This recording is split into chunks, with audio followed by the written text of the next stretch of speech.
Yeah. I was talking, so we're just gonna hang out for the first 10 minutes here. So I was talking with a guy at the local meetup last Saturday. And he has worked in the IT industry extensively for some of the bigger companies. And I mentioned this problem with like Twitch, how we crash in the first 10 minutes. And he was like, "Are you on Starlink?" And I was like, "Yeah." And he's like, "All right, so what happens is Starlink effectively gives you a dedicated lane whenever you start streaming. So they set it up in such a way that like this is your dedicated lane, so that way you have a nice uninterrupted stream." He goes, "But it takes about..." We just disconnected. He's like, "But it takes about 10 minutes for that dedicated lane to actually take effect, which is why you see multiple crashes in the first 10 minutes and then none after." I was like, that makes sense. I don't know how accurate it is, but I'll take that as an explanation. And you guys are going to listen to me blow my nose right quick. Yes, take that time. But since we're disconnected from Twitch, at least that didn't get streamed live. Only on the recording. Yeah, and I'll slice this. I generally slice this first chunk out as it crashes multiple times. Yeah.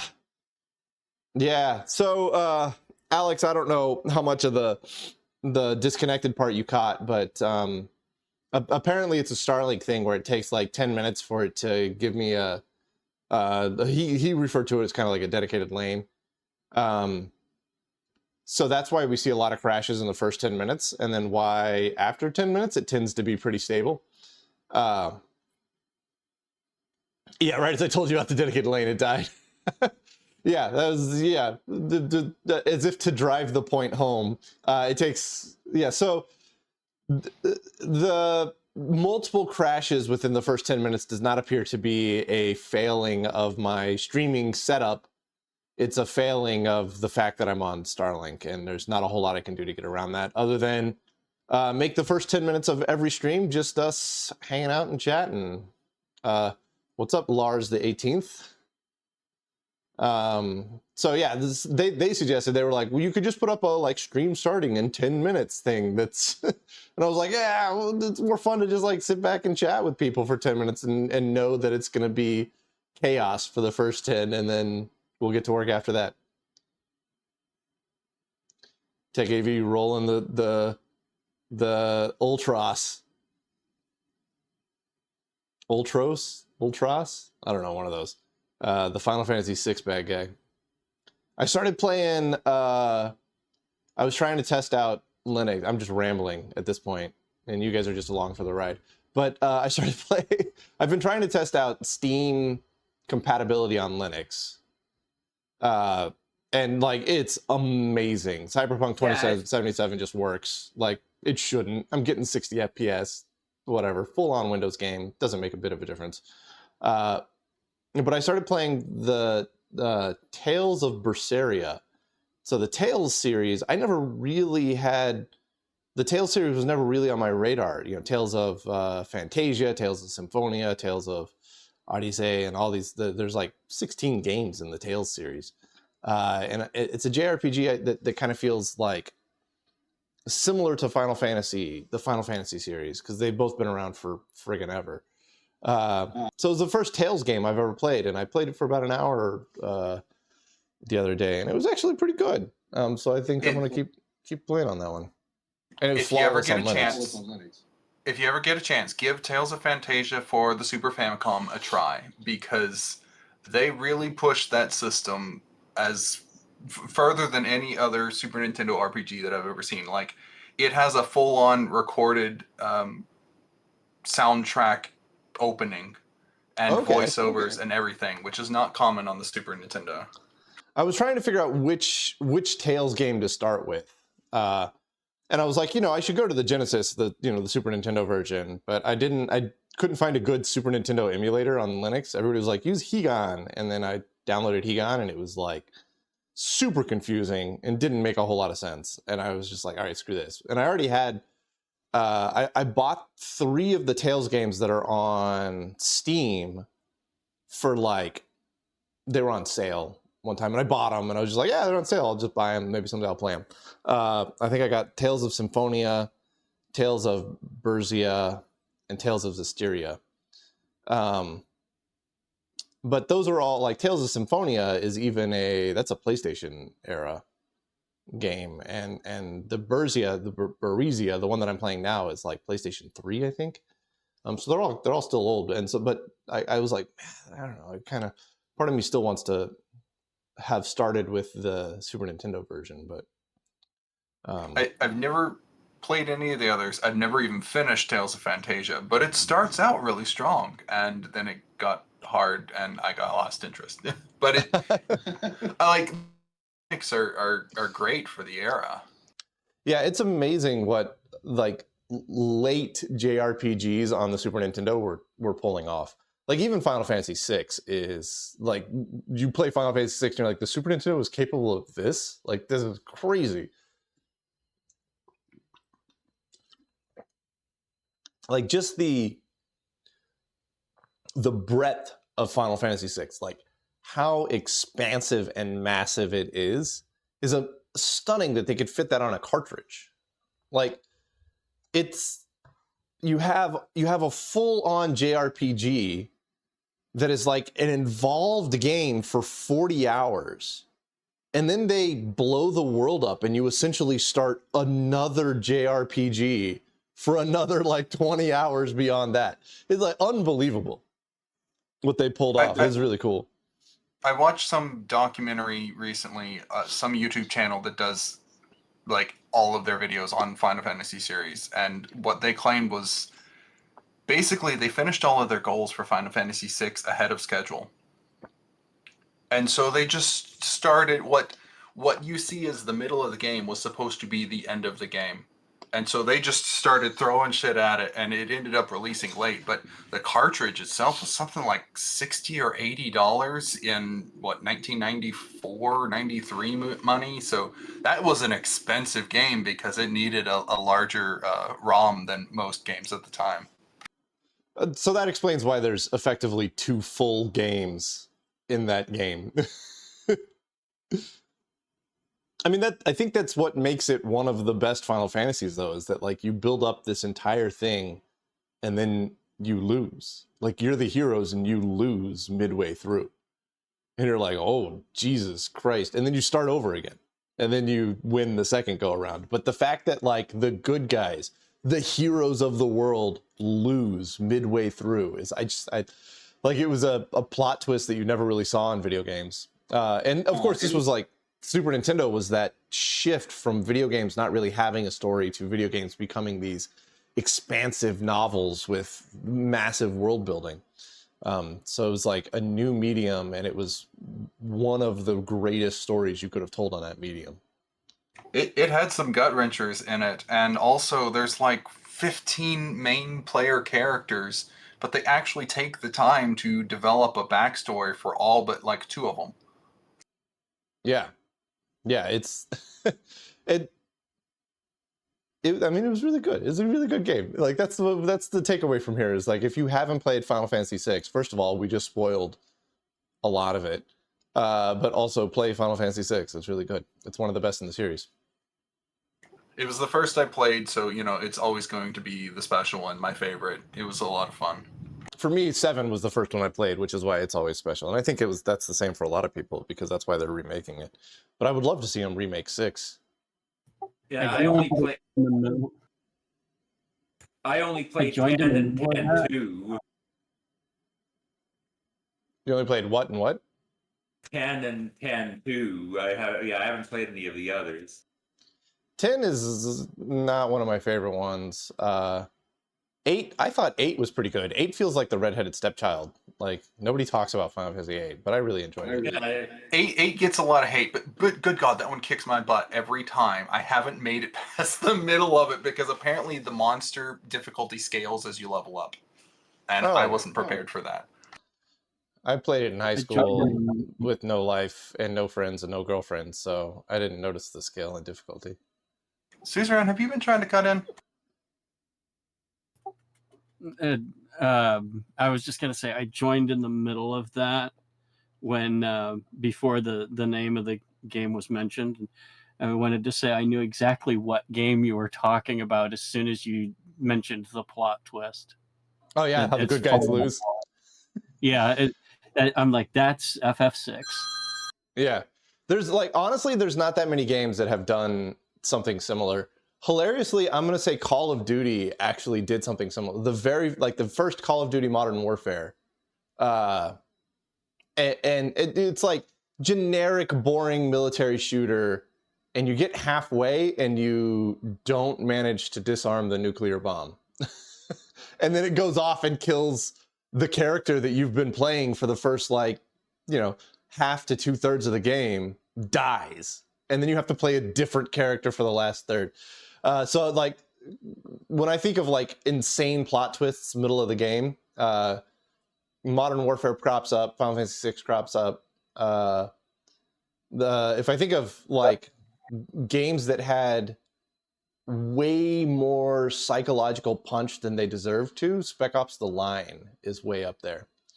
That game was like, that game turns you into a wreck while you play it, because it plays upon all of the tropes of like a third-person generic military shooter, and it just like slips in this super subversive journey into insanity, journey into madness for the main character that you don't notice is happening until you realize that you have already gone insane.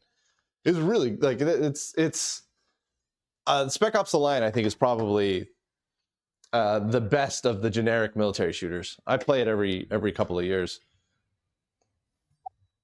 You ever played Phantasy Star? I have not played it to completion. I've played a couple of I played a little bit of the first Phantasy Star, which was Genesis, if I remember right. Master System one, yeah. This is the one that my wife actually went and translated the remake, the Generations version, Sega CD. She actually bite edited all the Shift.js and translated the whole game. PlayStation, Dang, I'm sorry. all right. That's dedication. And she's not a professional translator, nor a professional programmer, but she got it would work. She got the ISO's patch to work. That's impressive. Just because the amount of text in those games is on another level. Yeah, people gave her crap because of the kerning was off in a few places, but she had to squeeze things together to make ASCII fit where Japanese, I forget the proper name. Japanese is brutal about that. All right. That's on the wrong side. Our level shifter boards are on the other side. Did anybody other than me ever play the original SNES Tales of Fantasia? Well, you came in late, Suzanne. We started this conversation by talking about the Tales series. Oh, well, the thing that blew my mind with the original SNES, when I had a friend that was importing games, not exactly legal back then, but they had imported a copy of that, and it blew my mind to hear the Super Nintendo sing. And I was really disappointed that they removed that from the Game Boy Advance port. The Advance probably may not have been able to handle it. Yeah, it used a specific hack for swapping out the basically it was doing rolling window DMA on hardware that didn't support it by playing games with the way the pages would advance. They had a SNES specific hack for it. Like if you try to dump out that part of the cartridge ROM data, the voice will just be garbage, but the rest of the SPC audio will be there intact. They had There was a really impressive fan translation that redid all of the voiceovers too, like redubbed the whole game. They had the Nintendo speaking, so I could see them doing. They have to make the SNES sing. Roy or Reese, since it's been a full-on week since I did this, do you remember what order we went in for the 5 extra inputs and 2 extra outputs? So that way we like can solder the right wires to the right places on the Arduino. Yeah, about that. We went a bit fast, but I think we did the top 2 signals that were the terminal outlet and in. And then we did the 5 outputs from top to bottom. Okay, so yeah, that's topmost, that's second topmost. And then I think we just went in order, right? Yeah. Yeah, 1. We pretty much went. We're gonna fix Okay, it on I the gotcha. Arduino side. Yeah, okay, so we I don't know what signals they are, but we start at the top of the board and then just go straight down. So whatever order that ends up is the order that we're in.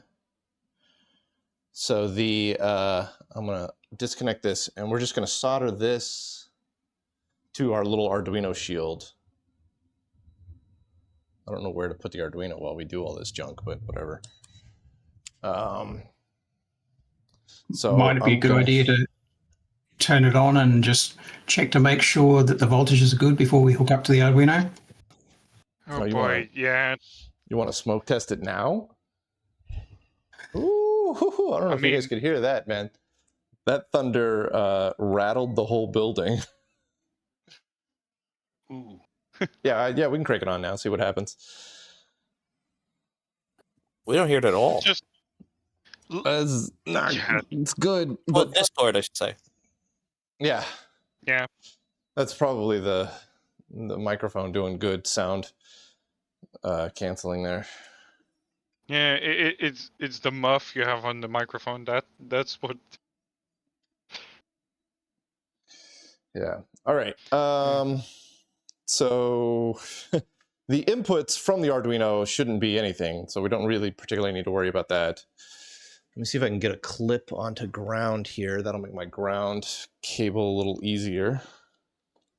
Let's just hope it's plus 18 volts and not the other kind. Well, on the Arduino side, we don't want to see anything above 5 ever. Yeah, sure. Yeah. Definitely. Or below 0? Yeah. We probably don't want to see anything below 0 either, too. I mean, it can talk. It can have below 0. Once. All right. Let's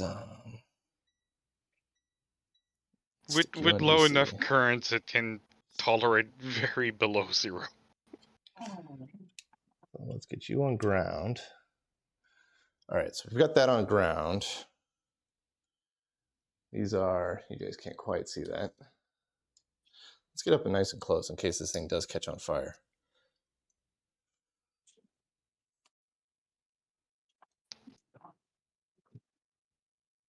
Ooh, look at that glare.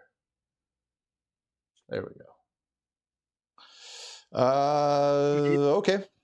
This is, I don't know if you guys saw it. I ended up mounting this thing to a piece of fiberglass that just sits in the bottom here. And because it's all cut to the right size, nothing moves around. Looks great. Well, while looking at the your other project, the TMS 9900, I was going, oh, a piece of wood would have worked too. Yeah, I could have done a piece of wood. I had the fiberglass out there, though. All right, here we go. Power coming up. Power not coming up. I forgot to turn the circuit breaker on. Not the circuit breaker, the what's it? There we go. Okay, now power is coming up.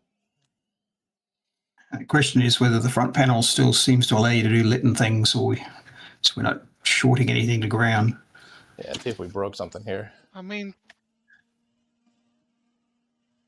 well, except for like power rails. the Litton does have lights on the front. And I don't see anything There's on the drum fire coming down up. here. Yeah, the drum is coming up. Ready light has come on.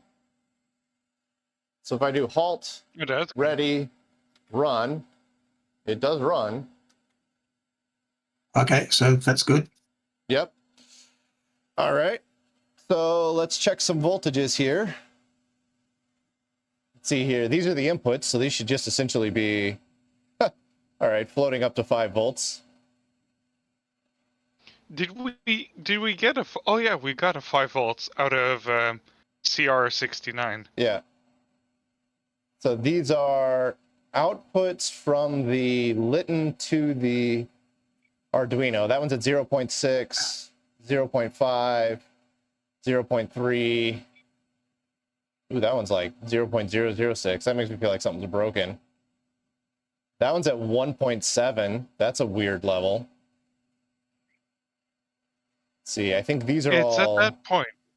It's at that point we realize all our transistors are backwards. Damn it.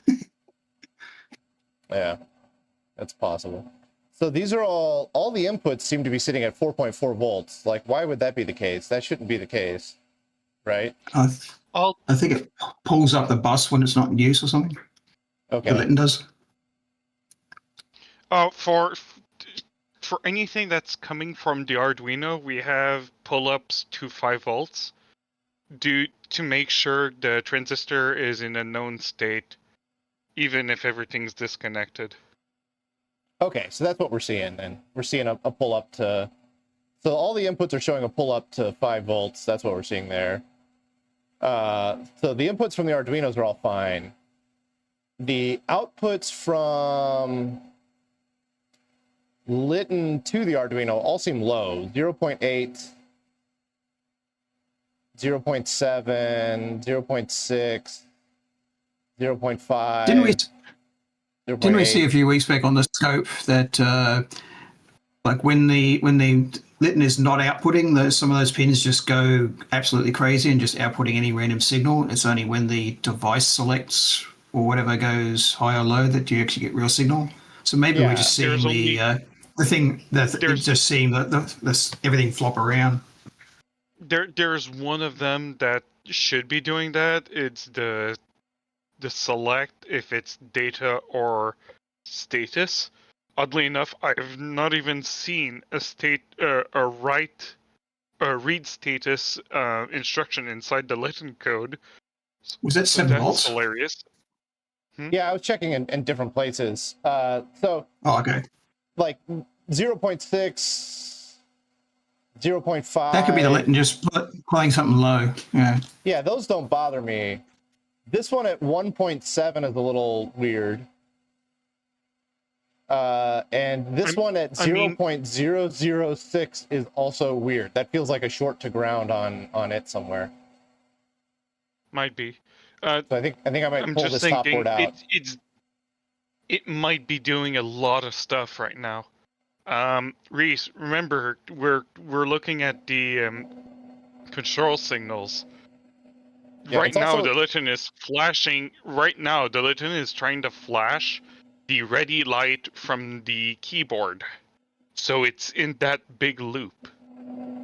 Mm-hmm. Oh, there we go. So I halted it, and this one came to life now. So it was running. It was doing a lot of crazy things that were like selecting devices a lot of times. It's just not outputting data, but when it's outputting an address, it's essentially outputting data. Yeah. So everything should be moving. Or almost. The moral of the story is that we didn't see anything that looked like it would catch the Arduino on fire, so I think we're okay. Yeah, I think we're good. Okay. We just need to sort out which one of these signals is what when we hook it up to the Arduino. Yeah. Like The only thing is output select. So if we start from, I'm going to start with the inputs from the Arduino into the Litton, and we've got 2 of those. We're going to start with the control panel board. So we got 2 inputs from the Arduino into the Litton, and then we've got 5 outputs from the Litton into the Arduino. And if I go from left to right, That is going from the topmost connection on the main PCB up here and working our way down. Okay. So whatever that comes out to.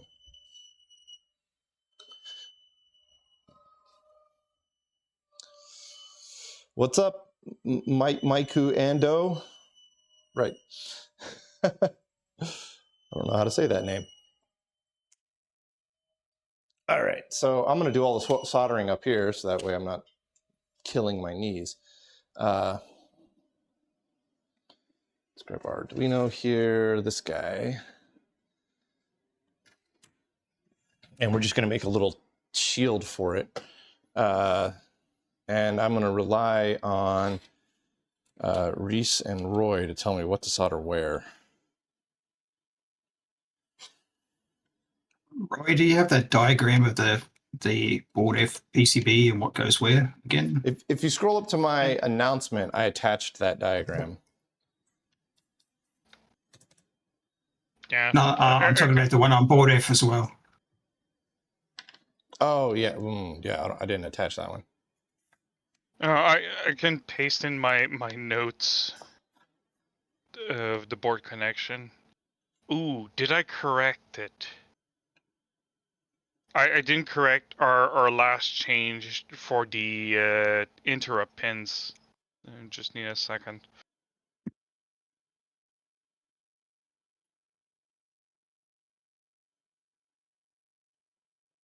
Oh yeah, essentially we're changing a B for a D.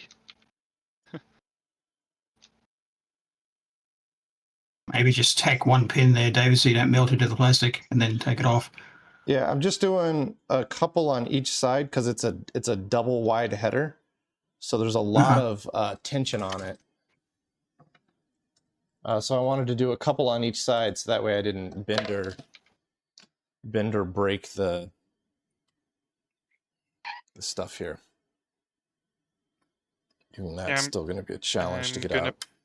Paste in the text version of my notes.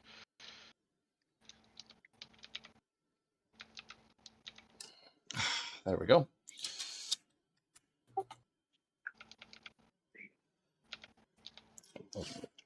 Okay.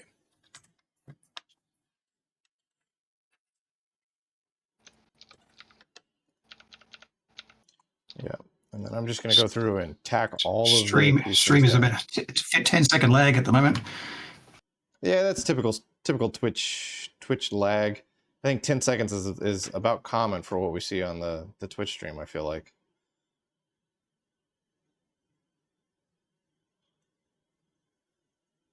When we consider seconds per kilometer, that's decent. I mean, it could be worse. We could be doing this at 9600 baud on an old BBS. No, not that wire. The other wire. The college I went to in 1991 to 94, for the first year they only had a 19.2 leased line, and so downloading Linux distributions kind of made everybody else unhappy.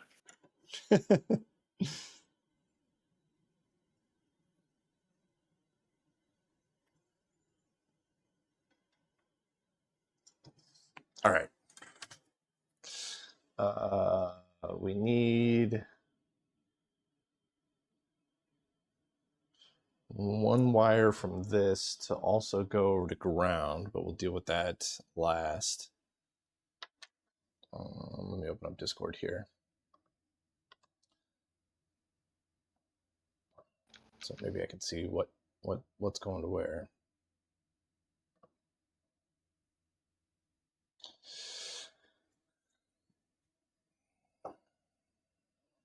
Oh, okay. Yeah, I got you. So K75, which is going to be the topmost pin on that one. That's going to be this one right here. So we'll start with that guy, K75. Let me get a... How long should I make these wires, I wonder?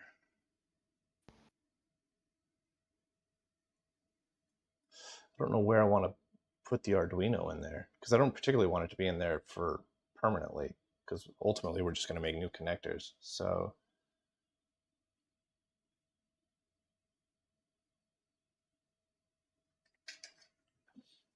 Since you have the Arduino plugged into your laptop, just needs to be enough to get close to the laptop, I suppose. Yeah, that's really all I'm thinking about. So, and that all comes in form of the USB cable, pretty much. So I'm trying to figure out where I can put the Arduino while it's plugged into the laptop, such that it's not going to short out on anything else, and it's not going to be in the way.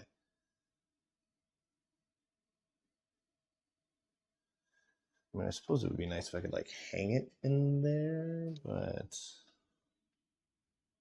I don't think that's gonna work out too well. I mean, I guess I could put double-sided tape on the back of this and stick it to the side. Yeah, we could do that. We could just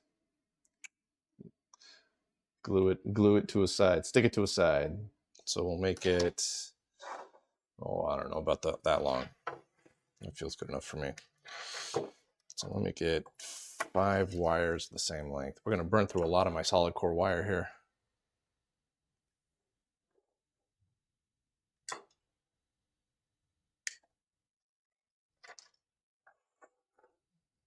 Seven. We'll start with 7. This is still like a lot of wiring to solder up, man. Parallel interface. They're always bigger. It's crazy. Because we've got 7 control lines, then 8 inputs and 8 outputs.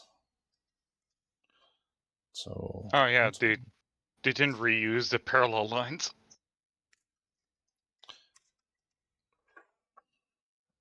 I'm just gonna burn through all of my solid core wire. I'm gonna have to order more of these things.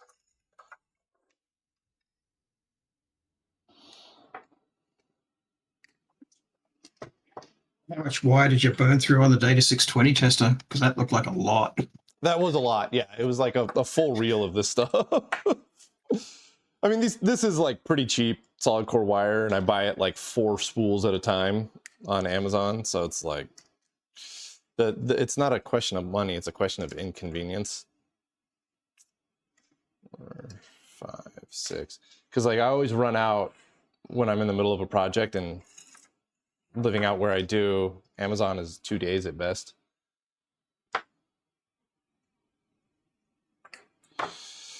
All right, there's our 7 one of those. Cut an extra one here for reference for the IO lines.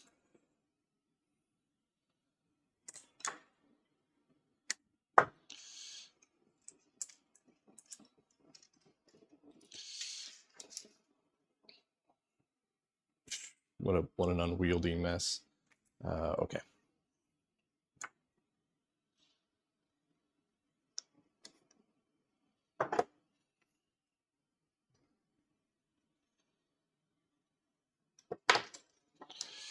All right, let's start with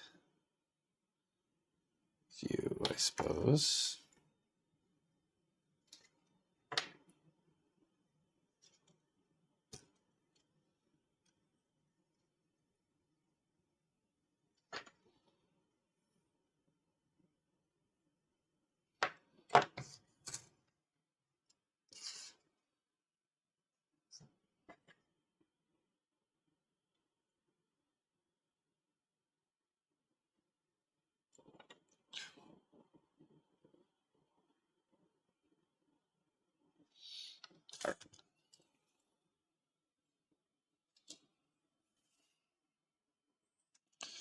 I guess I'll just go ahead and get all 7 of the wires soldered up to my connector down there, and then we'll figure out what goes where on the Arduino.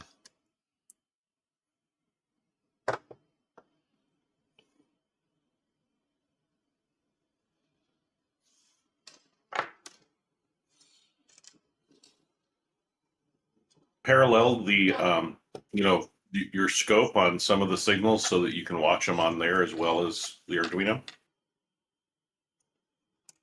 Yeah, we could do that. I mean, I only got 4 channels on the scope, so we'll have to pick and choose which ones are the best to view.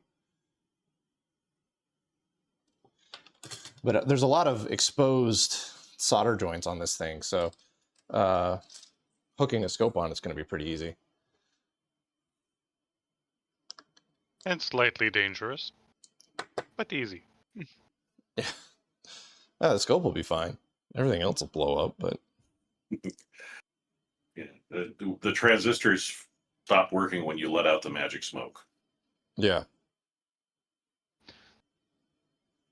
Yeah, I'm curious how, because the Arduino code is the Arduino code should essentially be ignoring every input until it sees a specific input go high,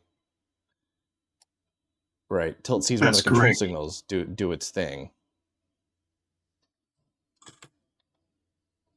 So I'm kind of curious how well our Arduino code is going to handle the chaos of the Litton ports.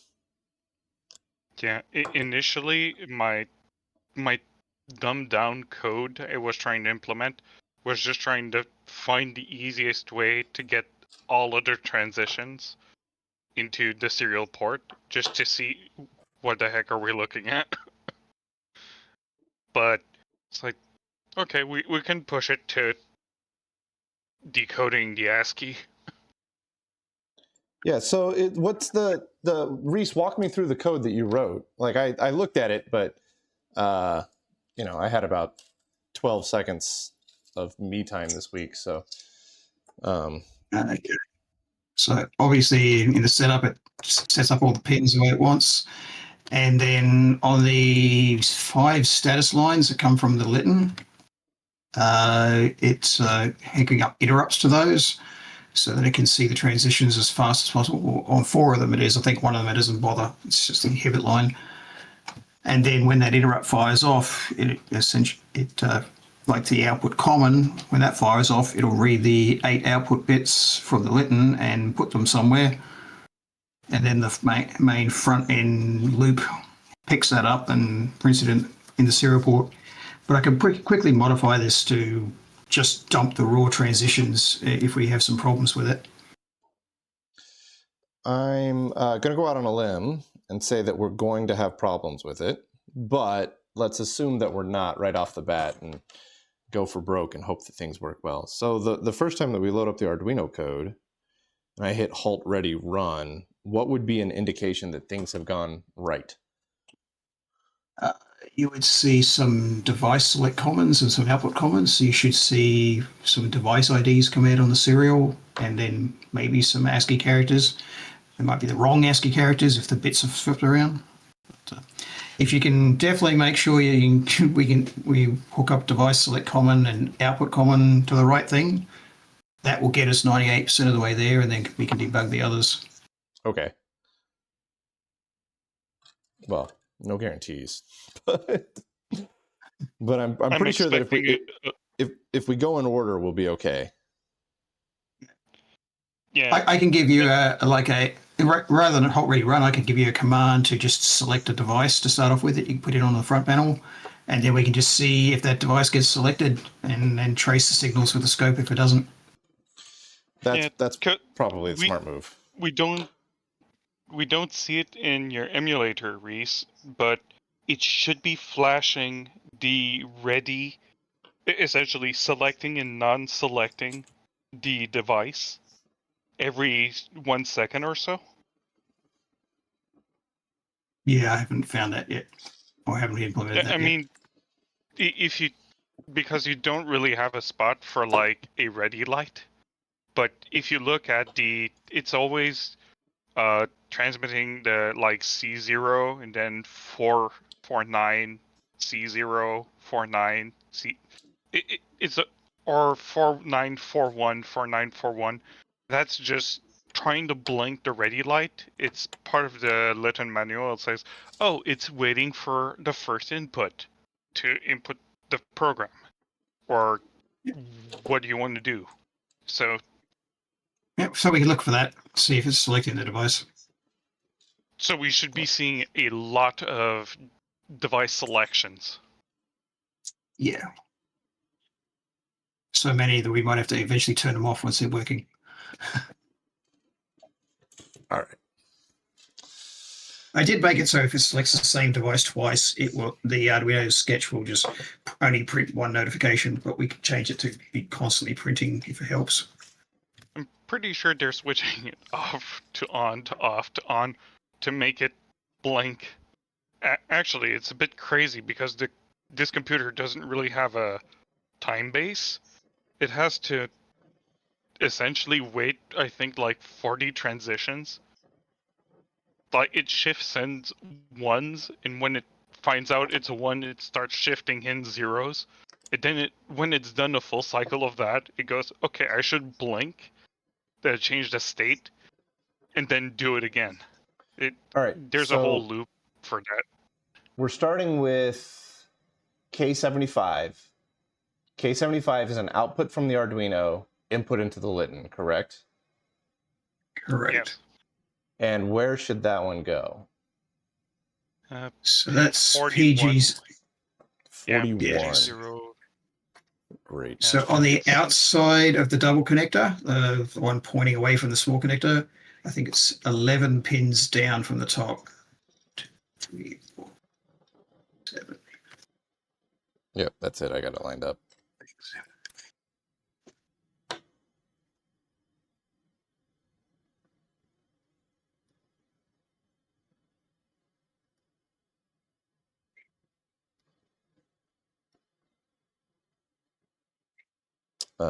That's going to be super duper annoying. What's a better way that I can do this? If you put the cables in from the other side, you could use the lead to go onto the pin, I suppose. Yeah, that works for the ones on the outside of the pin header, but not on the ones on the inside of the pin header. True. But I think I might do that anyways, boy, yeah. and just route them out the corner. No, I can't do that because that's going to sit way too tight. So they would have to go backwards and around. You almost have to like surface mount them. Yeah, which I really don't want to do. That's going to suck. I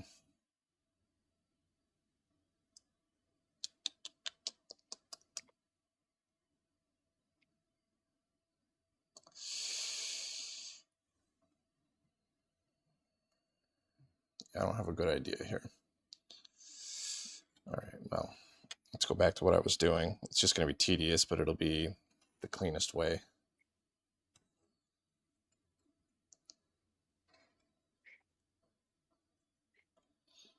Yeah, that's on 41.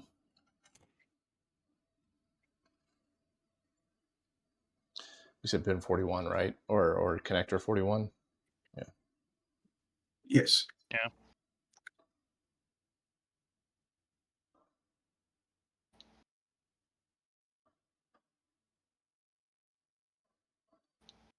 K75, input busy.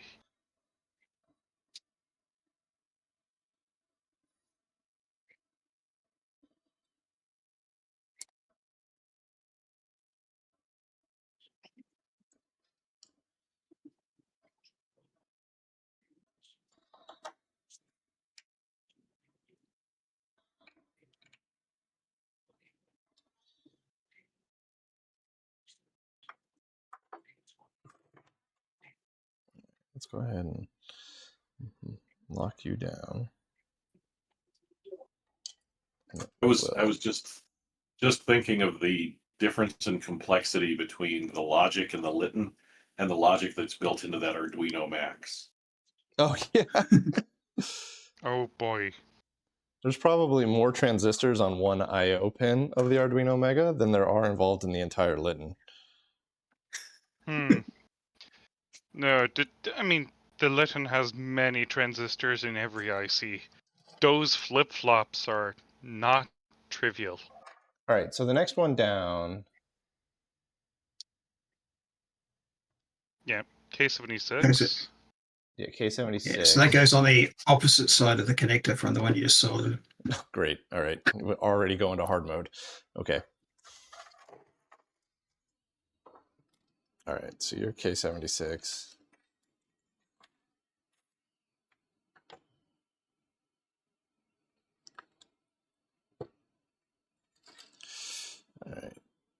Opposite side, but same orientation.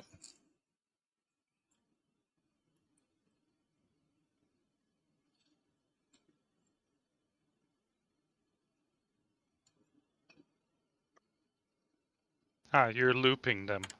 Yeah. I thought about that. It's slow. That's good. And a little tedious, but it's the... I'll provide more strength later. Yeah, it's the right way to do it. Yeah. Because I guarantee that I'm going to trip over this thing at some point in time. At least you won't have to do the inboard ones. Well, and since the wires are all the same color, that will make troubleshooting if you get multiple disconnected a little fun. Super easy, barely an inconvenience. Yeah, I worked around aviation, and yes, while all the wires may be white, they were all had numbers printed on them.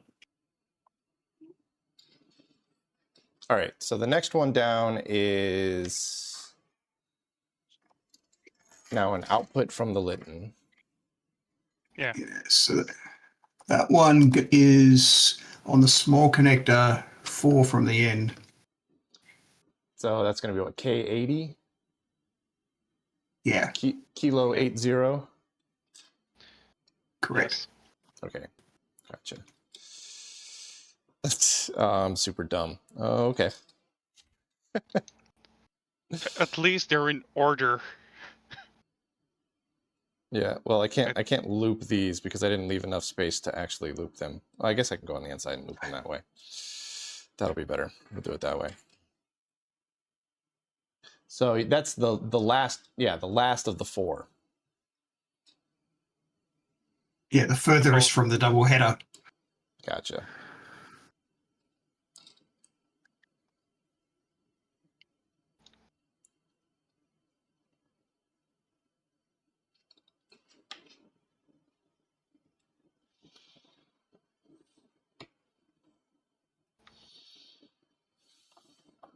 Yeah, I think they're in order, so you'll just have to move more towards the double header for the next 3.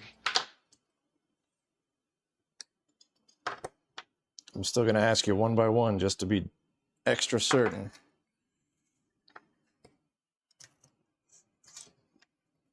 No problem with me.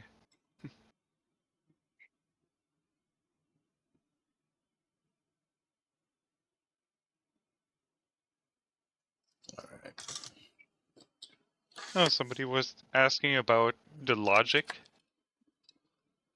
Yeah, Litton uses TTL and has some DTL chips in it, but 5 volts. Oh, fun. Yeah, Lopta, the Litton is a little weird. All right, the next one up is K150. we're K150. We're certain. Okay. Hang on. Yeah.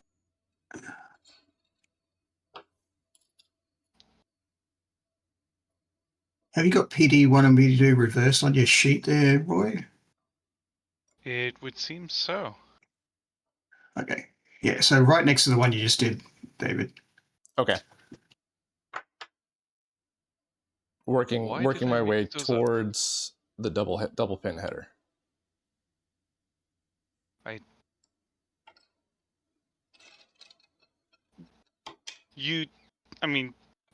Reese, you did do them from the graphics, right? Yes. I'll just go check that right now because you're making me paranoid. We can always fix it in code, right? Yeah. Because I'm not unsoldering any of this stuff. It's like the hardware engineers. So how do they fix a light bulb? They'll ask the software dude to fix it.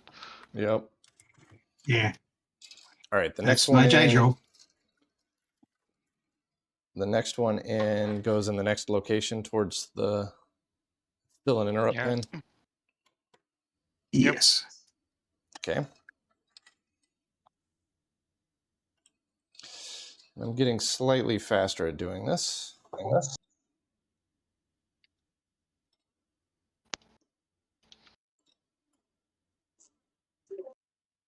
by the time you really get good at it, you'll be done.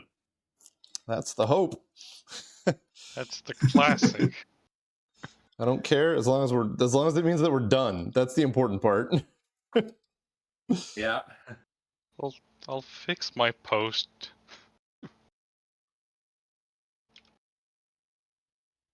Just so we don't get confused. The ICs in the Litton, are they standard 74 series logic chips, or do they predate that standard? Pretty sure they predate it. There's some weird ones in there. They predate the standard, but they all have pretty much good matchups, except for extendable ores. Those, I have not seen many of those. That sounds like a very handy chip to have, though. Yeah, All right, it's the next one. Yes. Where's the next one go? This is the second to last one that we need to solder on the I/O. So that should still be on the 4-pin header. Okay, that's the last of the 4-pin? Yeah. Okay.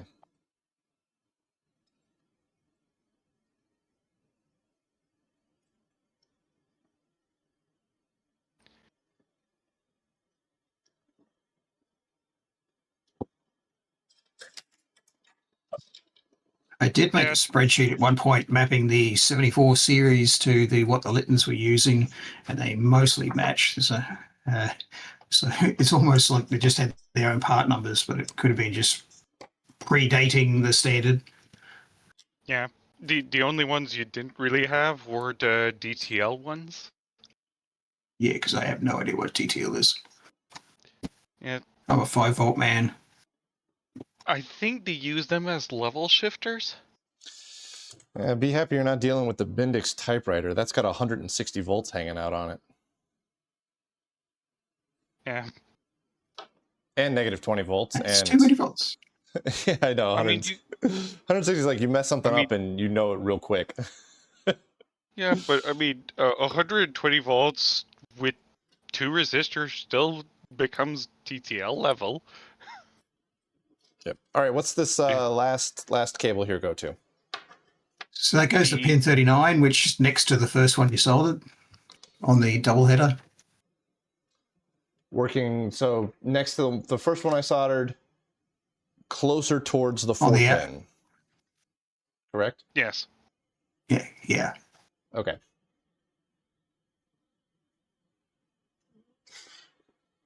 Yeah, 41, 39. Let me just double check that I've got that lined up correctly. I'd hate to get everything off by one. Which wouldn't be catastrophic. Off by one errors. We would just have to update the code. It would still be a bit painful. Oh yeah, it would suck. These signals won't be too bad in the code. It's the input and output order of the input and output bits. If we have to reverse that, then I need to go write a table. Because at the moment I'm just reading it straight off the port, which is really simple. Yeah, we just hope they match enough with the Litton. Because their odd choice for their 8-bit. Yeah, the output side seems a bit more logical, but it's the input side where I'm not sure what they're doing. If you look at the diagrams, they showed it in the diagrams that way, and it's like, why? Well, it's essentially always just a carry bit, except for when it's outputting a full data word, or inputting a full data byte, because it's essentially 7 bits. It's never really 8. Okay. So next up, we're going to do the Arduino inputs into the Litton. To the IBs. Yeah. Now, I don't know what order I went in. I went in sequential I think it was order top here. to bottom. Yeah, I Yeah. think it was top to bottom. Let me see if I can double check that right quick. It's going to be a bit of a tougher one to double check, but I suspect IB8 might actually be the high bit of the byte, even though the right, manual 'cause says the low. I think it's just confused. weren't these were in some weird order, if I remember? Yeah. Yeah. The manual goes on about how the low bit is the parity, but then in the actual code, it's obvious. In the obvious code, it's clear the high bit's the parity. So I think they confused themselves because of the serial 1-bit nature of the computer. I think the parity bit technically comes out last or something, or first, I did the whole Verilog re-engineering of this thing. I'm still not sure my drum is spinning in the right direction. It's still pretty garbled. What pin should be what here? Okay, pin 1 on the top connector, P9. Yeah. that and was then I think IB7. And then I think I go in order from there. Yeah. I think so. Yeah, okay. So might as well just leave it like it is. So pin 1's going to be on my far right, and then we just go progressively down that way, like we're going straight down the board.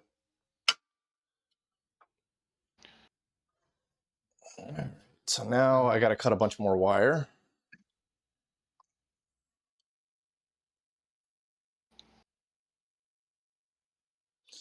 You spent hours in this manual. I should be able to find this.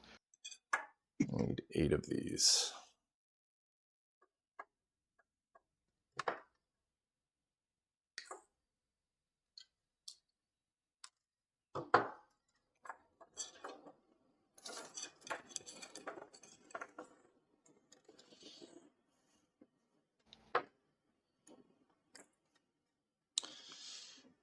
Two.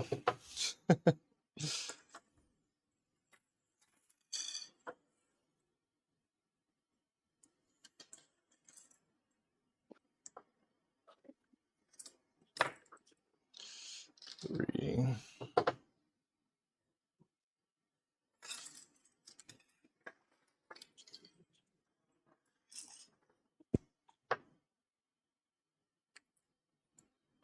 Four.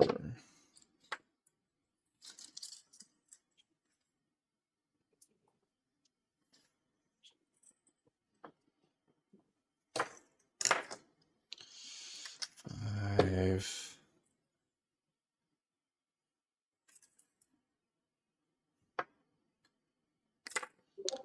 6. We have a request on chat asking what gauge of solid core wire are you using?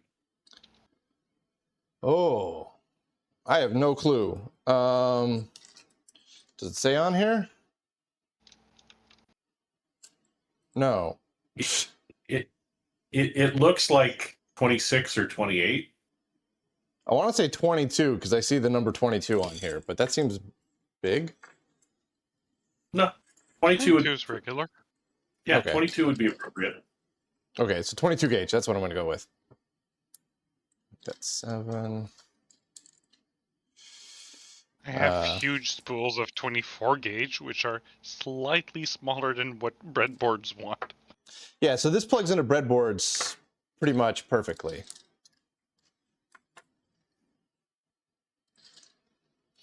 Which I think is why that's the gauge that I went with. But like Philip says, it might be 18.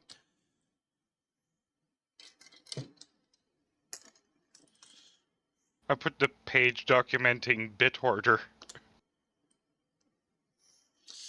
Yeah, if I open up too many pages, I'm just going to get confused. Nah. So you're just going to have to walk me through it one at a time here.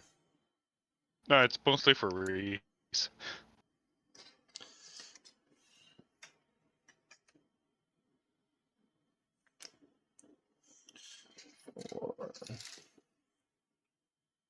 Yeah, that's on the Friday Night Litton channel. If anybody wants to look at it on the Discord server. Yeah, when I get back to my main desktop, I can post a link to this stuff somewhere. I'll just pull up my old orders. I need this one right here.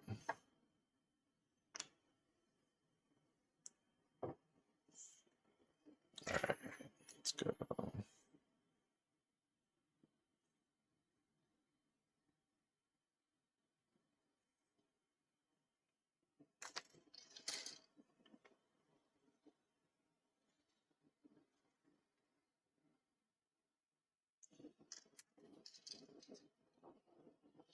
This is the tedious part of this.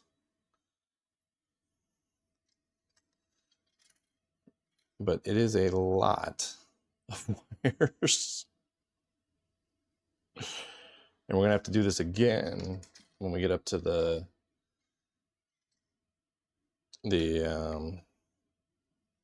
trying to make a serial board for this thing.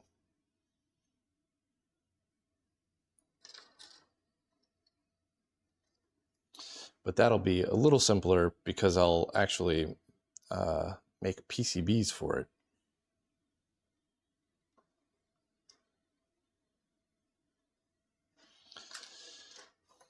Yeah, because breadboarding DB25 or something else, not really great.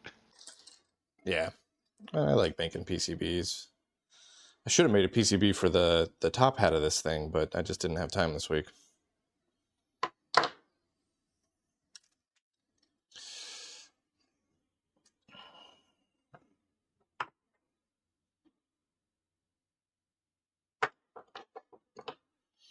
I'm also very much so going to have to mark orientation on this thing.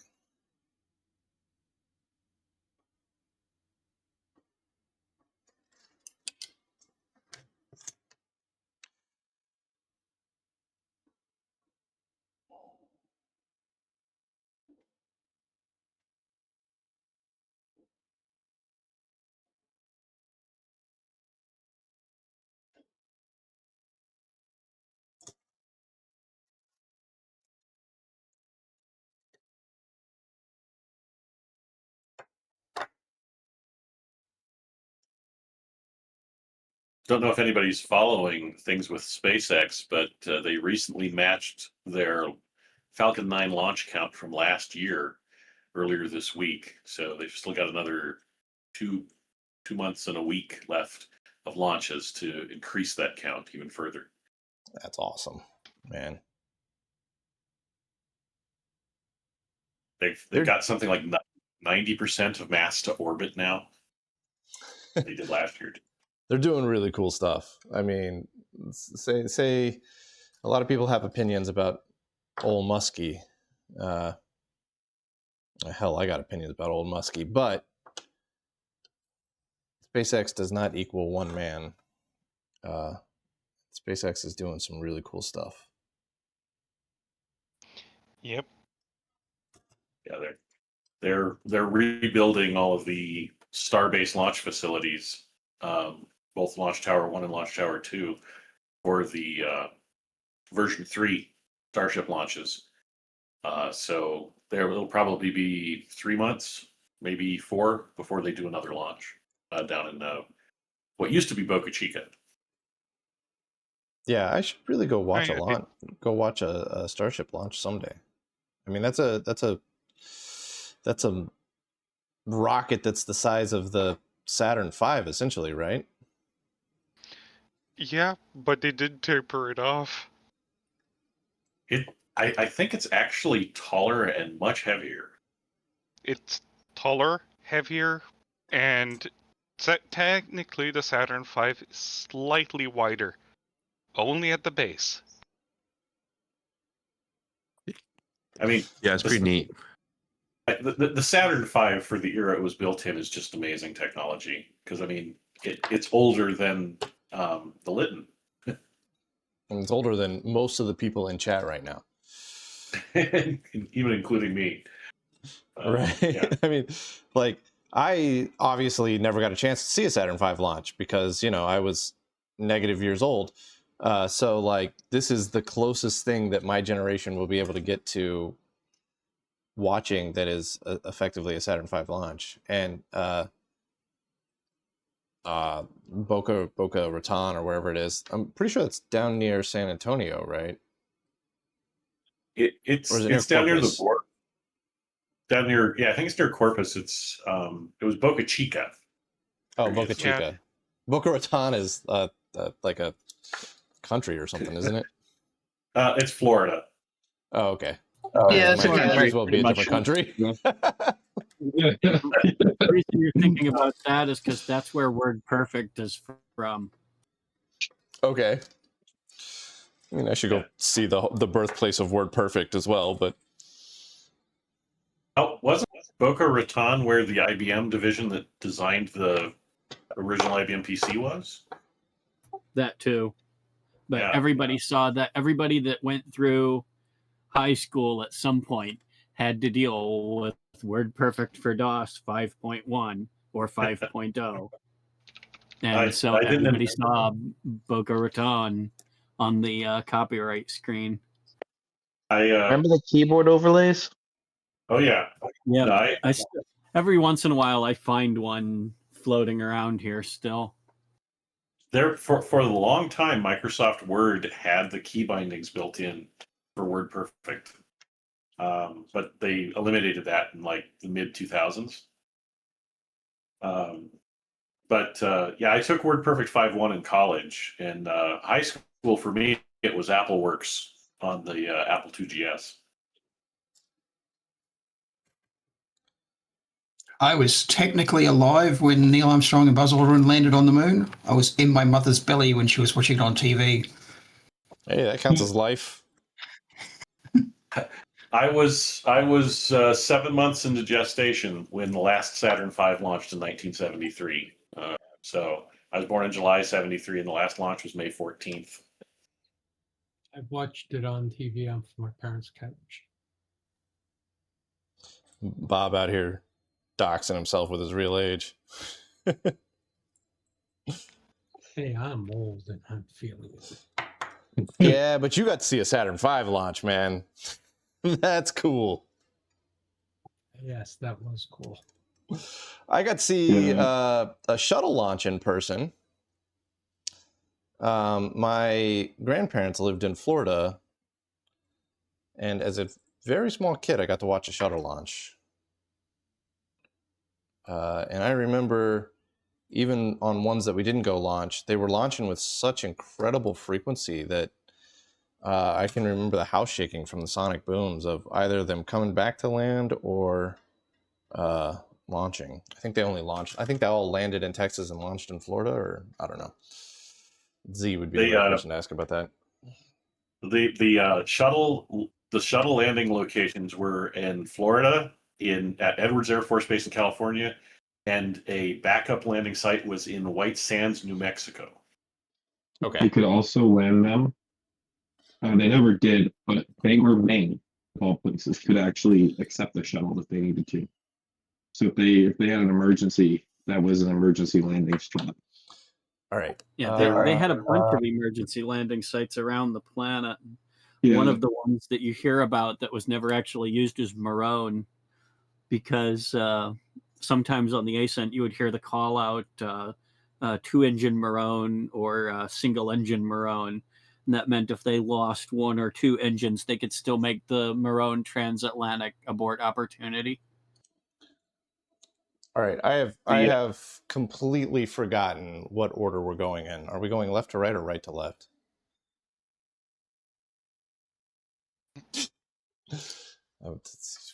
I'll double check.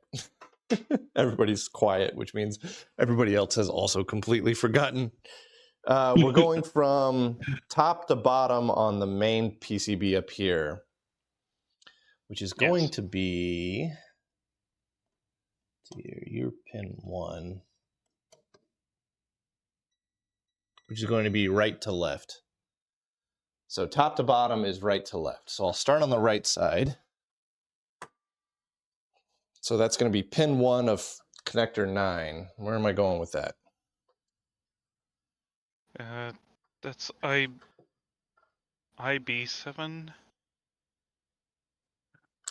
So, Oh, we're going pin 1 of pin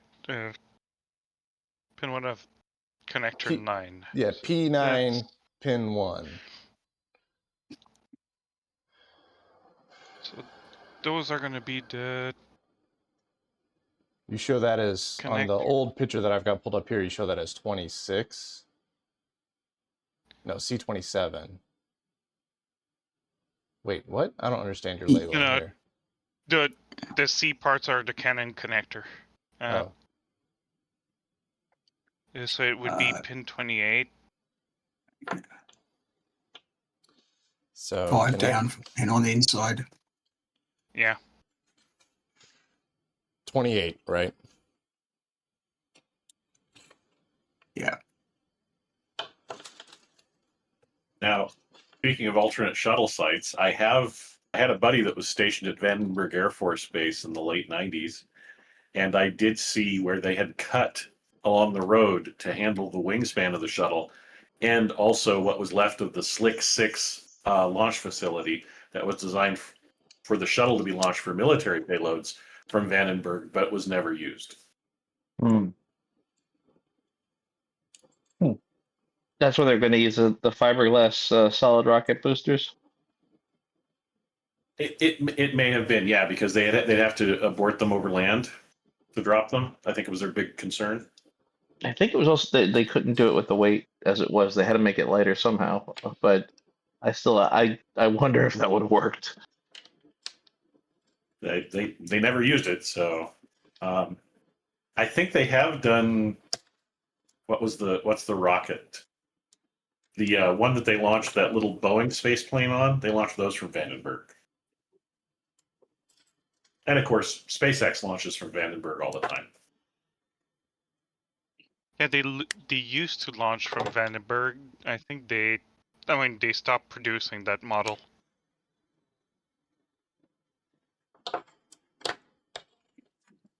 Now they only have the Vulcan rocket. In the Northeast, we don't see a lot, but once in a while we'll see a launch from Wallops. Oh yeah. Oh yeah, a picture of Slick 6. Yeah, of the concept.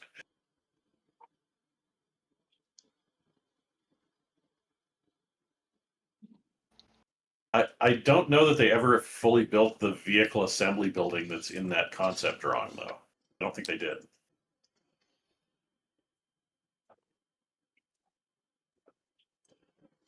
Would have been hilarious if ULA got it.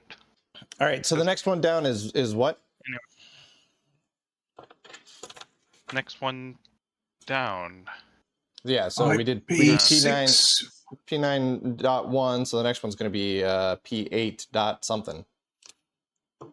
Yeah. F. So that's IB6, which is on in 27. So on the outside, 4 down from the top. Okay.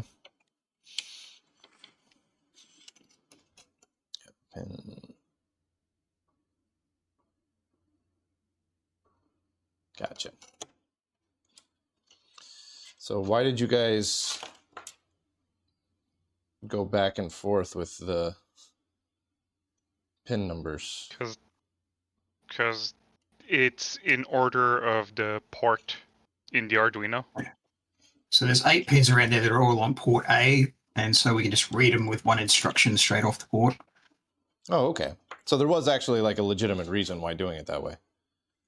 Yeah. And it's the same with the output pins that we'll be doing later.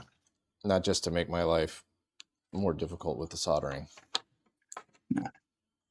We may still have to pass it through a table. Yeah.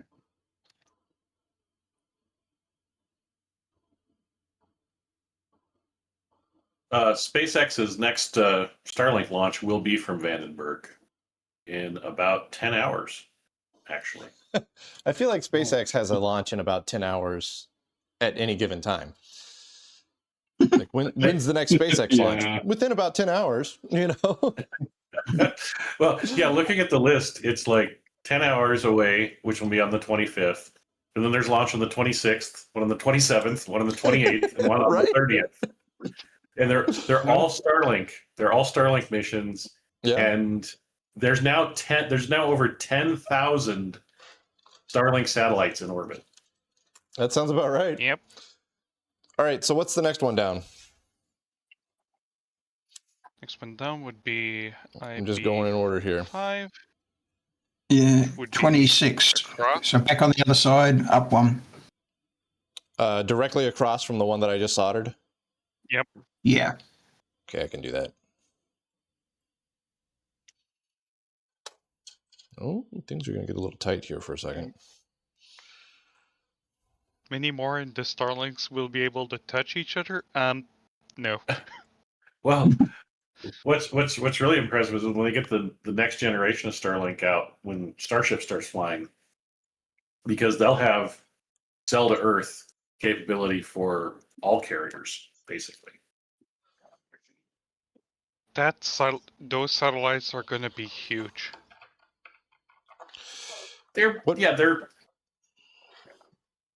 What blew my mind with Starlink was that the fact that they were able to pull off decent latency. Like I can online game with Starlink, which I think is insane. That's insane. That's crazy. That's because they're in low Earth orbit instead of geosynchronous, which is what HughesNet and the others used before. Which, geosynchronous is great for covering the whole, half of the whole planet at once, but latency sucks. Yeah. Yeah, you run into a speed of light problem there. One of the other things they have on the SpaceX launch list is a total of their Falcon missions, and they have 562 completed missions, 522 completed landings successfully, and 487 total reflights of Falcon 9. That's insane. I mean, the highest praise that you can give Starlink is that it's not exciting anymore. Like the Starlink launches are so routine that they don't even make TV anymore. Nobody cares. Which is like the greatest. That says how good it is. They're so good at it that it became commonplace. I think the biggest thing that I think of with Starlink is a year ago when Hurricane Helene hit, and they gave Greg Biffle, the NASCAR driver, the retired NASCAR driver, over 300 Starlink units to fly in by helicopter and plane to provide emergency communications for free, and they unlocked emergency communications for free over the entire area impacted by it. That's just such a capability for emergency communications. Yeah. Oh, yeah. All right. What's the next one down? Next one is 25, so it's diagonally from the one you soldered. Okay, right next to the. So I'm just kind of going in a zigzag pattern is the impression that I'm getting. Yeah. I may be wrong here. Mm. All right, you're not off by one, are you? Probably. Let me double check some things here.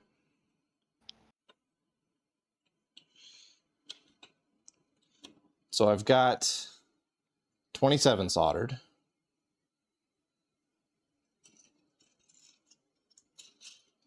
Which is correct, right? 27 should be soldered. Yes. Yes. And then I've got 28 and 26 soldered. Yes. So why did we go in a weird zigzag? So we started at 28, then we went to 27, then to 26, but I feel like I soldered 27 first. Yes, because we're moving down that number. So I soldered 27, 28, then 20. No, that's not right. We started with I 28. think you did. Yeah, we started with 28. I think you did just. Yeah. We've just skipped PA7 or IB8 for the time being because that's the weird one. Okay. So 29 was skipped. So I'm going to 25, which is 3 from the end. Yes. Okay. Well, if it doesn't work, then, at least our IO signals I'm moderately confident are correct. Everything else we can figure out later.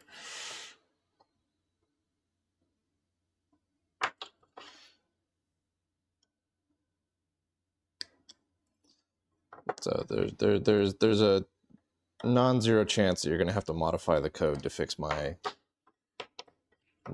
poor soldering. It's approaching hard. It's close. It's approaching 100% chance. But I don't think it's because of your soldering. I think it's because the bits from the Litton are just in a stupid order. That is also entirely possible. I won't take the blame for that, though. Does Arduino support barrel shift? No. But it gets pretty close. You can do it in 2 instructions if you have to. Nightmare. Okay. All right, what's the next one? So next will be pin 24. So opposite what you just soldered. Also 3 from the end. Yes. Yep. All right. By barrel shift, do you mean rotate? Would also be named rotate sometimes. Could be. If I remember correctly, depending on what model Arduino you have, there is an assembly language rotate instruction, but the C compiler doesn't know about it. You have to make it something that you can call or use it in line. And I don't remember how you do it. I've used it because I've written crypto code that needed to use that stuff. So yeah, it's rotate through carry. So you have to then add the carry back in again. Is there a pound ASM or something like that in the C compiler for Arduino? Oh yeah. I think for what we're doing here, it'd just be easier just do a lookup table straight into a big lookup table. I mean, you copy one bit and then you just do a shift. Yeah. All right, this is... You certainly can't shift by 2 or 3 bits at a time efficiently, but 1 bit at a time is not a big deal. All right, so realistically, how terrible is it if I have a short across pins?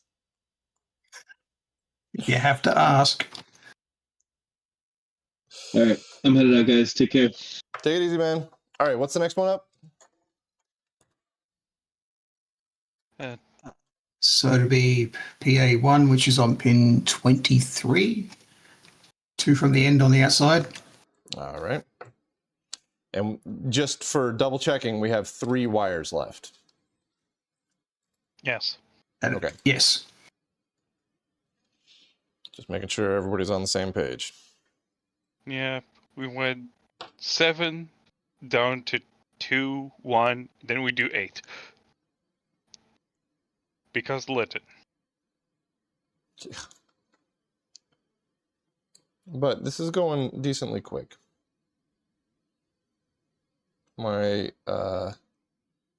loop method is annoying, but not as slow as I feared it would be.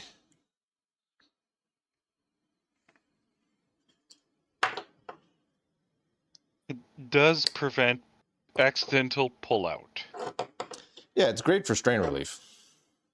Yeah, I'm definitely going to be using this idea in my next Arduino project. Thank you for teaching me something. Oh, the loop method? Yeah. Oh, okay. Never thought of that before. I've done it before. I don't remember what project I did it on before, but I generally try to do it for these when I'm doing something on these proto boards because it's so easy to break a wire on the proto boards. So if you loop it around and you're using solid core, you got to really, really hurt it to break a wire. All right, what's my next one? That would be IB1 on pin 22. So directly across. Gotcha. Yeah. And then for the last one, we got to loop back. I gotcha. Because now we're because now we're getting into the 5-volt pins.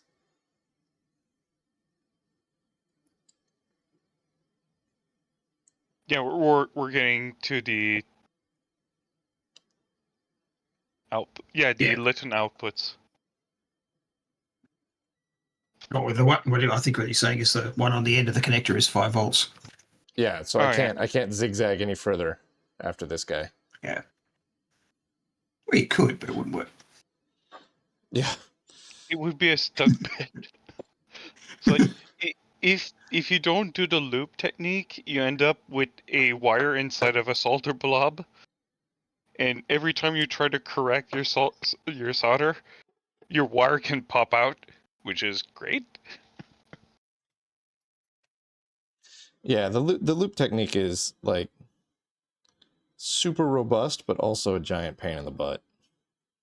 I had designed a pad in KiCad to loop really big wires in that way.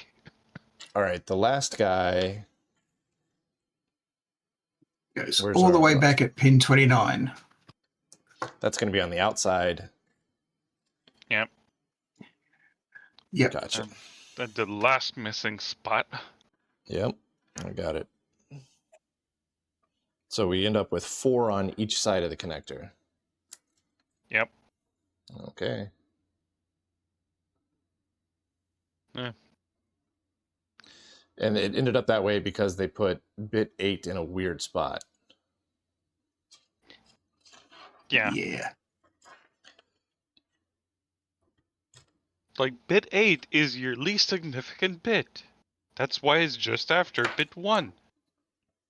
But then elsewhere they say it's the parity bit, which is definitely not the least significant bit. So I'm confused. They said parity is the least significant bit.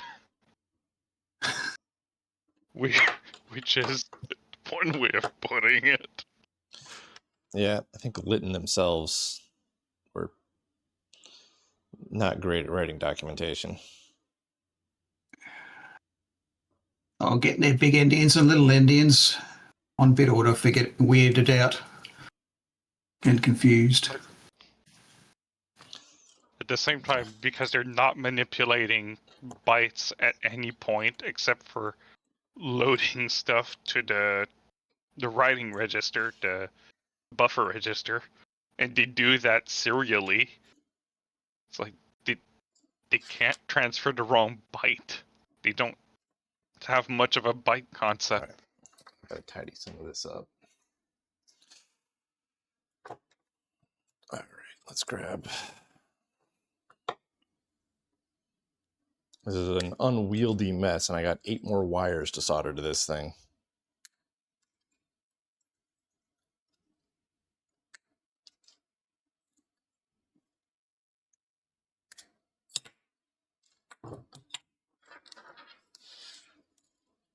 All right.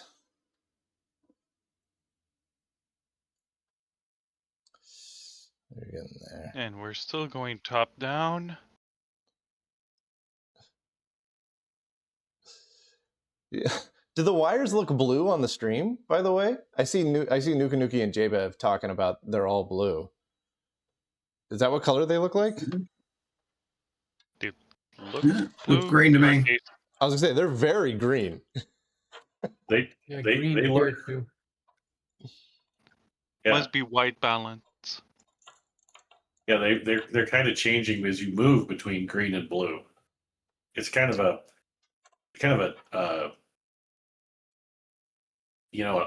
aquamarine blue, so it is a bit green. Oh yeah, no, it's very green. It's like super just regular old straight green. Yeah, they look blue on all my monitors. This is the same wire that I used in the UE1. So like all the wiring for the UE1 that's like green and runs, connects the boards up to each other.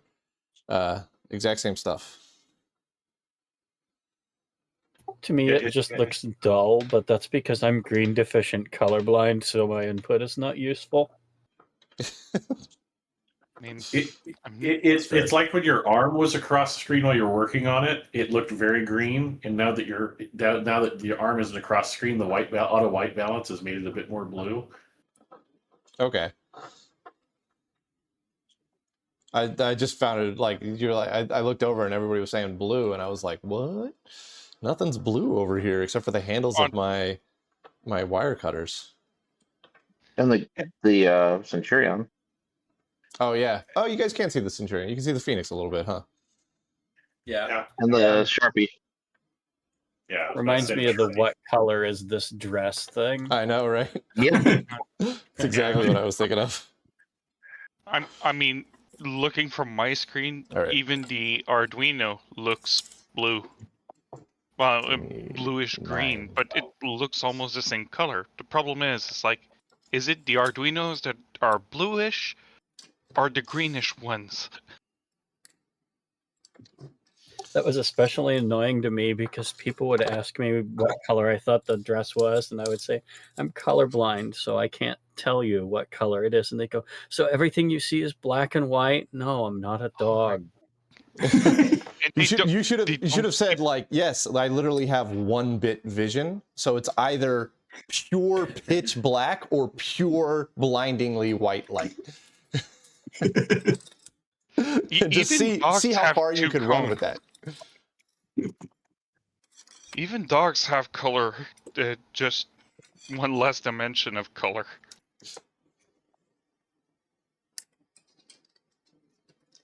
It's so funny because like I'm mostly deaf in one ear. I got like 70% hearing loss in my left ear, and at my old job, whenever I'd have to do like interpretation or something like that, I would always, they'd set up the chairs and they'd go, just sit here, and I'd go, hey, can we change the seating layout? And I'd go, oh, why? And I'd say, well, I need to sit on, that guy's left side because I'm deaf in my left ear, so I have to put my right ear towards him, otherwise I can't hear him.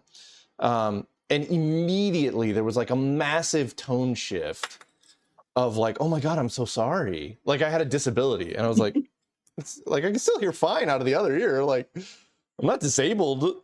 It's just I can't hear out of the left one. The Seemed like proper really response, weird. oh, I'm sorry about your hearing is what? Yeah, what? What was that? I didn't hear you. Yeah, Zadster. I just, it's one of those things where like I just unconsciously now, because it's been this way for probably 6-7 years, I just unconsciously now walk on the correct side of people, and it's just one of those things that I don't even think about much anymore. It is nice when like, the missus is snoring. I can just roll over and put my good ear down, and then I can go right back to sleep. I don't want to. So that's how I was able to sneak up on you on Saturday. Well, you're a ninja. You're like a ninja with a huge beard, so. I've done that all my life. I go and I sit and I join in on a conversation, and people, how long have you been there? About 15, 20 minutes. It like literally, that was like a jump scare because there was nobody behind me. And then I turn around and you're just like chilling, like you've been there the whole time. I've been there a little while. And I blame the people we were sitting with because they didn't even acknowledge you, and they could see you. Happens too. I've never understood it because I actually make a lot of noise when I walk around because I carry my keys and an old Altoids tin in the same pocket. Like, I'm not quiet, but still. Well, I am kind of deaf, but also that place is super loud. There were so many people. There's a ton of people, but also Bingo Bingo doesn't really have great acoustics. Because they're a bingo parlor. I got there earlier than I normally do. I was only like 15, 20 minutes late, and the place was already packed. I had to find a table at the very back because all of them were full. Yeah. I got there about 12:10 or something like that. I think I got there roughly the same time you did. And yeah, it was crazy. I was actually like, I asked Kyle, I was like, what time did did like this start? Because I got here pretty much right at noon and it was already full. It's like people were showing up at like 11:30.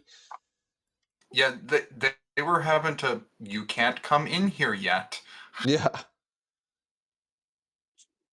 I am a little disappointed to see it turn into more of a swap meet than what it used to be, but it's still really cool to see that many people showing up every time. Yeah, and then there's, I would say that like, because what it used to be is still there. So like the same number of people that were exhibiting cool stuff, 5 years ago, they're still there exhibiting cool stuff. It's just that there's now more people doing swap meet stuff. So I would say the original show hasn't been diminished. It's just been fused with a big swap meet, it feels like. Yeah, that's a fair point, I guess.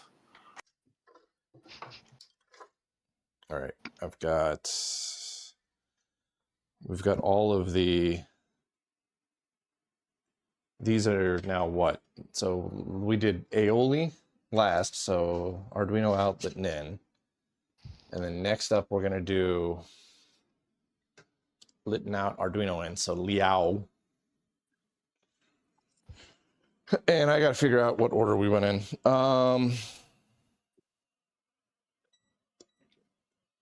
Okay.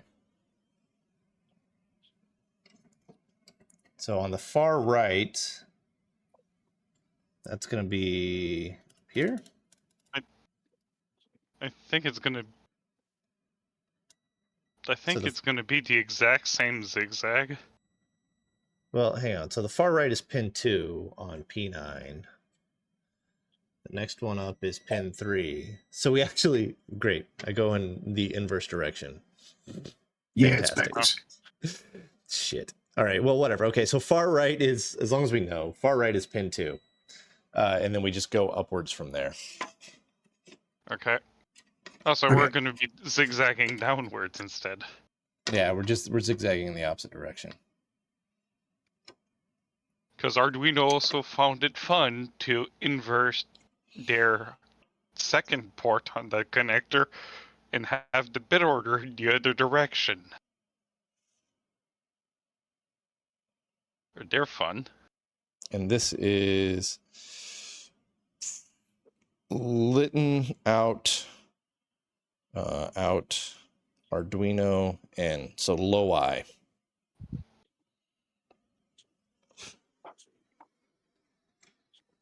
We essentially named the Arduino terminal, so it was pronounceable, but Oh yeah, you guys are doing Litton and Loti. The reason I'm going with A is because I already wrote in Sharpie on the level shifter board a giant A before you guys came up with calling it terminal.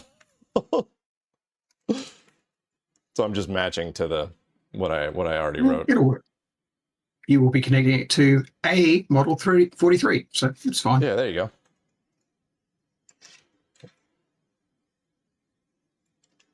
I do have to say I like your latest plan for your layout that you showed. Yeah, I was like super unhappy with where things were having to fit in the room.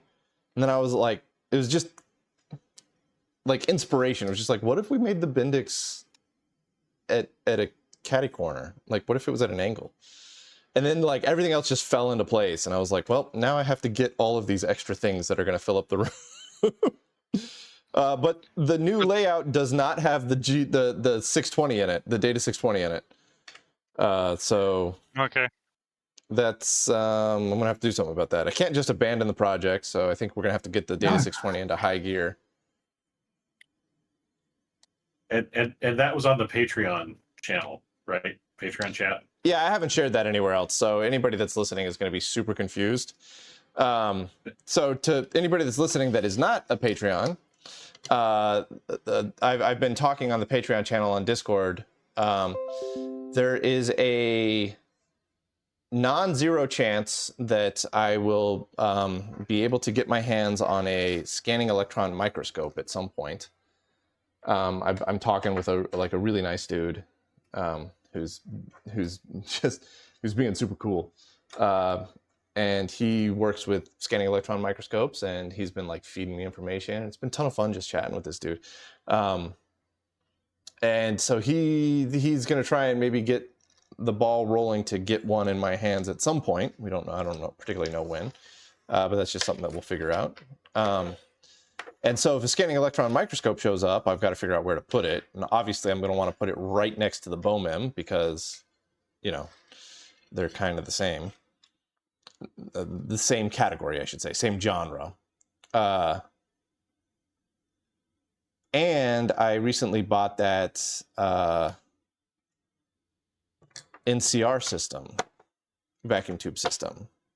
So I just kind of took a guess on how big that NCR system is. I could be way off, and that could really throw my plan out of whack. But so if I've got that new NCR vacuum tube system showing up, and I've got a full-on scanning electron microscope showing up, and I don't have a spare $30,000 to build a new room with yet, I mean, I could do it. It would be painful, but I could probably swing building the new room. But I'm kind of going, you know, instead of spending all of my money on this newer, bigger room, let's instead spend less money, but get cooler things and make this room work. See how well I can make this room work. And so I started, you know, wargaming the layout of systems in the room. I do this like every 3 months, it feels like. And so we came up with like a really cool idea to move the bookshelves around and, you know, get the UE1 and the proposed UE2 right next to the NCR system, which is right next to the G15. The LGP21 will rotate around onto the back wall over there. And then all of the other machines can push further down. The Litton will stay in the room, but the Data 620's got to go. Well, it's either the Data 620 goes or the Litton goes, and right now I'm having way more fun with the Litton than I am with the Data 620. So, one of them does things. Well, they both do things. The Litton does. The Litton does the correct things. It feels like. We still have to go through the diagnostics of all the boards, and but there's the core memory. But it did enough for us to. I mean, it's working enough for us to dump the. Oh wait, which one are you talking about? You're talking about the 620. Data 620. Oh yeah, I was gonna say because the Litton works well enough for us to have dumped the drum. So like 90% of the processor is working, I would say. I mean, it wasn't using much of the processor to do that. Yeah, but I mean, if the processor was busted, it could be holding buses in the wrong places. It could be doing all sorts of junk, right? That would prevent us from dumping the drum. All that we tested looks like it's doing the right thing. Yeah. Yeah, but on the Data 620, like it's very clearly not doing anything correct. Like the sure registers don't look right. Nothing looks right. Yeah, you're not able to toggle in stuff into the register consistently, and that's a bit weird. Yeah. And it's a bit sad that I did join this community for the Data 620, but I mean, well, we're not going to give up on it. Like I said, I'm not going to abandon the project. I mean, we did the reverse engineering. The problem is that backplane would be an inordinate mess. Yeah. To reverse engineer. Like, honestly, I think if we get on the Data 620, I think if we get, if we can figure out how to get my tester to test the register cards, and then we can test all of the flip-flops in the register cards, I'm thinking that we're going to find like multiple bad cards throughout the CPU. Right. And then if we get those fixed, I'm expecting it to suddenly start behaving correctly. I had trouble simulating those flip-flops. Yeah, they're definitely quirky.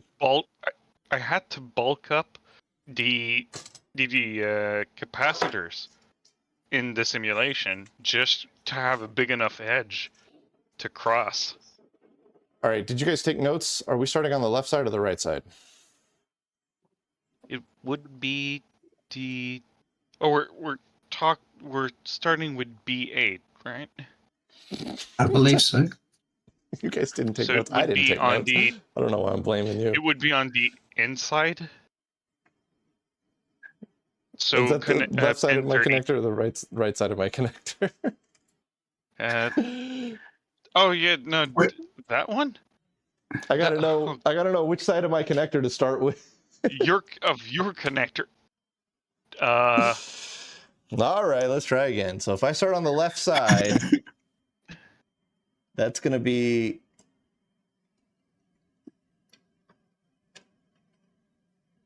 pin. What pin should it be? On the left side, it could be pin 2. Well, the right side is going to be pin 2, I think. Okay, so let's start with that. All right, so we're going to start on the right side, which is pin 2. And then we'll just go up from there. Okay. Okay. So starting on the right side is pin 2. That is this wire here. Where does this go on the Arduino? Pin 30. Yeah. 30. So it's on the inside of the double connector next to all the other wires you soldered before. So Okay, I got 1, you. 2, 3, 4, 5, 6 down from the top. Gotcha. Okay, excellent.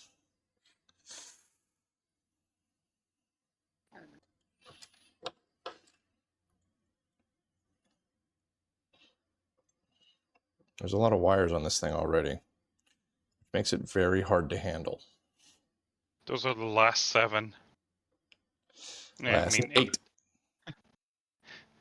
Did you hook up ground yet? Because we Not did yet. that. Not yet. Oh, yeah, that might be useful. Yeah, we're definitely going to need the ground hooked up. I had someone do an entire PCB. His microcontroller was working. Then he realized he never populated ground nor VCC. Still worked. That reminds me of the development of the ARM processor. I was about to say that. You know, their initial development system, they forgot to connect VCC, and the CPU was running off of the voltage from the I/O. Yep. I've done that. It works better than Protection you diodes. imagine. Oh yeah. Protection Those diodes saved the day in a way. All right, my next Well, one eventually- is Across. directly across from Yeah, it. opposite. Yep. Yeah. Pin 31. Gotcha. What a mess. All right.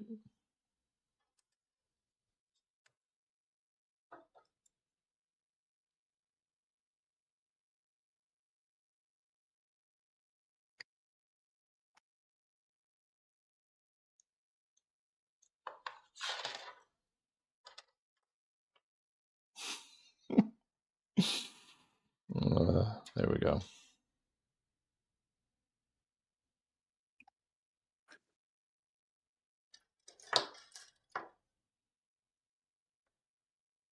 I'm gonna hit a point here where I can't get my snippers in there to snip off the excess. It's getting very tight. And also super annoying.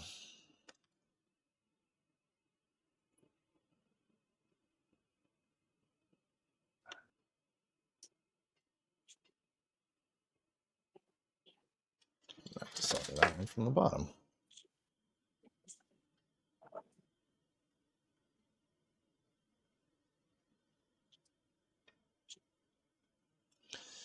All right.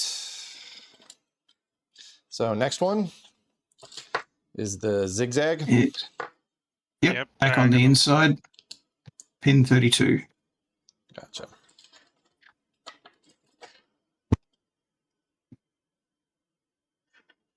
Which is just right next to the one that I just soldered. The first one that I soldered, I should say. Yes.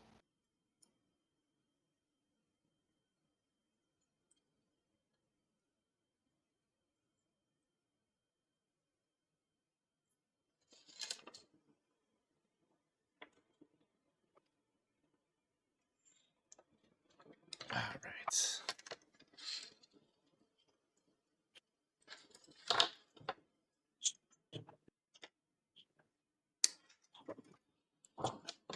I mean, I'd say we're making pretty rapid progress on this. This is going, I feel, smooth.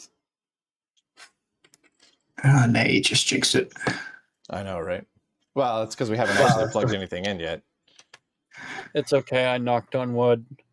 Thank you. Okay, we're good.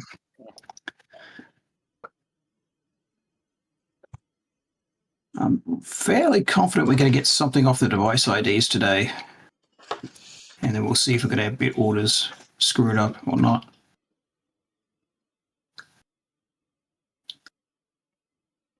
I'm fairly confident something will happen. Whether it's good or bad, or expected or unexpected, it's still something. Ooh, that's going to be annoying. I accidentally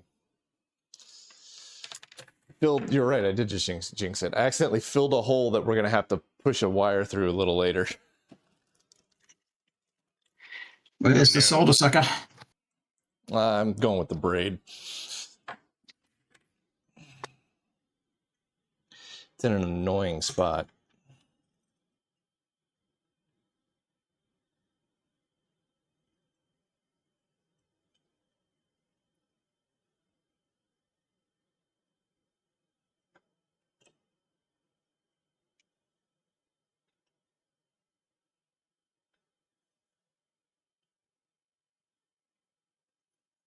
I mean, at least the Almost. Litton outputs are in order. Yeah, they don't do any wonky jumping around with bit 8. All right. Yeah, the outputs will either just work or we just reverse the bit order and they just work. So there shouldn't be too big drama. I did spend a lot of time to try to get them in the right order. I'm sure he did. Oh, we can always fix it. I mean, we can always fix it if we have to. But with 3 of us working on it, I'm moderately confident that we're going to be okay. Like, the only thing that can really be a trouble right now if reverse transistors are not good enough. Yeah, that could be an issue. We could have all of the transistors in backwards. I don't think we do. But you know. I think your test earlier showed that there's probably low probability of that. I think they might be fine. Yeah. All right, where's my next one go? Be across? Yeah, directly across. All right.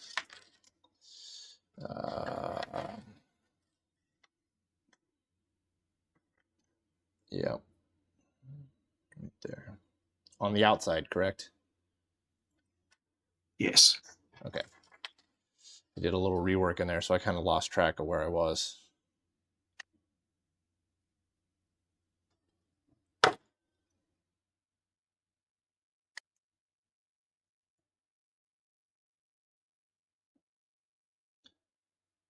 So if the thing does work exactly perfectly, but if it I got a whole list of Opus commands you can try. So. Oh, okay, good. All right. Like, because if it works, like I'm like, great. I don't know what to do next, but if you do, then excellent. We got a plan then. Yeah. We should be able to get to the point of at least listing the program that's on the drum, the high-level program, if it works. I mean, would it work if it's not, if it was like pulled in through the tape and is not, it's not interpreted, it's a direct program? That's oh yeah, you can actually. Yeah, you can actually write native programs and load them off tape and save them from tape, tape them to tape. There's actually a hidden command called J that allows you to jump into native code. So you can load high-level programs, low-level programs. It's all in there. Did we find up what was up with the blackjack program? I haven't had the time to look at that. It's in there, Okay. but I'm not sure. Oh, so we're confident that there is a blackjack program in there. We're confident there's something in there, but whether it's been partially overwritten or not, I'm not sure. But it definitely looks like there's native code in the first few tracks of the drum that Opus doesn't normally use. So it looks like there is native code there, but I haven't tried to disassemble it yet. And I still find the whole configuration really weird, like all the upper tracks not having like zero information in them. It's like My guess is crazy. that all the software is pretty much written for a half-size drum, and so it just doesn't touch the upper half unless you got something specifically that wants the upper half. All right, so the next one is going to be a zigzag on the inside, correct? Yeah. Yes. In 34, I think we're on.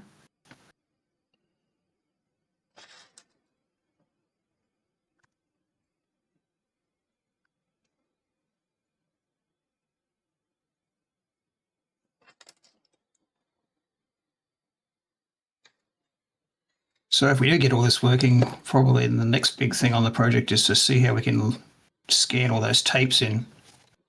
Those paper tapes that you got.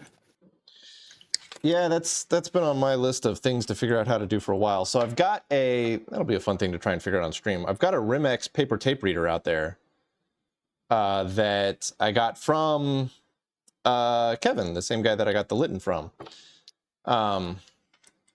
And it's a really nice paper tape reader, but he said, so his story with it was that he was trying to convert it to serial, and he got a pin incorrect on the conversion board and fried the ROM, and there's no more, that ROM code doesn't exist.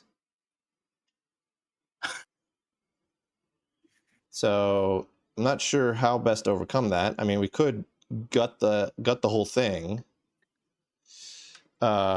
just use the paper tape reader part and then like stuff an Arduino in there. Well, right. Yeah, that would make the most sense. Yeah, probably easier that way. Yeah, I don't, on that thing, it's a tool. Like, I don't care if my tools are period correct. I want my tools to work.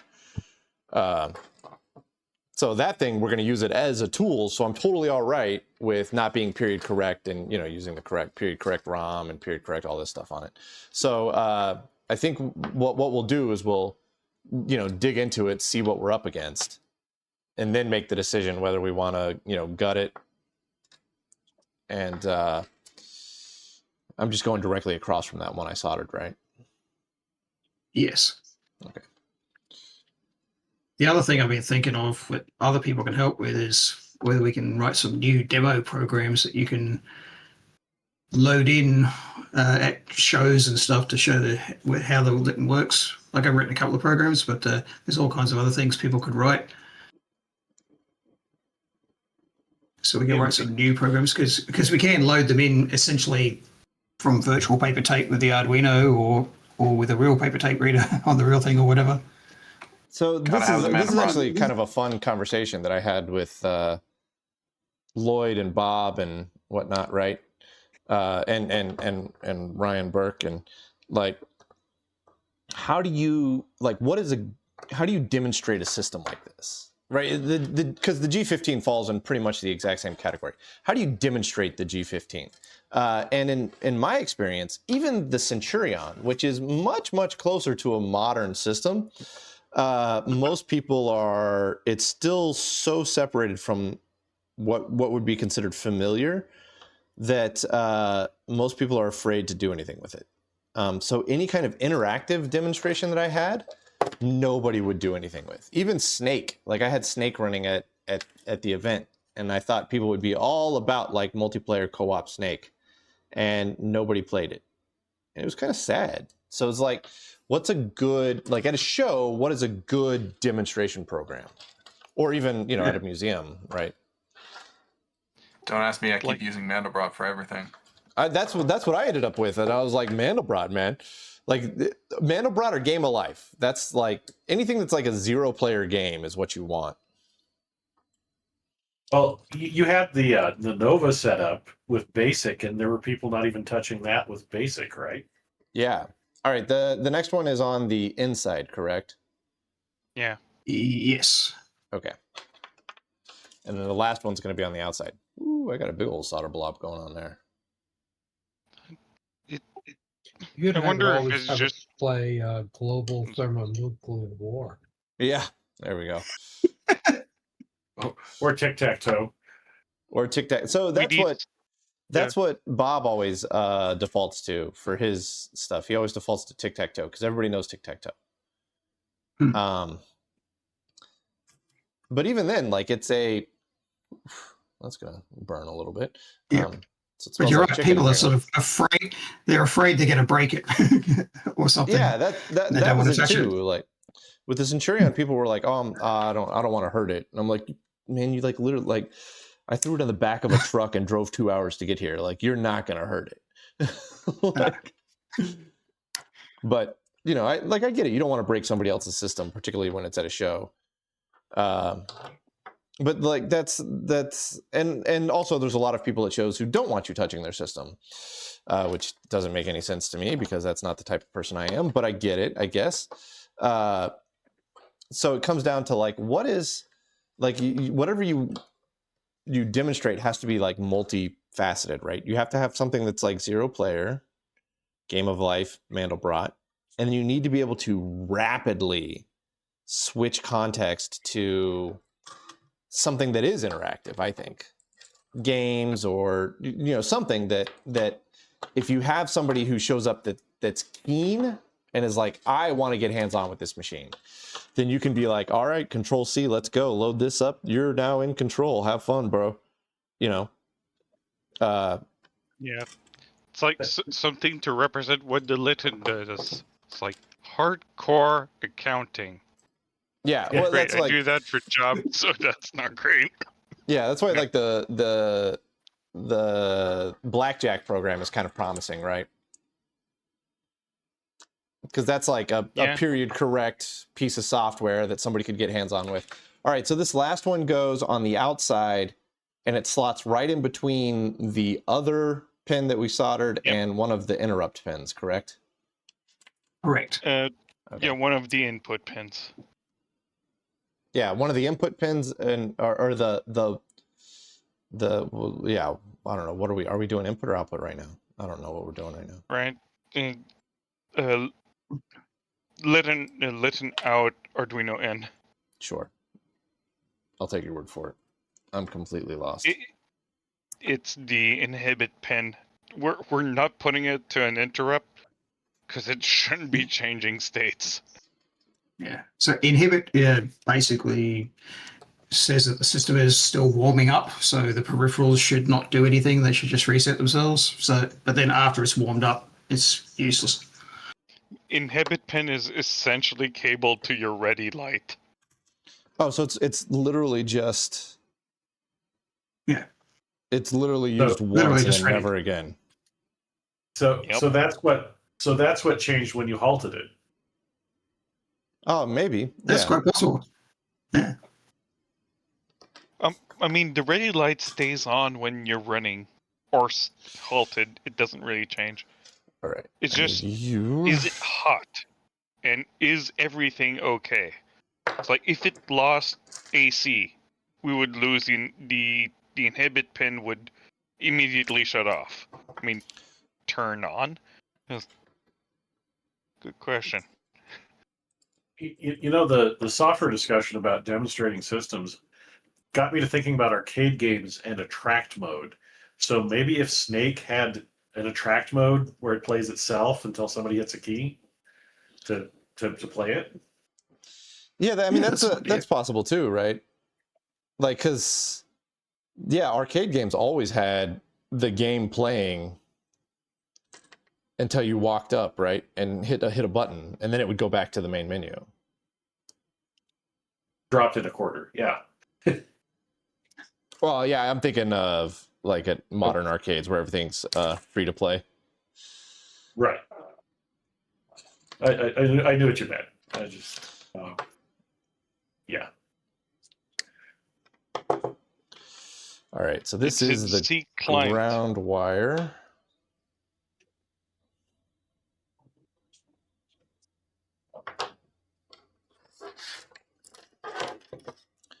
And we gotta solder ground onto the.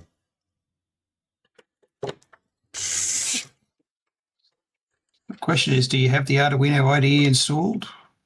Oh no. Well, it depends on what machine. Yeah, no. So we'll just say no. Okay. I have it installed, but it's installed on the machine that's streaming. So if I try to run it on that machine, it's guaranteed to crash the stream. Yeah. I just had a thought about the tape reader. If it has enough I/O, if you put a Pico 2W in the tape reader, then you'd have a Wi-Fi connected tape reader. That would be kind of funny. Supposedly that, like, it's a really nice Rimex. And so supposedly it can do, like, it's like crazy fast. Now, if we ditch all of the if we ditch all of the internal electronics, it's on to us to figure out if we have a good read of the tape or not, right? So we got to do like checksums or whatever, or I don't know, read it twice or 3 times, right? There's the parity bit, but that's just slightly good enough parity. But that's only that only works if it's a Litton tape, right? And you know that there is a parity bit or where the parity bit is. That doesn't work for unknown tapes. And so we would like the thing to be usable for, unknown stuff as well. So you could have a general purpose 5-bit or 8-bit tape reader. Exactly. So that way, if I come across, some other Bendix tapes or whatnot, like, we can read them. Yeah, you'd hope there's odd and even parity, and it could be anywhere. Yeah. So the way Lloyd dealt with it was he read each tape 3 times.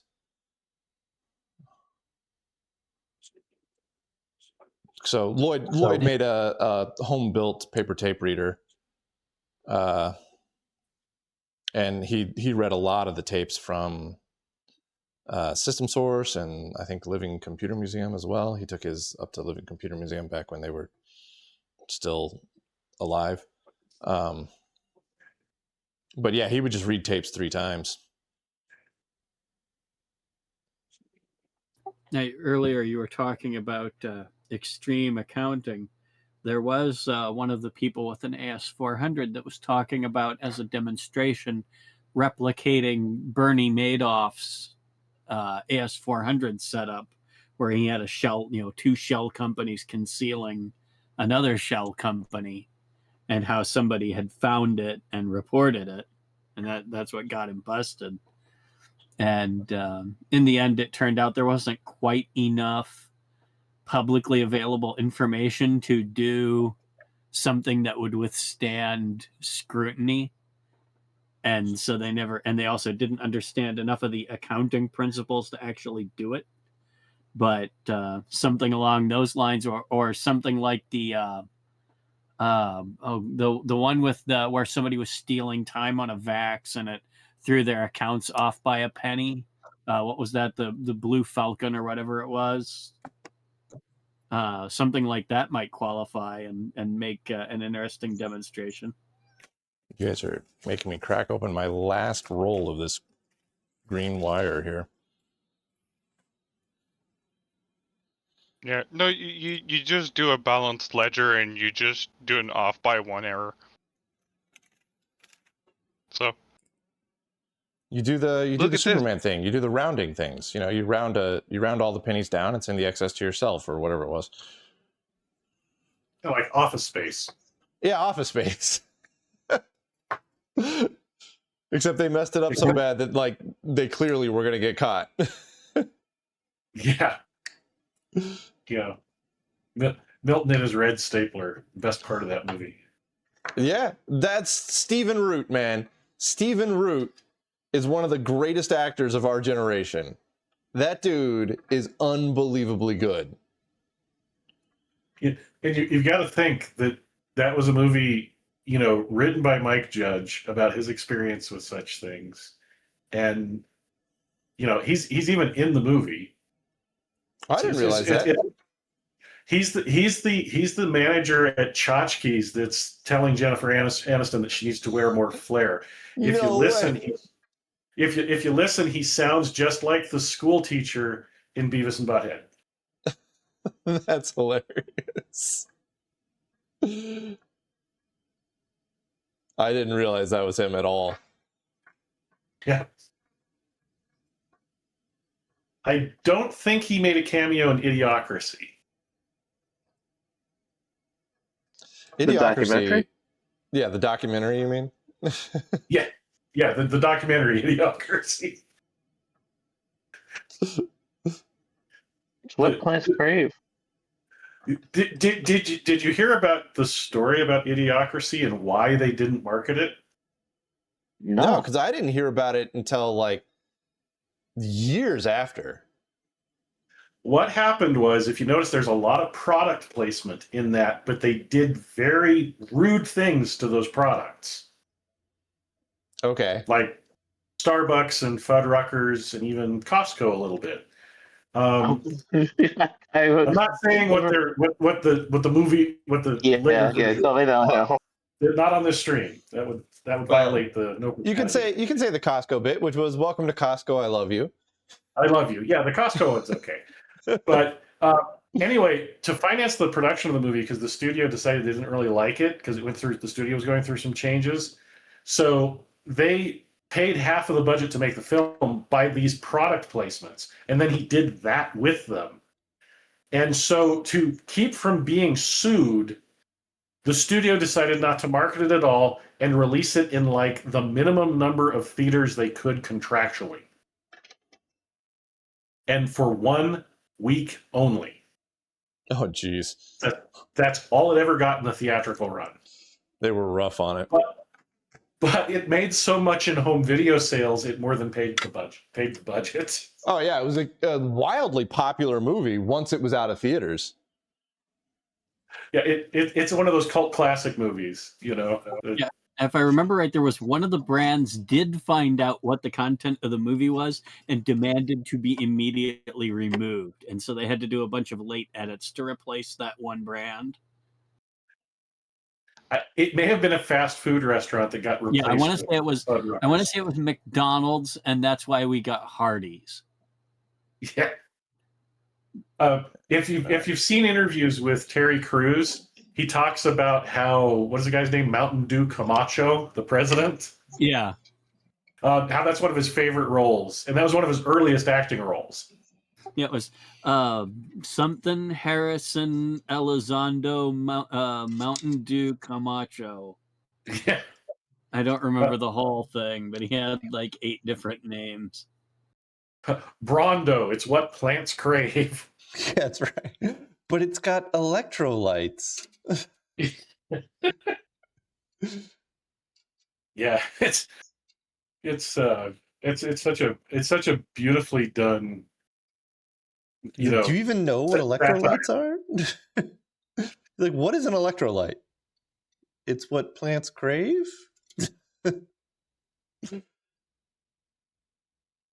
You mean water? What we use in the toilet? I had a moment like that at work. My boss was had a cold, and his nose was running very badly. And I noticed he would go into the bathroom, and then he would come out, and he was in pain. And he went back to his office, and like the 3rd or 4th trip, he made some kind of remark about these paper towels are killing me.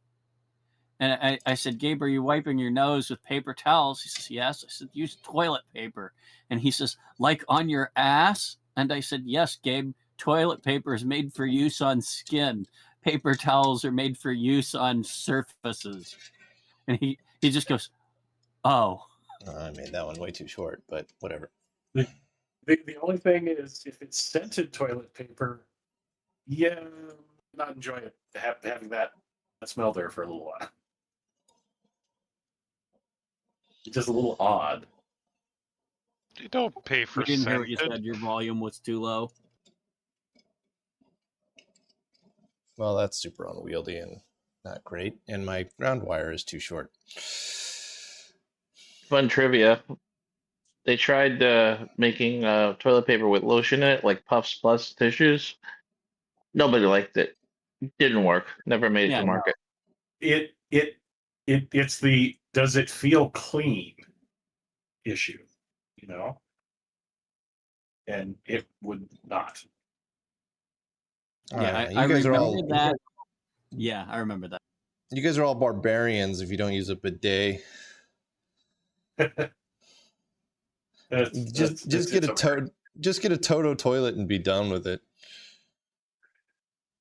No, I remember back in it was either the late 80s or the early 90s. All right. My stepdad. Nope. What's that, Dave? Did I step on you? Oh no, I'm muttering to myself. Sorry. Oh, okay. No, I thought I interrupted someone. Anyway, I'll make it short. My stepdad paid a truck driver friend of his to smuggle an illegal toilet down from Canada because we had a so short water usage limit here, and so you could not buy a toilet that did not have a limited water tank to limit the amount of money, or not money, to limit the amount of water that would be consumed in one flush. And so he had this toilet smuggled in for him, and it was they made all these all these funny shenanigans trying to get it in the house without the neighbors figuring out what it was. We still have the toilet. There's actually a market for older toilets because of that. That people would buy ones that have been removed for renovation. It's also why you'll notice that almost all shower heads have an easily defeatable flow restrictor in them. I always thought that was supposed to be optional based on what jurisdiction you were in. Like if your jurisdiction required it, you were supposed to leave it there. But if your jurisdiction didn't, you would just take it out. There's a federal law that says that they have to have it there to sell them, but it doesn't say you can't use them if you remove the flow restrictor. Okay. So, I thought it was like a state level thing. But yeah, in California, it's technically illegal to remove the flow restrictor from a shower head. It's like the tag on a mattress. Well, yeah, that's only to be removed by the consumer. So, yeah.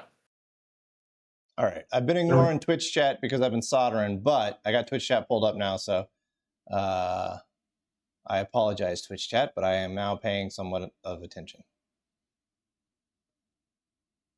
That's okay. Apparently people were learning anyway. What they were learning, I have no idea, but I think the last major question you might need to answer is if there were any substances from the older machines that you need to worry about from like a hazmat perspective.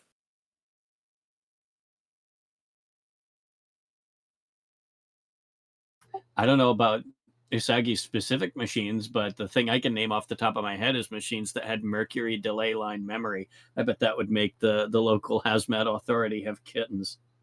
You have how many little vials of mercury in your machine? Yeah.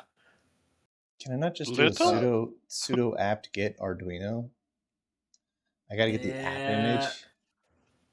I'm not sure. I mean, it used to be. I think sometimes it works. Just give it a try, but otherwise you can install from the net pretty quickly.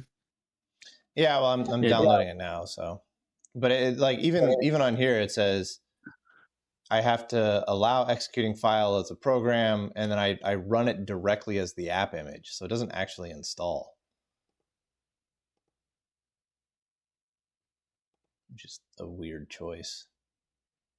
There may be some low-level I/O to USB that's required, or is that's all through a serial interface though? So maybe it shouldn't. Whatever, I'm just gonna put it on. Sometimes you have to give the device permissions.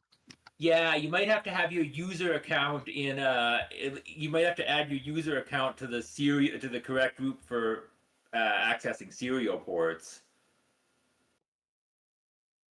Yeah, the other thing you can do is if you're not sure if something is apt gettable or not, do apt search whatever, and it Oh, will search Arduino. the package database and tell it to you.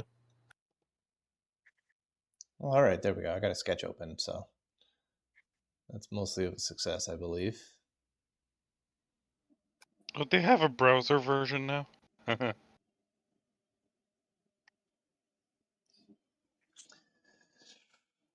All right, so it says it's downloading packages and installing stuff here, configuring, installing platform. So, That's a good start. Yeah, it's a good start. It's doing stuff. Installing Firmata.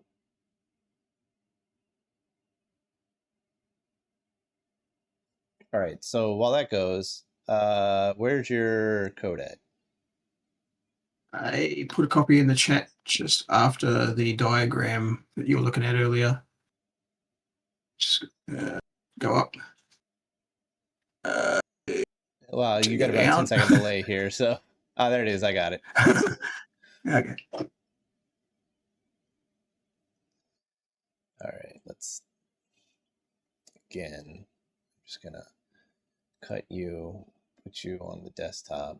All the things I've learned about how to use Linux in the past 5 days of like daily driving it on my desktop. I now need to implement on my laptop. Let's go file. Let's open your sketch. Oh, I didn't know you'd switched. What did they sucker you into running? I'm running Mint. I was going to try and run Kubuntu, but Kubuntu would absolutely not play nice with my my video card. Why did that open in a second window? What are you doing? Sometimes does that. Because you already had a sketch, so here you opening a new one. I wanted you to open in the same window.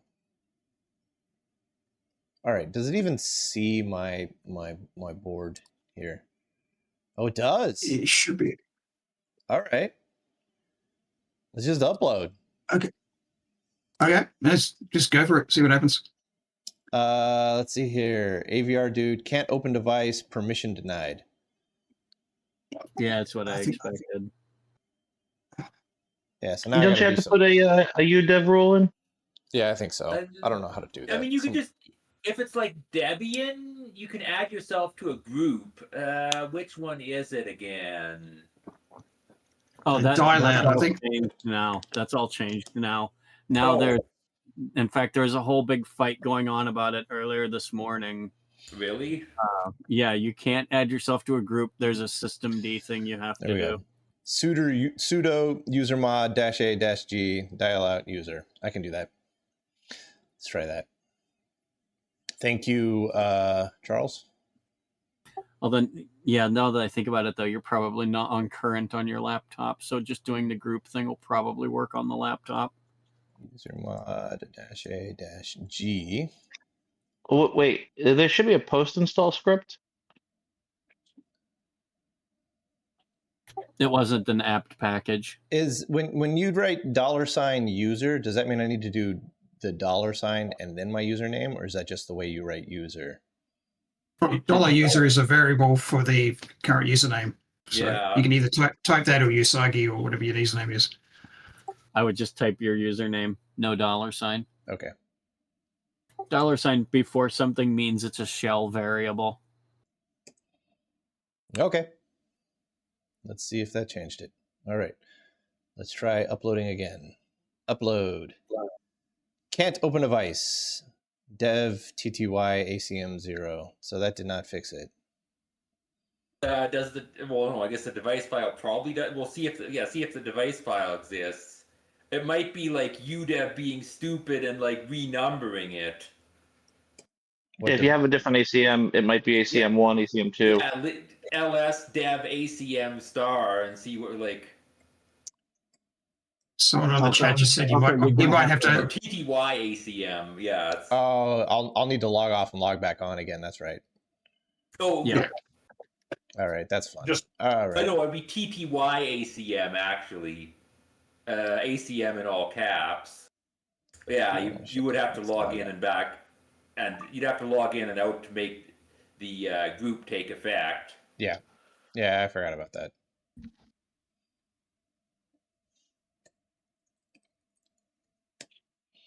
you guys can figure out my password from the low resolution shot of me typing on the keyboard, I will be impressed. But also, please don't try to figure out my password. My good friend ChatGPT will probably be able to figure it out. Oh, Jesus Christ.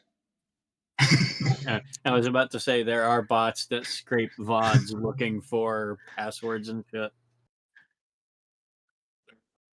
I was just reading an analysis of why AIs have a tendency, why large language models specifically have a tendency to hallucinate. It's because it's better for them to make stuff up than to return no value in the way that they're written. Oh yeah, it's the same way you deal with management. Exactly. This is actually a good analogy. Yeah, I wish the vendors would just realize it's okay to say, I don't know. No, it's not. From experience, if you are on a service call and you are being sent out to look at the customer's $10,000 enterprise printer, and your second level of support is on the phone waiting, and the customer walks up and says, "Have you seen this problem before?" They do not want to hear the true answer, "I've never seen this equipment before." They want to hear, "Yeah, I've seen this before. It's irritating. There's supposed to be a fix soon, but they've been saying that for months." All right, let's try to upload this again, see what happens. Done uploading. Yay! Heck yeah. All right, so now I need to go. I mean, it should just automatically be running now. So I need to go to the serial monitor, correct? Yeah, let's start. You might want to use Minicom or something to talk to it instead, but let's just try the serial monitor first. Okay. Okay. I'll get a picture of this right quick. Say there.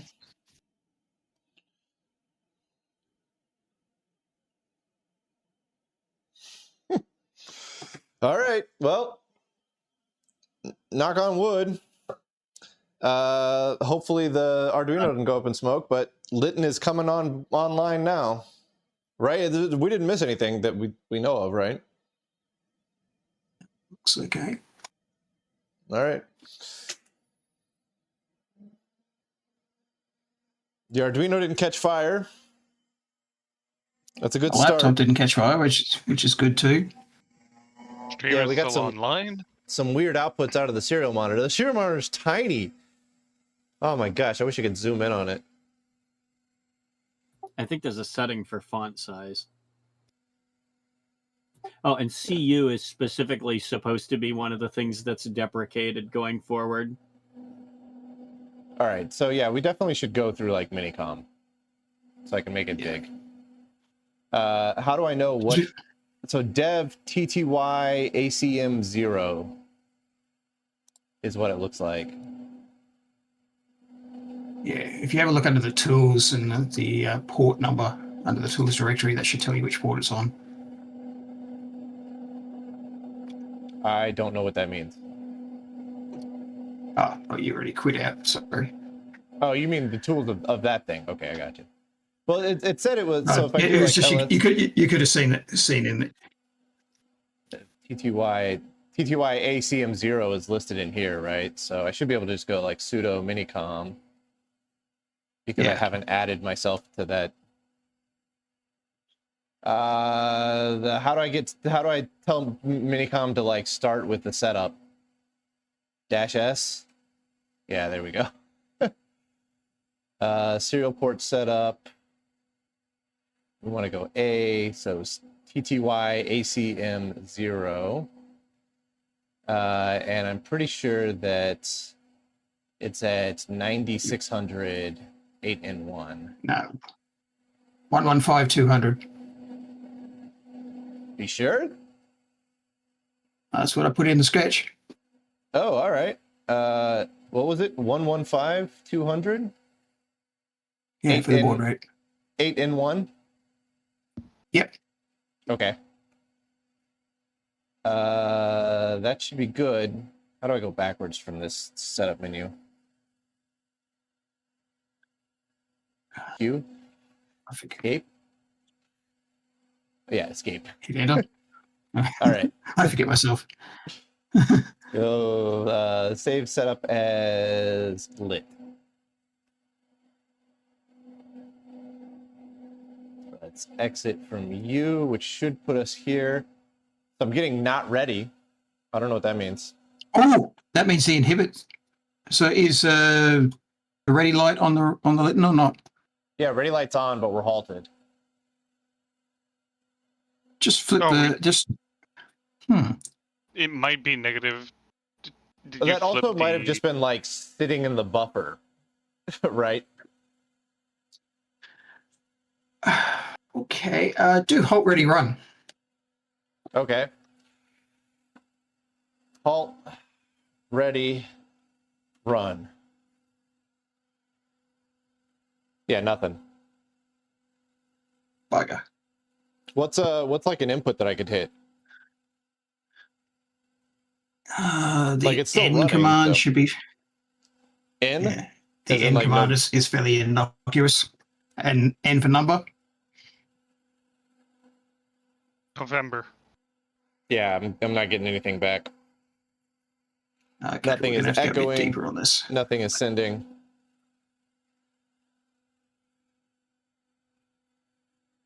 If the Arduino application is still running, check and see what's on its serial monitor. It is Which not still shouldn't running. be. Okay. I can control a Z. How do I exit out of Minicom? Now that I have the Minicom set up, I can do it. Oh, hey, hitting control caused the Litton to do something. What? That's weird because control by itself shouldn't send anything to the other side. Yeah. Control X. How do I get out of here? Control AX. Control AX. Yes. There we go. Yeah, Control AX could exit and free the port. Control AQ exits without resetting. Yeah, so if I go back to the Arduino IDE here, the serial monitor is up here. You said the baud rate was 115,200. Going real fast on the baud rate. So if I do a halt, ready, run, I got nothing on the serial monitor here either. You might Turning need the to Litton off and then back on again. Okay.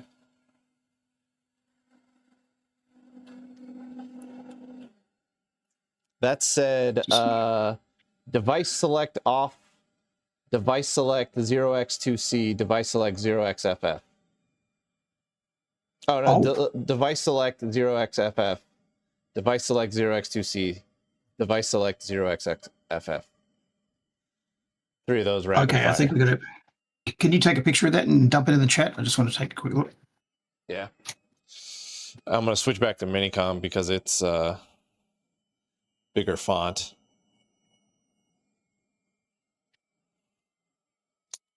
Because I know what device IDs it should be doing, and this will tell us if we got the which way around we got the bits.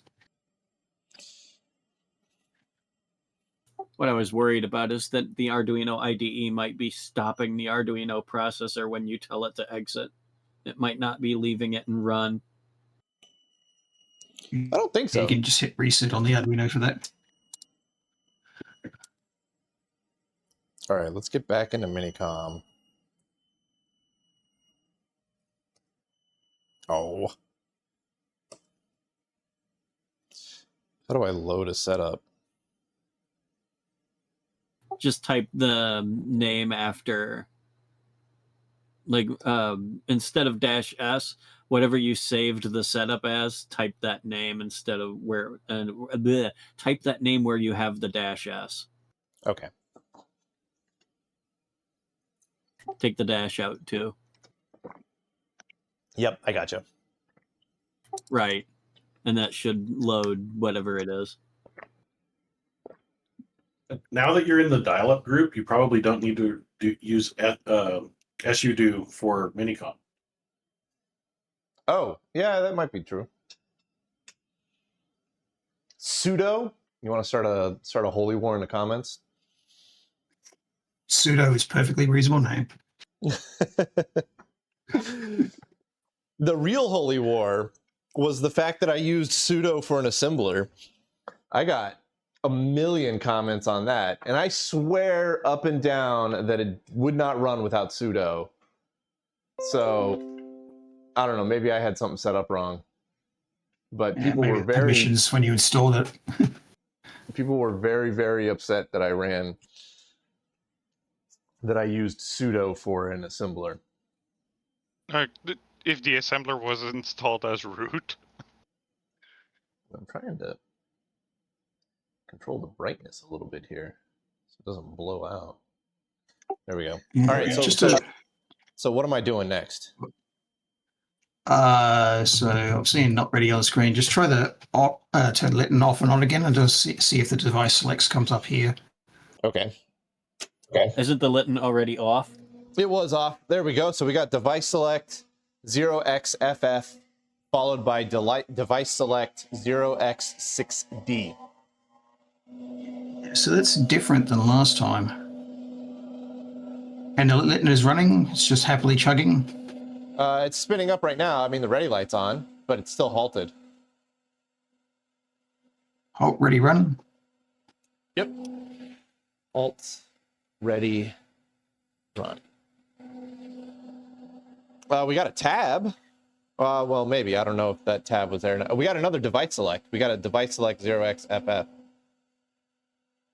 Yeah, I think bits are a little bit screwed up here. But so what? When you go to Opus, the first thing it does is prints a CRLF and then waits for input. So just hit a key, just any letter.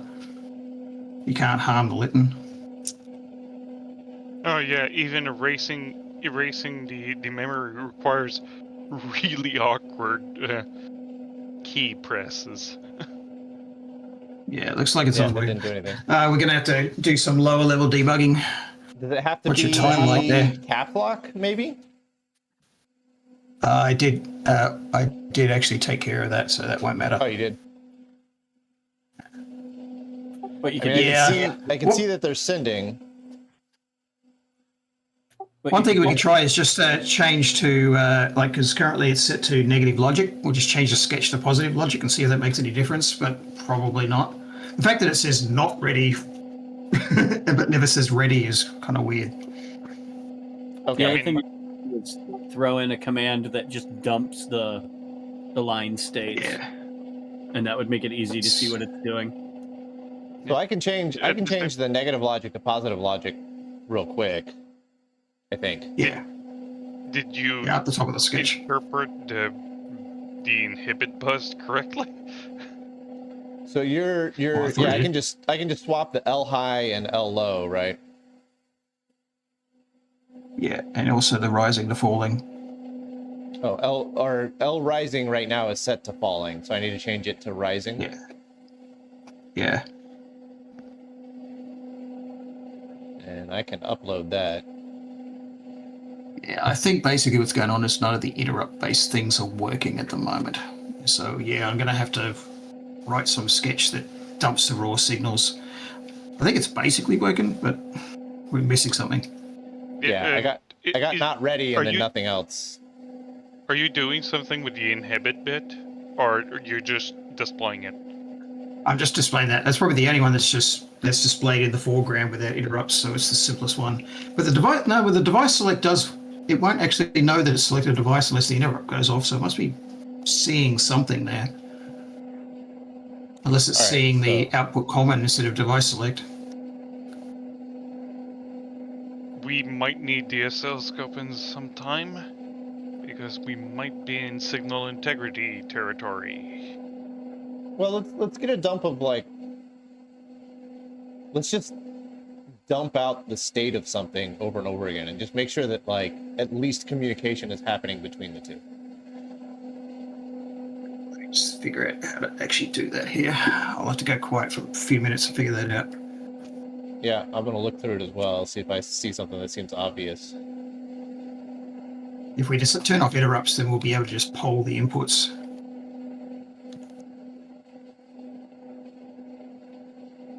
Let's see if I can get you an example. Could we just set so that if an interrupt hits, we just print a exclamation point or something on the screen? We could. Because an Printing interrupt should interrupts could hit. be. An interrupt should hit when I do halt, ready, run, right? Yeah, you should be getting device selects and output commons and all kinds of things. All right. So whenever an interrupt hits, let's just put a little print in there that says print an exclamation point.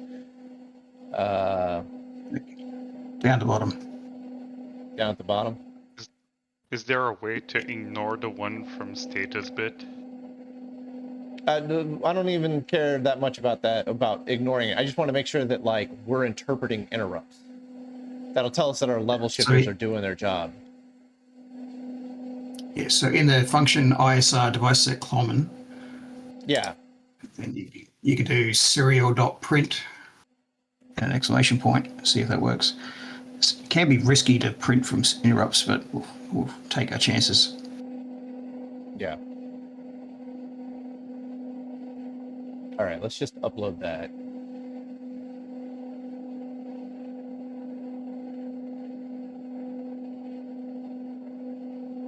So I got another not ready. What are you doing for time? What am I doing? Ready run to. Yeah. Go halt, ready, run. And I didn't see a single exclamation point.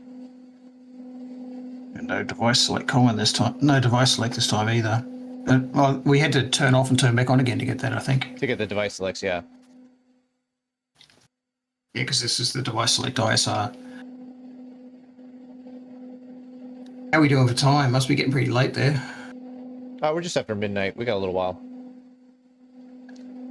Probably it's going to take me about half an hour or so of concentrating to make a better sketch. All right, you concentrate. I'm going to pull the scope out and see if what our signals look like on the output coming from the Litton. Okay, I'll be going quiet for a little bit.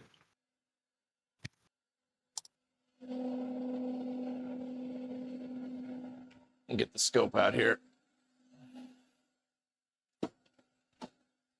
I'll be gone for a second too. The mention of the time reminded me that I need to go and re-up my cold medicine. Oh, I hope you're feeling better, man.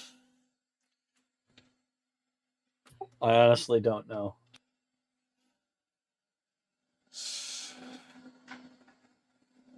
All right. Last time I had the Rona, I was living on NyQuil for 3 weeks.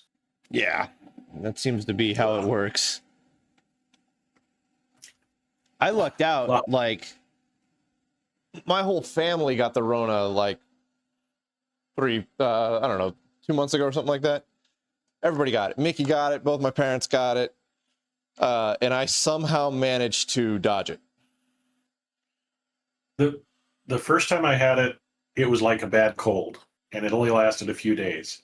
Then I got vaccinated, and then a year later I caught it, and it was like 6 weeks long, and I lost my sense of smell and a sense of taste for almost 3 months. Oof. It was rough. I could taste a little bit of umami and salt, and that was it. Oh man. So it was like breakfast sausage was the best thing in the world. All right. Because it hit those receptors. It still tasted wrong. Everything else was like eating cardboard or wet cardboard. It was awful. That's what I'm looking for right there. All right, let's see if I can do this without shorting stuff out.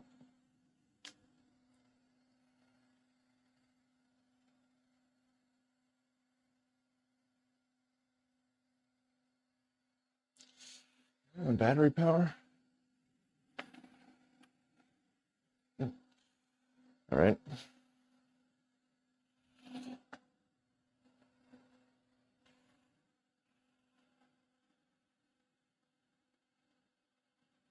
Yeah, I've been really lucky. I haven't had any cold or flu or COVID like since like I haven't had any kind of anything like that since like 2019. Go on. Yeah, I've been pretty. Well, I mean, it's partially because I'm pretty much a hermit. My scope probe will probably work better if I plug it into the scope. Yeah, that it would. Oh, wireless probes. Yeah. Works as well as wireless ESD. All right, so let's see here. We've got some signals here. Let's see here. These are inputs from the Arduino. The Arduino shouldn't be inputting anything though, right? Or is it? One of those is held at 5 volts. Oh, that one's at 0. All right. That's at 0. That's at 0. Oh. That's at 0. Ooh, that one's gotten... Looks like it's trying to signal something. This is an output from the Litton input into the Arduino. It looks like there wants to be activity on there, but it's like super low, like the Arduino is maybe pulling it low.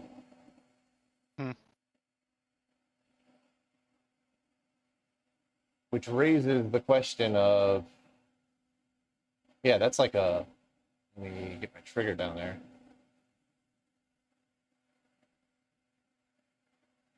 It's like a full-on square wave, but it's just from 0.5 volts to 1 volt.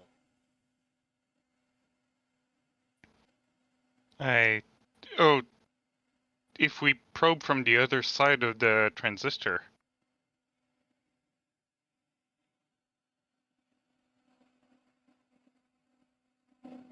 So yeah, that's coming from the Litton there, which is also super low. This is the actual output direct from the Litton. It's like right around 0 volts. Not even like 0.1 volt to minus 0.1 volt. That's before the first 10K resistor, right? That's, yeah, direct on the connector into the level shifter.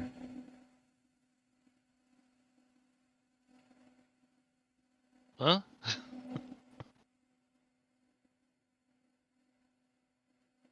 That's supposed to be which signal? That is the second from the right. There's an output on our control signals. Okay. It makes me wonder if my ground is chassis ground and signal ground are different, maybe. Oh, that might be a case.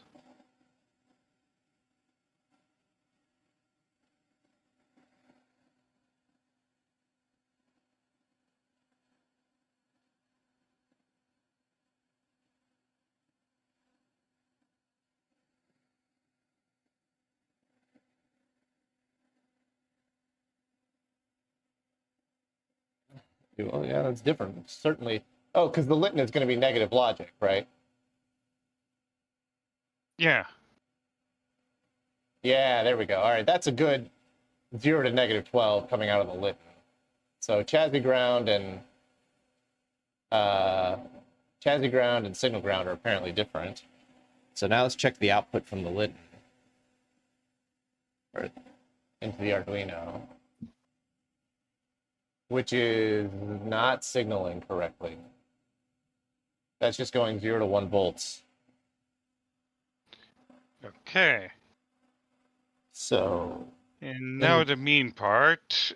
I think our transistors are not amplifying. Don't jump to conclusions yet. Let's learn why that is the case. Yeah. Suss it out.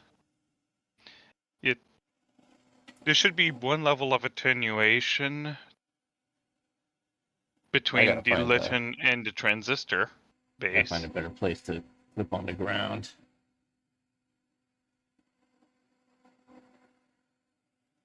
The ground keeps falling off. I gotta make a something that makes clipping on the ground easier here.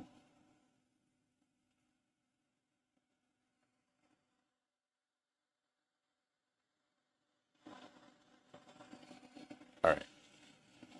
All right, so we've got coming from the Litton, I've got 0 to negative 12 volts coming in.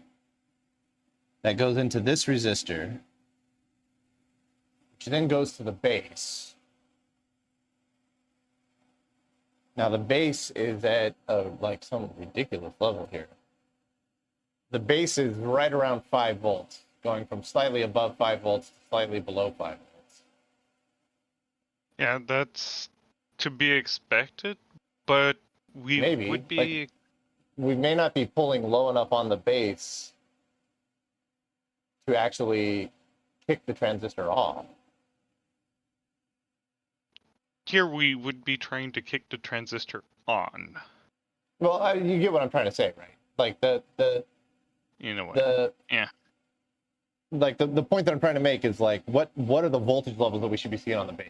Because right now,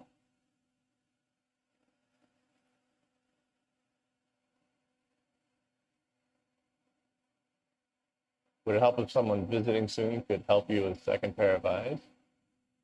Maybe. I don't know who wrote that. Or Drake. Yeah, maybe. I don't know. Is somebody visiting soon? I don't know if somebody's visiting soon. Certainly hope nobody's visiting. I don't have any plans. I'm kind of hoping to take the... Yeah, so let's see here. We're going from... Let me take a single shot of this. So we're going from the base of the transistor. The base of the transistor is going from 7 point... Let me line this up. Good Lord. Let me pick a value that makes sense here. So the base of the transistor is going from about 6.95 down to about 4.8. This is still like a terrible... Can't make any judgments from that. Yeah, it looks not low and it looks not low enough. Yeah, so how low does it... Yeah, so it's about 7 volts down to about 4.5 volts. But 4.5 volts should be enough to... I mean, it's not 0.7 under 5. You're right, it is not. It's not 0.7 under 5. Is that how low it's got to be? I mean, silicon transistors normally take like something like 0.6, 0.7 volts forward.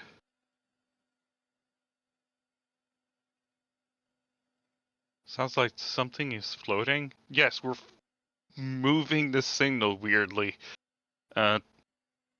Just hope it's not it's not the resistor selection from 256 bytes.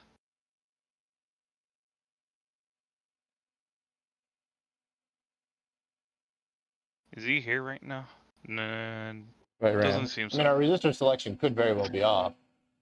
Yeah, so that's going down to that's starting at 7 volts and going down to 4.5 volts, which to me sounds like it's not going like low enough, right? How's our 5 volts reference? Oh, yeah, our 5 volt may not be 5 volt, huh? Hang on a second, let me check that. Here, I'll post the screenshot of this. I'm assuming you guys can also kind of see that on the camera here.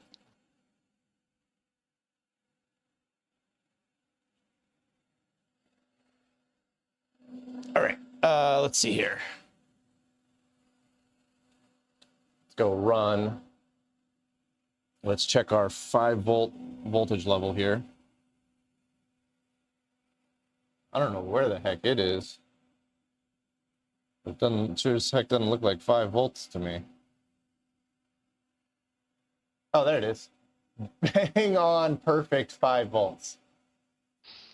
That's not an issue. I mean, with the amount of filtering and resistors they have in that regulator, it has to be 5 volts. Yeah. plus 18 is a little high. So plus 18 is actually at about 18.6. Oh yeah, it does match what we were probing, I think, at some point. Well, I mean, there's one really good thing about it being 18.6. It's not 36. Yes, it's definitely not 36. The minus 24 is right about minus 24. But yeah, plus 18 is slightly high. I don't know. Oh. It used to be higher. Huh. But that used to be shouldn't necessarily take it off. 19.67. All right, so we have a case where we are like clearly seeing a value come into the transistor. Like this is very clearly 0 to negative 12 volts coming into our transistor here. Coming out of the transistor, we're seeing the transistor start to try and turn on, but it never actually turns on. Which definitely sounds like our base voltage here is not going low enough. Yeah. And we're close enough to voltages that I don't think even flipping the transistor would matter. It's like, if that's not going low enough, it's not conducting either in reverse or forward. Yeah.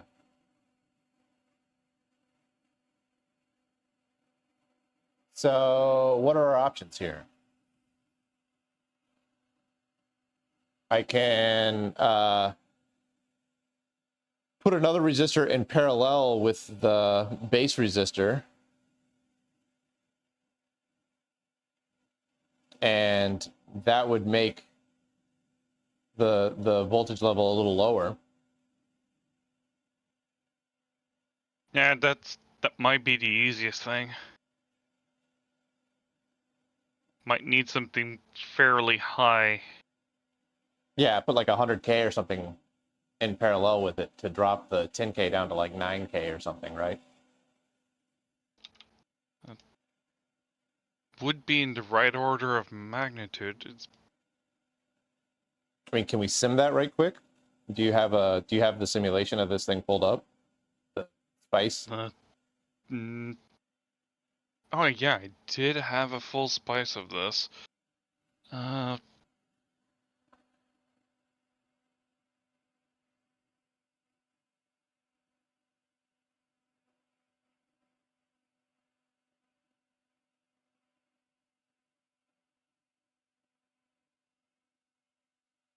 Because I mean, if anything coming out of the Litton is, if all of the signals coming out of the Litton are only ever going down to 4.5 volts, none of the transistors are going to turn on, which means that the Arduino is never going to see any values at all. Yeah, they might be. Some of them might be triggering more than others.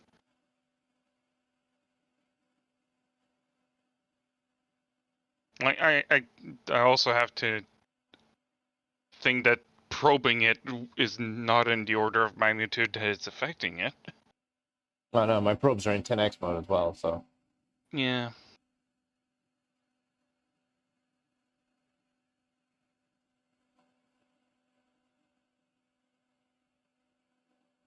But I can, if I remember the level shifter schematic. Oh, geez.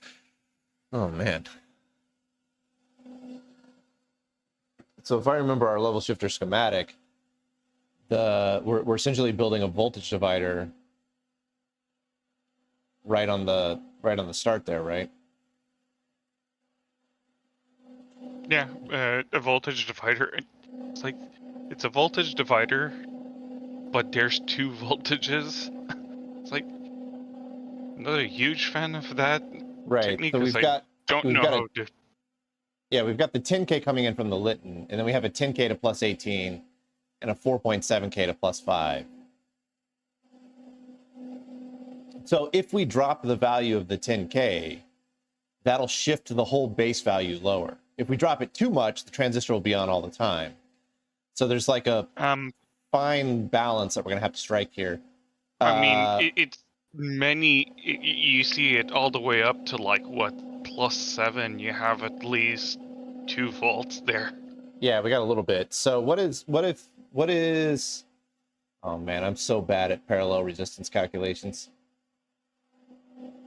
Let's go. Parallel resistor calculator.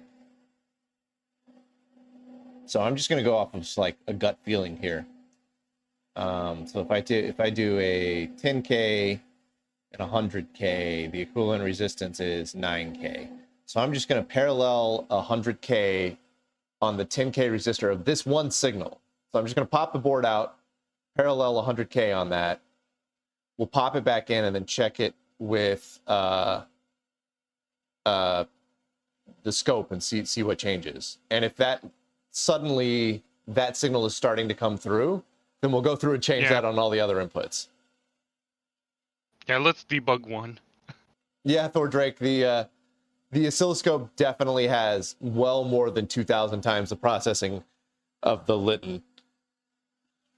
I'm not entirely sure that order of magnitude covers it. Yeah, it's probably more like 2 million times or something like that. Yeah. If you consider the FPGA that's doing the memory shifting. Yeah.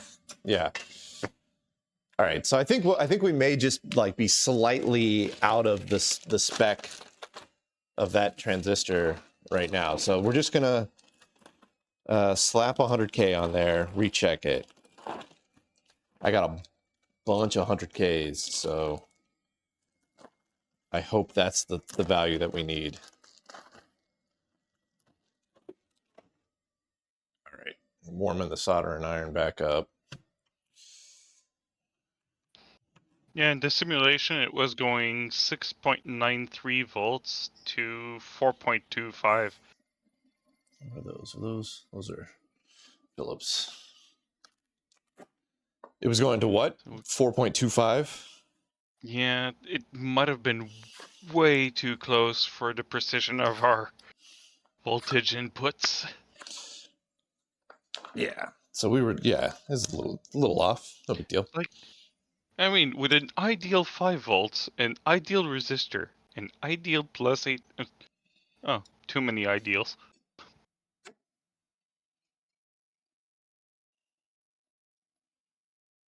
I better mark these.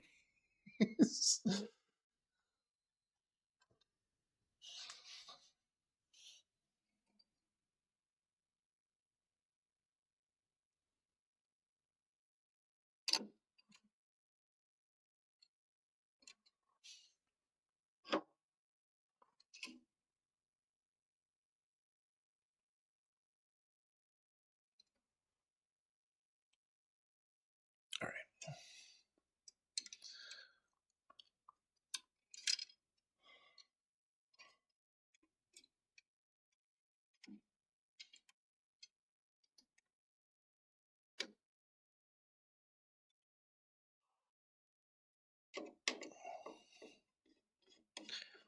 Oh yeah, even in the simulation, if we bump up the 18 volt to 18.6, it's not fully turning on the transistor.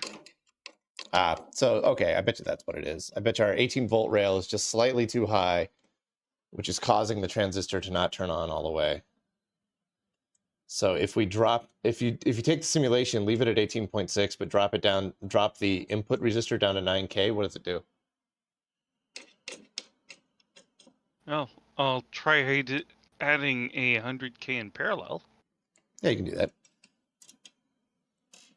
If I can zoom in a bit.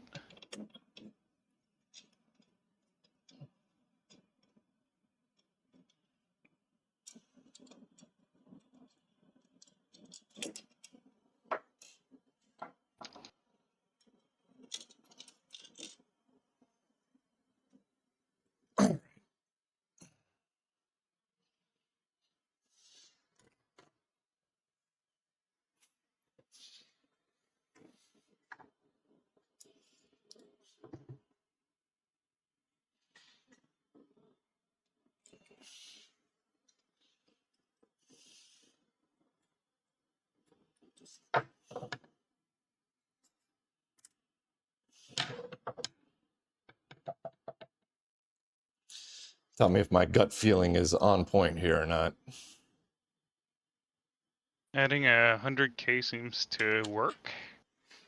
Let me make sure these are actually 10Ks that I put in here. Now I'm curious if they're not.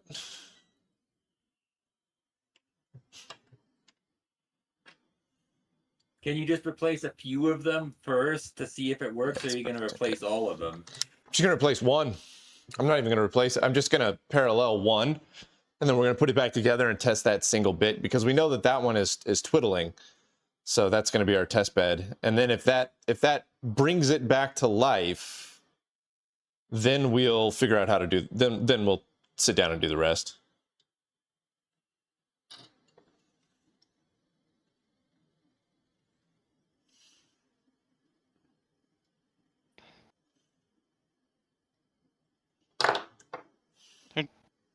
Yeah, your gut feeling is right. 100k above, a 10k is now 9k. Well, I mean, my gut feeling on the value, I didn't know, but the does it make it work? That's the big thing.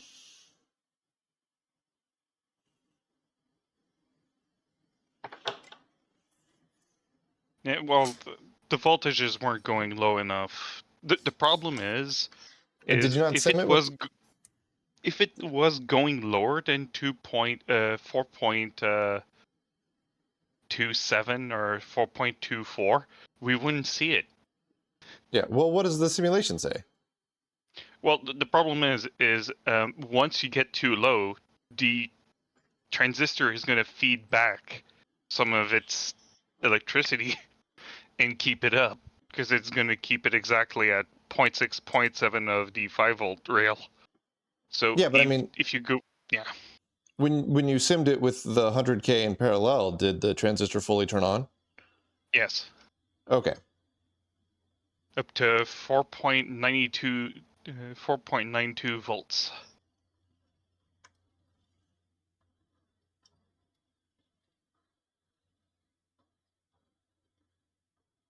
So it turned on hard. That's good.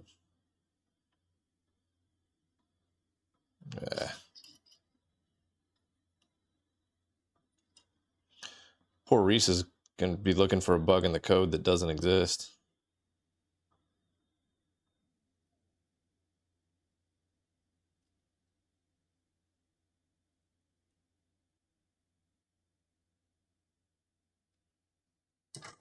So now That would be the story of my life.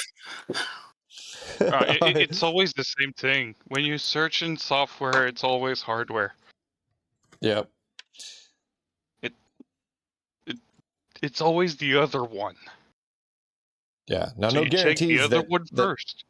no guarantees that what's Is it? coming from the Arduino is good too. So we're gonna have to figure out a way to test that as well. But let's start with trying to get the Litton to communicate to the Arduino, and then we'll work on going in the opposite direction. All right. So that one is now doubled up. Let's put it back together and give it a test. I just dumped a sketch in the chat that just turns off interrupts and just dumps the raw signal transitions. So hopefully that helps. Okay.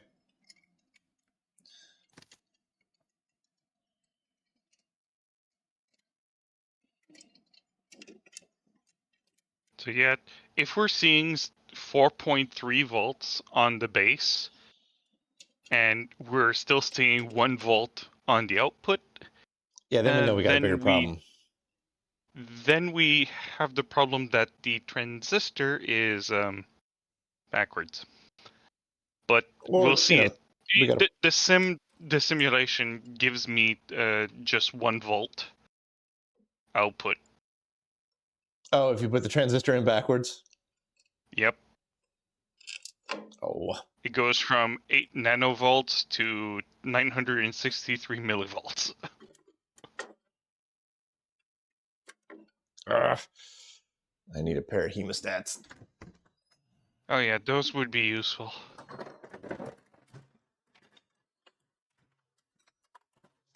What drawer are they in? There they are.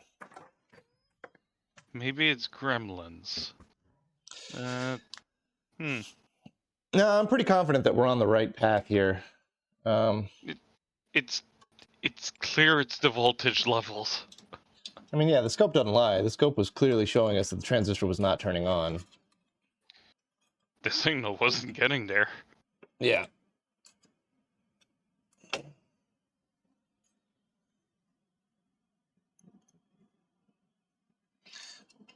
Do it in this corner, I guess.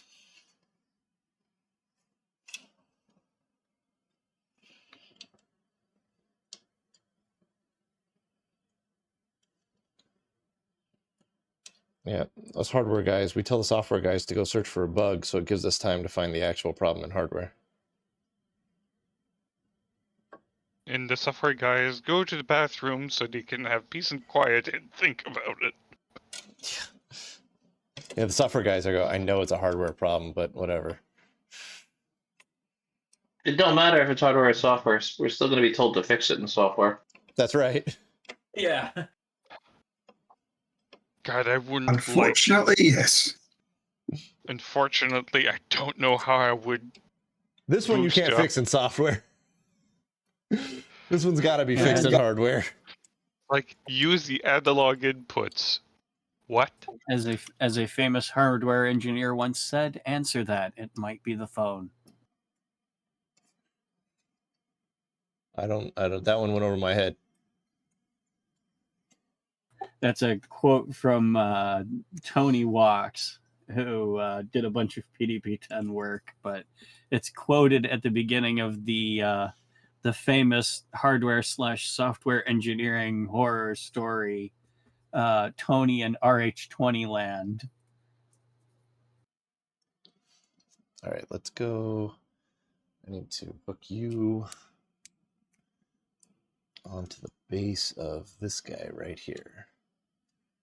All right, so let's go power on with the Litton.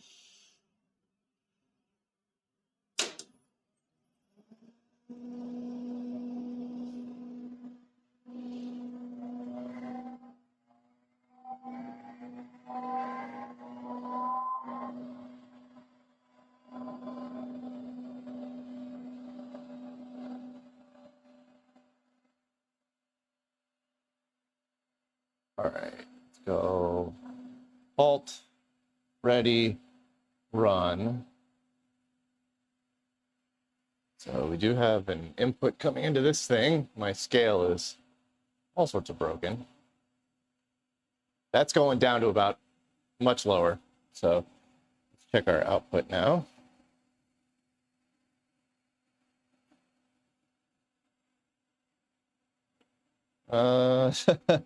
It's not great. So our output into the Arduino is looks like 0 to 2 volts. 2 volts is weird. Yeah, 2 volts is weird. All right, what is the actual input to the base look like here?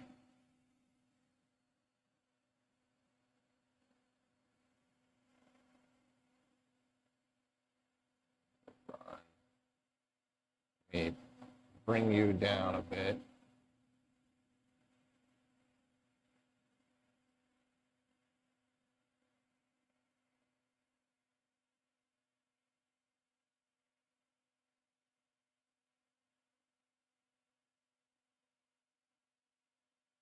Trigger.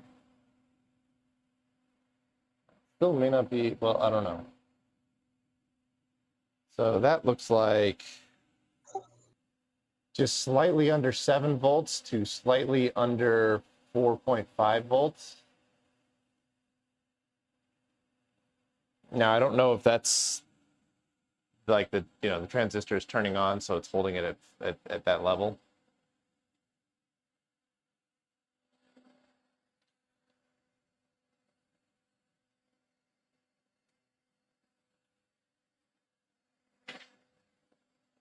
This still feels like we're not going low enough. Like maybe 100K was not big enough, or maybe 100K was too big.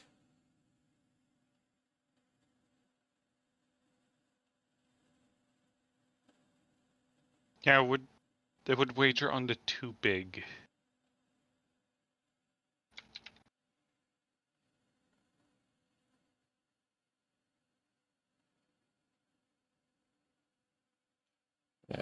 So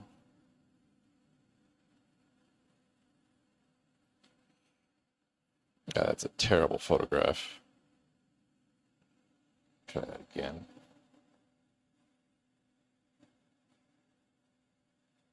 I think we're editing the right resistor at least. Yeah, I think we're barking up the correct tree. We're just not getting just off on the value. Like, at some point, we're gonna turn on that transistor, whether it likes it or not, whether it's in the right direction or not. Yeah, so what if we do, like, what if I do a 10K and a 33K? I mean, next step would be something like That drops it to 47. Yeah, I don't have any. I got a bunch of 33Ks. That drops it to 7.5K on the input. And we've got 7 volts. So we're like a full 2 volts above 5 volts. Like if we're just even slightly above 5 volts, the transistor turns off. Right. So we got a ton of room to play with there. So let's try a 33K.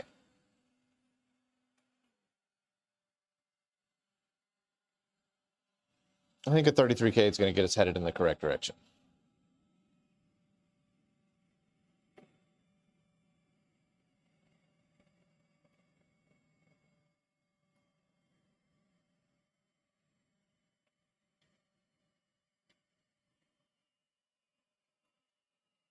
Because we saw, like, we did see a definitive improvement here, 0 to 2 volts as opposed to the 0 to 1 volts that we were seeing. So the transistor is starting to turn on, but I don't think it's getting all the way there. What's up, KE7845? How you doing?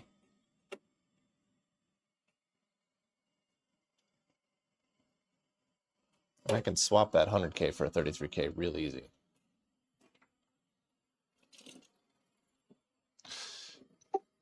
Hey, Dave, I'm signing off for the night. Have a good night. Take it easy, Bob. Thanks for hanging out. On the positive note, if you put a 33K there, it might turn on even a reverse polarity transistor hard enough that we can read it. Well, I genuinely don't think our transistors are reverse polarity, though.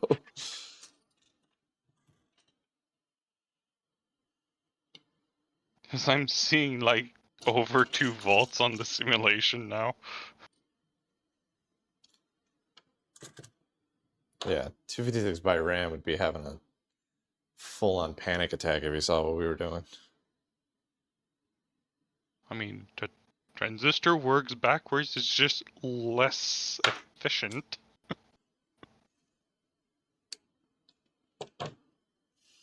It amplifies a bit less.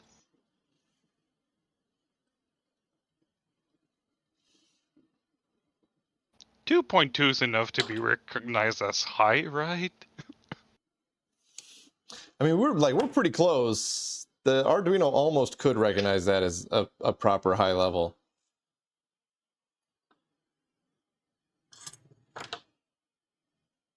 I know, it's in the metastable section, but what does the Arduino know about metastable stuff anyway?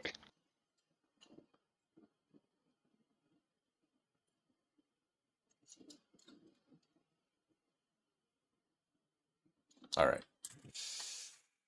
Back into the Litton. And then if this works, we'll just go through and add 33Ks to all of them.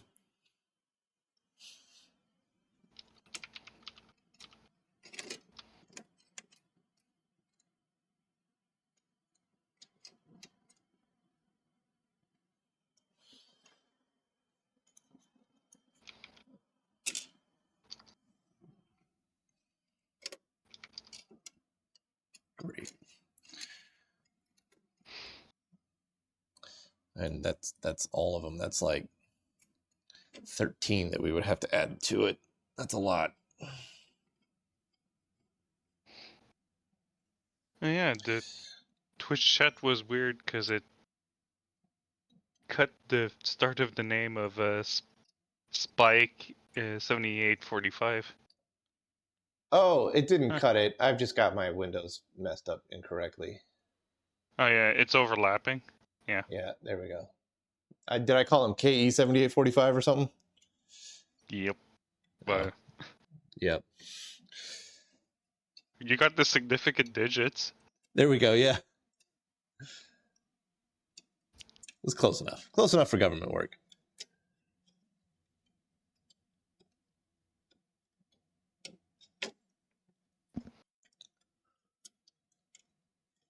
Oh, come on. Plug in. I hate parallel interfaces.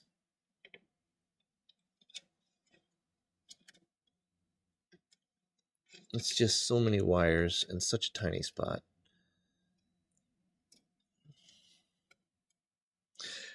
There we go. Okay, that's all plugged in. This time I'm just going to go scope straight onto the output out of the transistor. Serial interfaces were a big problem with the other one, the PDP, for a while. Well, serial interfaces have their own problems, but if I'm making something from scratch, Please, three there's wires. less wires. 3 wires sure is nicer. All right. Litton coming up.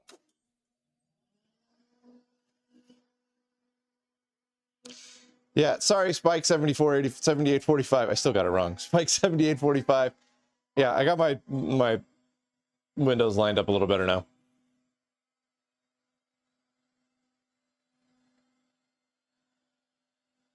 All right, moment of truth. Halt. Ready. Run. Look at that. 0 to 3 volts.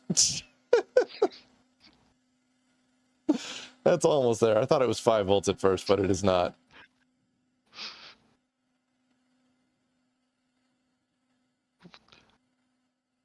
I think we're going to leave the question of are they the wrong way around for a while and just add some resistors. Yeah, Val. 3 volts should be enough. If I plug in the Arduino, I wonder what the Arduino sketch is saying here. It's on one of the signal lines, right? Yeah, this is one of the input lines. Yeah, so it should be screaming out, screaming out like the exclamation mark or whatever we put in the sketch. Yeah, so I got it not ready. It should be screaming a lot of them. So I'm seeing. That's like almost to 4 volts. That's like 3.8 volts. Yeah. So I'd be asking, what's the beta on that transistor in that direction? Anyway, yeah. I mean, it's a lot closer.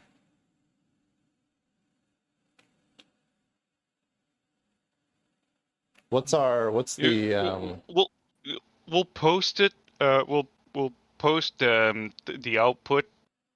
Like, take a screenshot of those output levels, and we'll ask him next time he looks into the Litton channel. It's like, are these fine? Here. Yeah, if I look at the bring this waveform way up here. If I look at the base now, it's like 6.5 volts to about 4.3 or 4.2. Yeah. 4.3 and between 4.3 and 4.2, you'd be like turning it on completely. It's like the full 0.7 volts. Yeah, so the transistor should be turning on. The problem is you don't know how low that technically goes, because at that point it's the transistor that's keeping the signal clipped. At that,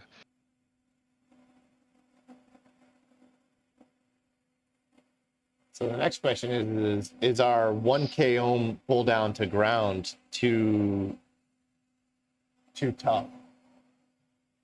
Like the transistor should be able to outdo that pull down to ground. We're not getting any exclamation points. Although I feel like we should be. Because this thing is what this is the second from the farthest right.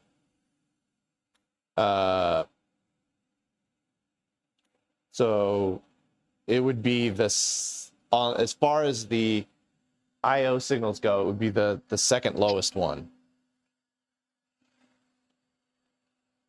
Let me see if I can. Either it's going to be KD2 or K150. No, it's going to be K82.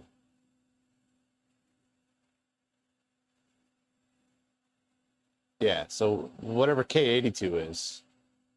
Device select common. So all the device selection should be there. I'll take it easy, Balsh. Yeah, so is does K82 hit an interrupt, or does that go someplace else? It should. It's the one that's telling you which address is getting selected. So it should be hitting a lot of interrupts.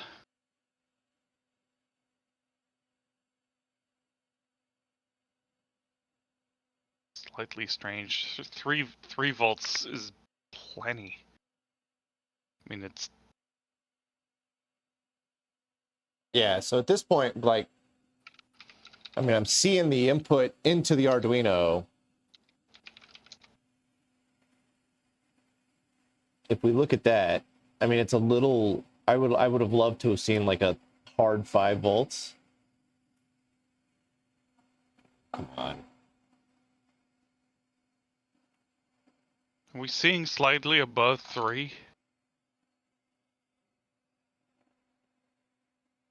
I'm trying to hook onto it to tell you, but I can't.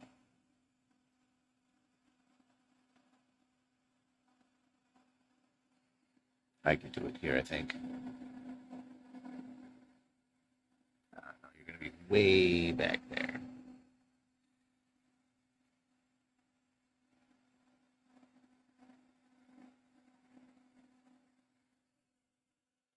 So yeah, we're seeing, take a single shot here.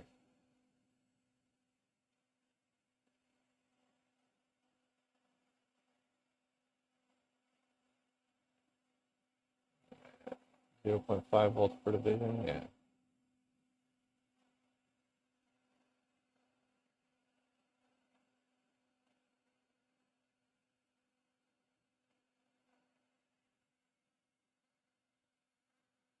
So we're seeing a low of 0.5 volts and a high of 3.7 volts. That should be hitting it way enough. Well, I don't know about way enough, but it should be enough for it to register. I'm so used to 3.3 volts levels. Yeah, about 3.7 volts.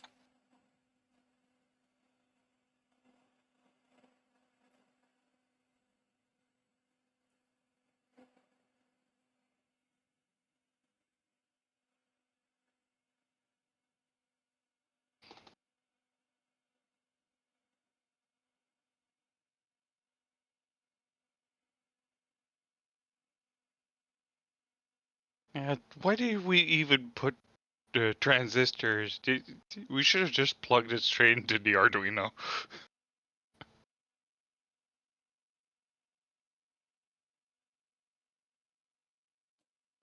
All right, so the real question is why is it only getting to 3.7 volts? Why are we not getting a hard 5 volts? I think if the transistor's backwards, we wouldn't even be seeing that. I don't think we'd be seeing 3.7 volts if the transistor was backwards. This simulation does make it work. Even if it's backwards. I mean, I can desolder the transistor and flip it around. We can see what happens. I mean, if it goes way better, we have a good idea what's happening. If it's going the same or a bit worse, we'll know. It's going to be. Hey, question. This is pulled up to 5 volts on the Arduino side, isn't it? Pulled to ground.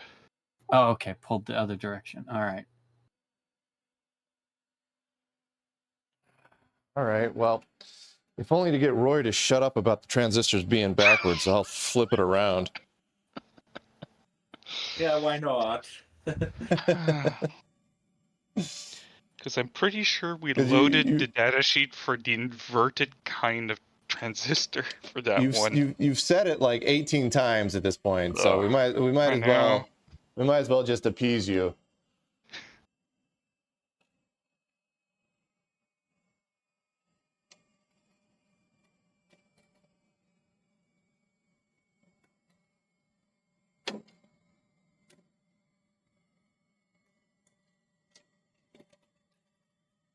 All right. I think I can do this cleanly. Also, the name of the critter was Mogwai, not Mowgli. Mowgli was the kid from Jungle Book. Isn't Mogwai isn't that like a new metal band? Who am I thinking of? No, wasn't it Gizmo? The species was Mogwai. Yeah, just feed them after midnight and they turn into gremlins. Yeah, it was feed them after midnight or get them wet or something else. And get them wet, they shoot out babies. Feed them after midnight, they turn into gremlins.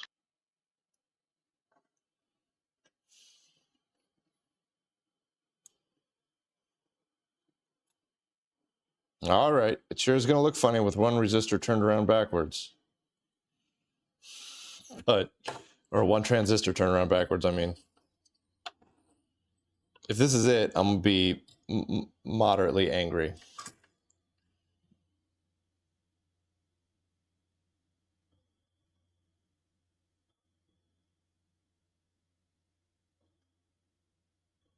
See, the question won't be if you turning around makes it go down to ground. It's whether or not turning it around makes it come back up again when it's supposed to.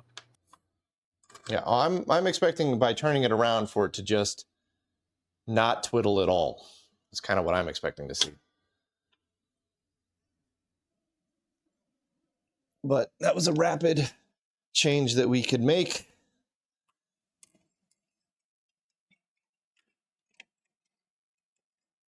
To make life a little bit easier. This will be a sanity check, we'll call it. This is a confirmation that I'm not terrible at my job.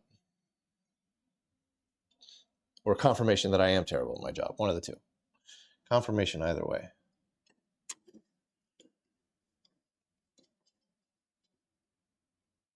Also, we should have just made it out of vacuum tubes. Then I wouldn't have gotten it wrong.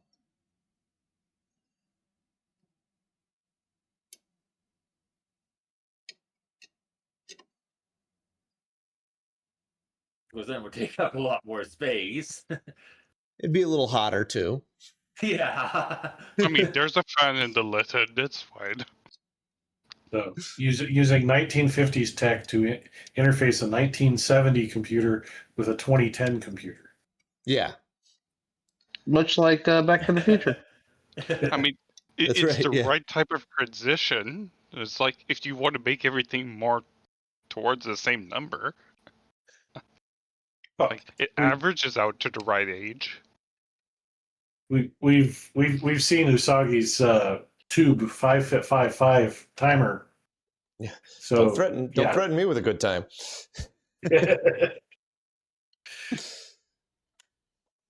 All right. Let's see. Let's go run on you. All right. Litton coming up.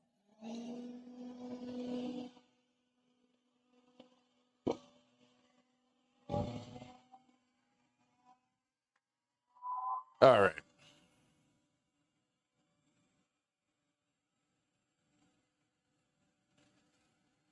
Well, it's very cleanly sitting at 0 volts, if that means anything. Not 0 volts, about half a volt, I should say. All right.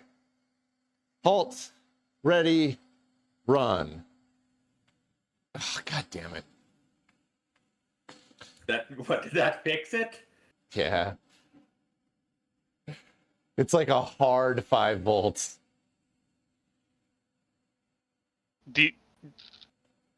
I mean, we did the error by Google's default. Google gave you the wrong data sheet. I mean, I'm still not getting exclamation points in the sketch. Okay, so Reese still has problem on his end. Maybe I put the print exclamation point in the wrong spot or something. Maybe switch to the other sketch. Huh? Sorry, maybe switch to the other sketch, which just dumps the raw signals. Yeah, I can do that. I mean, we should only have one good signal, apparently. Let's see here.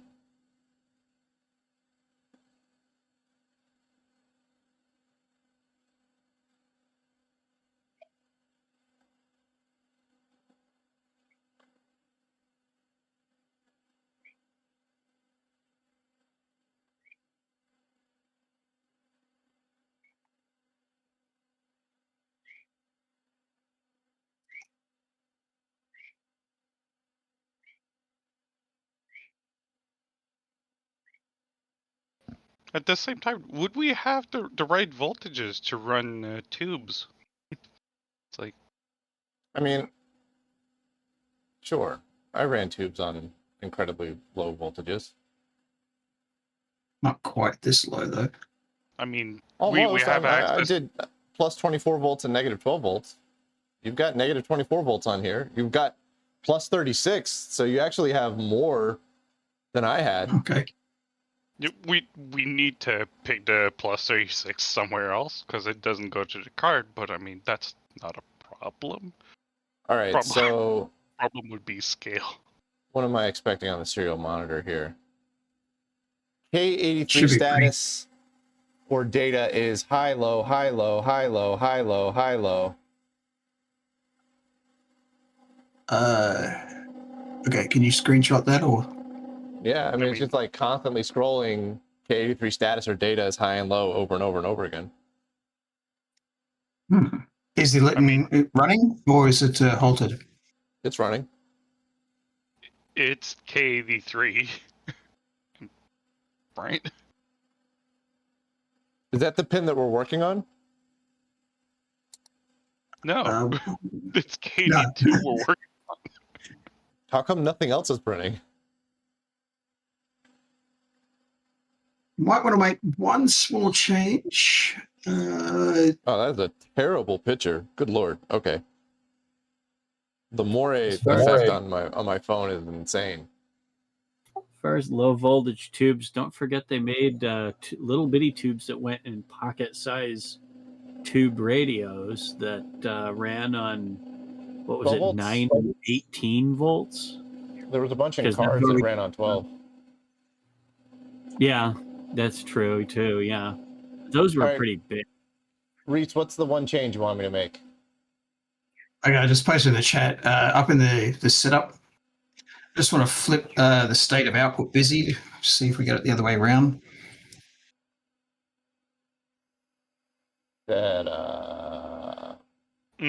We might have trouble with output busy. Yeah. Here, make the output not busy so Litton can send us data. Change this to L high. What line number is that? It's on line 222. Okay. Yeah, Reese, the problem is his output busy right now is probably not switching much. Yeah. I'm just curious if we flip that, whether or not it's going to wake something else up. Would wager it's not going to be it's the same thing over and over again. It's still Okay. K83 status or data is high or low. It's high, low, probably high, not low, high, pulling low. high enough. Yeah, I'd say you're going to have to flip all those transistors. Yeah. That's gonna suck.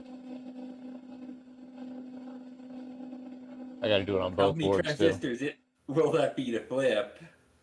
22? Yeah, 20 something. I did remove one. Yeah. All right, so we'll flip them, and I don't think we need to parallel. I don't think we need to parallel anything. We might not need to parallel anything, Yeah, but so like we'll do Yeah, that. that's maybe second something to step try after. first, is just take your resistor off and see if... Yeah, probably a good idea. well, I'm getting tired of unplugging and plugging this thing, and I know that the transistors are backwards, so Yeah, batch work. Hmm. yeah.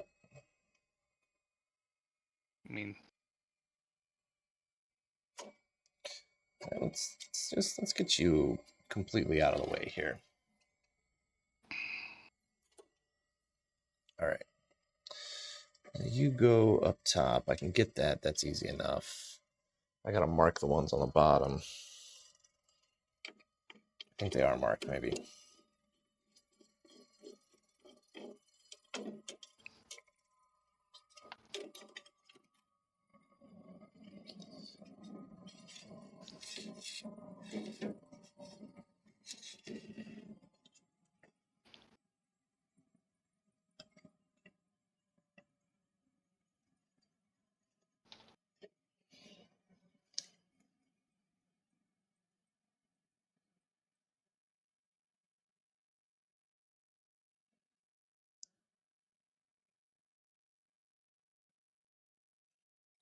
Yep, those are marked.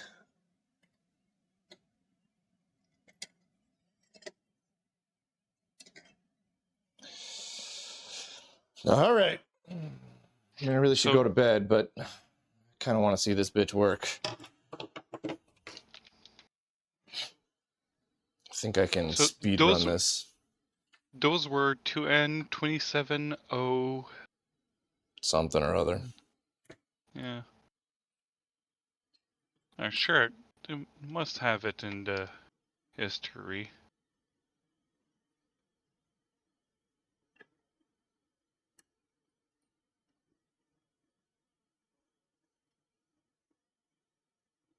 I'm gonna run out of solder braid here. I got an Amazon order that's got to go in tomorrow. Is this worth firing up your desoldering iron?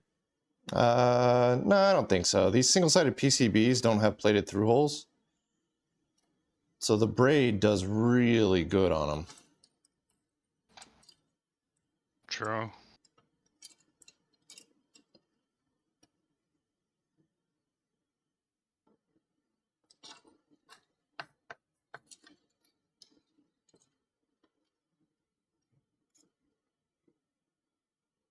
If they had plated through holes, absolutely, I would be firing the desoldering iron up on.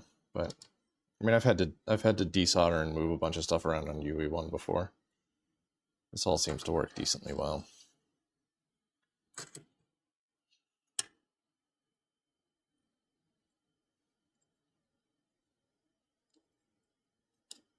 There's one.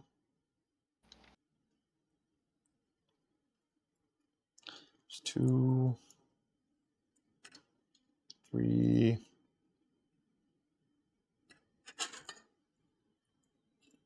4, 5, 6. All right, let's flip them around. I'm just going to reuse these same transistors. I think they're probably fine. I can't imagine that we hurt them.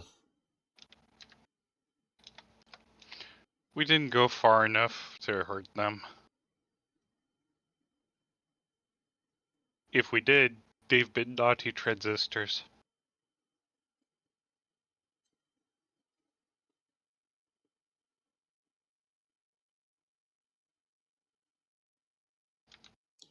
Let's got a little bit of solder on it.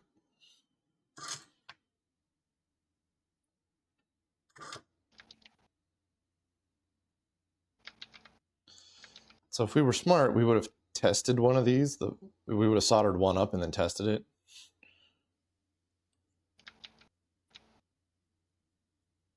I'm not smart.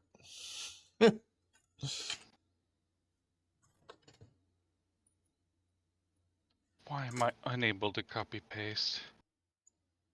Damn.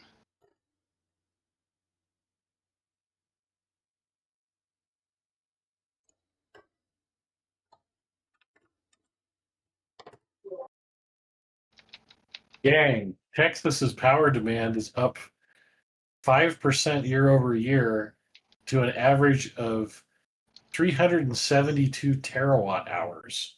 Dang. A lot. What are we using it for? Data centers. AI and crypto. That makes sense. Must be the. This is the most ridiculous thing to do. Why put data centers in places where you need AC? Well, they have DC. Oh, yeah. Well, somebody's quick on the draw tonight. NVIDIA has designed an orbiting space station that uses containerized H100 AI nodes in space. Which would make the thermals a hassle because space doesn't do conduction. Exactly. No, you do the same thing they did with Apollo. You rotate it. That was to stop it from heating up from the sun unevenly. That wasn't to help it cool down. Yeah. Getting rid of heat is as much of a problem in space as heating up. Mm. What do they do with the cooling water on Apollo? Did they just dump it? They didn't have cooling water. In in the command module, in the service module, you had a glycol loop that ran through a heat exchanger, and since we needed a lot of heat to keep the fuel cells running, it tended to use the heat that it made to keep the fuel cell reaction going. The lunar module didn't have fuel cells; it had batteries, and so it was cooled by sublimation. There was a big block of ice, essentially, that was allowed to evaporate out into space, and the evaporation took the heat energy with it. But that's why the coolant loop in the LEM was only good for some number of hours once the loop was operational. And I don't remember what the number of hours was, but there were a couple of reasons like that. The LEM was lifetime limited, and the lifetime clock started when it disconnected from the umbilical at launch. So, Gotcha. So same way the space station. no, Radiators. the space station has a radiator system. If you look at the trusses on ISS, there are flat panels that are 90 degrees out from the plane. And they use ammonia. Yeah, it's an ammonia loop. But there's things that look kind of like a solar cell, but they zigzag and they're opaque. They don't reflect, and they're 90 degrees out of plane with respect to the orbital or the solar arrays. Those are the radiators. And they try to keep in shade from the solar panels because that's a nice shady place to put them. Yep. Ammonia is a great refrigerant. Just doesn't do well when it leaks. We when I was growing up in Wyoming around 1990, we had an ammonia cycle refrigerator that was built in in the mid 1940s, and it still worked perfectly. Mm-hmm. I grew up with one too, and it's still used in a lot of food packing plants and like ice skating rinks. That's because all the things that are horrifically unsafe for you work amazingly well. Well, There's a lot of, if you buy a new fridge now, chances are it'll come with, I think it's R290, which is not a great refrigerant, but it's also propane. Basically, yes. Isobutane, propane. It goes boom if it leaks. The problem now is that if you buy a new refrigerator, it comes with like Wi-Fi and Bluetooth, and then that shit invariably breaks, and then you have to call the repair guy out because your refrigerator won't keep things cold because it lost its internet connection. Or worse, they decide after purchase that, hey, that screen on your refrigerator is now going to display ads continuously. Yeah. When I moved in here 11 years ago, I followed the rule that you buy a refrigerator that's been in production for at least 5 years and is one step up from the lowest model in that size they make. And it still works perfectly today. Don't buy an ice maker, don't buy a water dispenser, and it'll last a long time.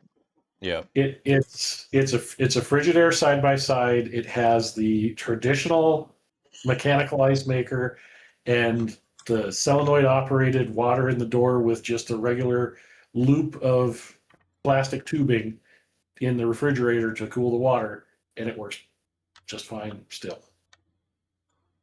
That's the Reddit website, buy it for, or the subreddit, buy it for life. Yeah.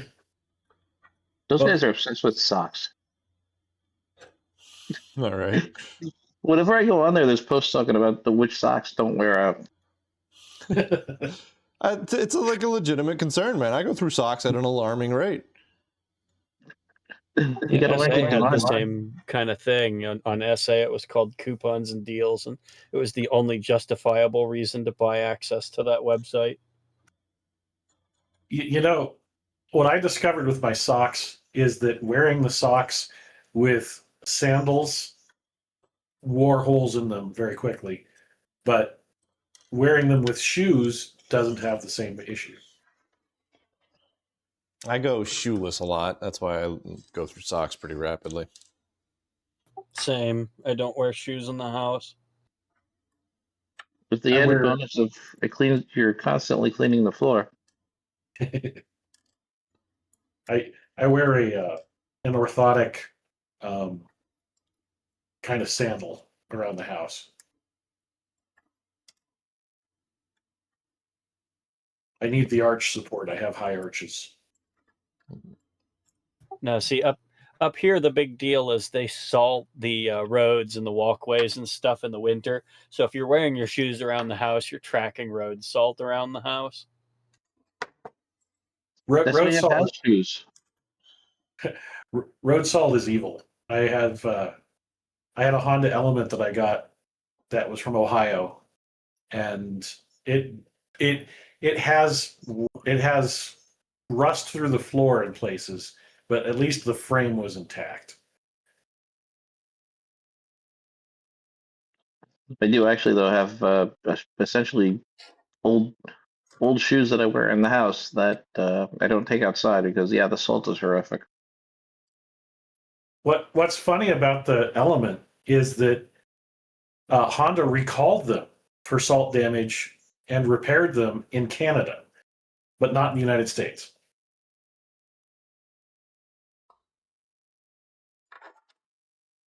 And considering they were all made in the United States. All right, so flat side facing. What is the deal with the metals some of the companies use, like Toyota in their frames? Holy shit. Yeah, they use special high-strength steel. Yeah, Chevy. Why do they rust so fast? Chevy truck frames are horrible in salt areas. They rust out and just disintegrate.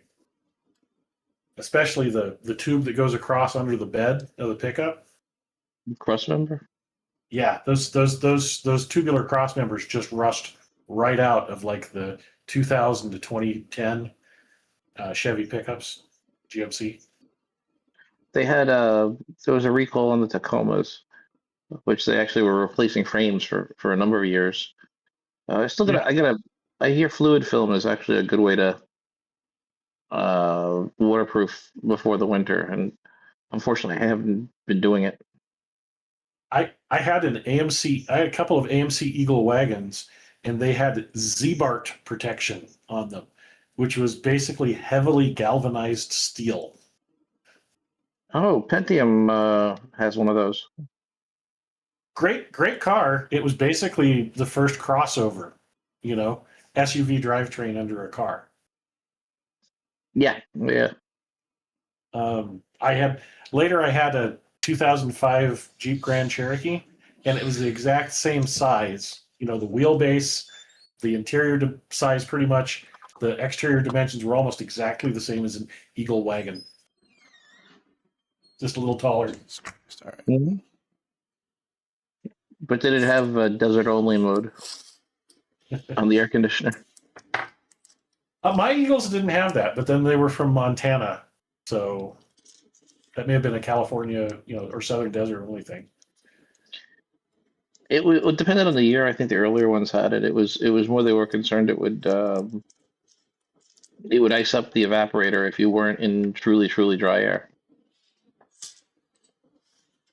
But that viscous coupling differential was really nice. I had a Subaru WRX that had the same kind of viscous coupling systems, and a BMW 325iX in '89 that also had that. Great cars in the winter. It didn't work worth a damn. It just pulled all my transistors out. Oh no. Well, I was trying to use a piece of tape to hold them in because, the transistors are not the tallest thing on the board now.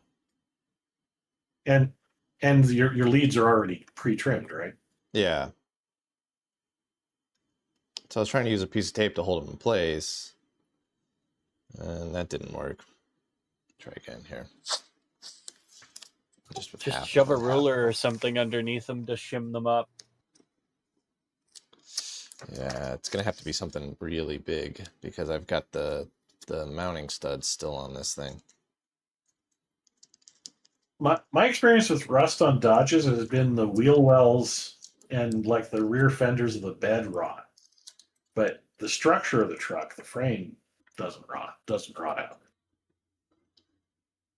A guy I worked with had an old 300 convertible, or we're talking like a 90s car. The filler neck rusted out on his gas tank. Okay. He found that he didn't realize that until he was about 3 gallons in. Oh, that's a big puddle. Yeah, the Honda. Actually, I had to replace the filler neck on the Honda Element. It was an 03 Element. This was in 2021, and I had to replace the filler neck because it rusted. I think one of the guys on RTC had a Element. My nephew has it now. I sold it to my brother-in-law, and he ended up giving it to my nephew, and it's still going great. I got it cheap, and I suspected it had a blown head gasket, and it did. But it turned out not to be that big of an issue because that K24A1 engine that it used was the same as the Honda Accord, and there was an outfit in Sacramento that imported them from Japan. Because evidently in Japan they break up cars at 100,000 kilometers because there's like an expensive reinspection, and so common vehicles just get wrecked, get broken for parts. It has nothing to do with the mileage. It just has to do with how old the car is. And inspection is expensive as shit, anyways. In Japan, like $1,000 pretty much, and you have to do it every 2 years. Or if you buy a new car, you get 3 years free inspection included with it. So this was their way of like stimulating new car sales. That makes sense. Yeah. So the older the car gets, you're paying $1,000 or more depending on where you're getting it inspected at and what all needs to be. So like $1,000 is pretty much just like the inspection. Like if something needs to be replaced, you got to pay on top of that, right? And so there's this whole economy based around like you're already making monthly payments, you know, on your slightly used car, you know, that you bought new is now 3-4 years old, and just continue making monthly payments and you never have to worry about inspection. Because, you know, just upgrade to the newest car and you never have to worry about inspection, and your monthly payments won't change. Yeah, it's that's effectively what it is. It's like a lease. It's their way of stimulating it. But it means that people that want used cars, they're looking at, you know, you look at the price of the used car and then you have to tack on an extra $1,000 plus just to get it on the road, right? So if somebody's selling a used car for $20,000, that used car is actually, you know, $22,000. I assume if you flunk the inspection, then you have to pay for the fix and then also pay for the reinspection. I think so. I don't know. I never owned anything that flunked the inspection. Partially because we had all of my cars were classic cars, and they're real lenient on classic cars. Like they're not lenient on old cars, but they're lenient on classic cars. So it's an important distinction to make there. But also, we would always get our family friends to go do it who ran the local classic car shop. So like I still have the car. It's a Mitsubishi 360. It went to go get an inspection, and the tail shaft seal on the back of the transmission went while she was driving it to go get inspection, and the entire bottom of the car was just coated in transmission fluid. And they went to go get it inspected, and the lady looked at it and was like, "This is a lot of transmission fluid, which should fail the car." And Chiho was like, yeah, we run a shop called Classic Car Nagoya. The part didn't get in time, but it comes in today. And so we're just going to change it tomorrow. Like, total lie. And they were like, okay, that's good enough. It's great. Yeah.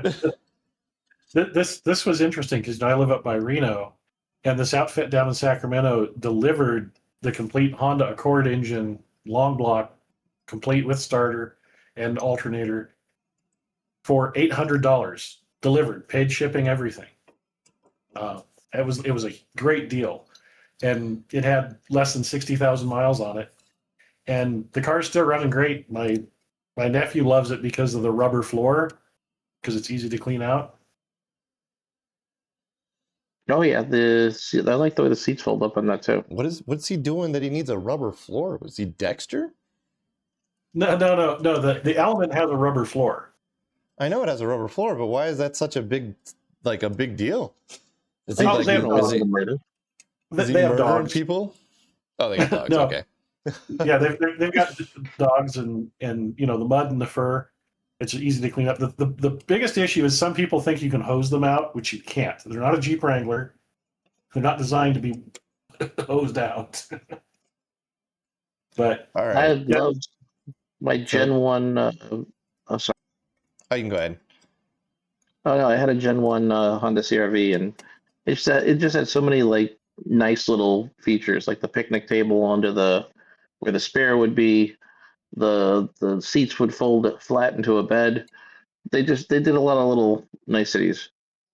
the Element had the same things. There were legs for the cover over the spare tire in the back, and you could fold flat the front seats and the rear seats, and it would make just a huge bed. The other neat thing is that you can, with the Element, you can fold the seats up to the side or remove them completely from the rear of it. The Element was all-wheel drive too, as well, right? Yeah, well, it was all-wheel drive or front-wheel drive. The one I had was all-wheel drive and had ABS brakes, which made it hard to find rear knuckles and hubs for. The bushings were completely shot in the rear knuckles, and I tried to buy used rear knuckles, and they turned out that they lied. They weren't ABS, and so they were just junk. But I took it into Les Schwab, and they had a fixed price on their list for replacing those bushings, and so I was like, "Here, replace the bushings." And that 2-hour job, 6 hours later, they came in and they're like, it's done, and we don't want to see it again. But it fixed the issue. The biggest problem with the Element is driving at long distance, because you're driving a tin box. What's going on? It is noisy. There it goes. I'm reminded of the old Oshkosh, probably apocryphal story where, or no, it wasn't Oshkosh. It's somebody's unnamed local air show. They get suckered into agreeing to take a bunch of kids up on a Young Eagles flight, and as they are leaving the ground, they ask the air show controller, "Hey, how long am I supposed to keep them up for?" And the answer he's given is usually until the second or third one throws up. All right.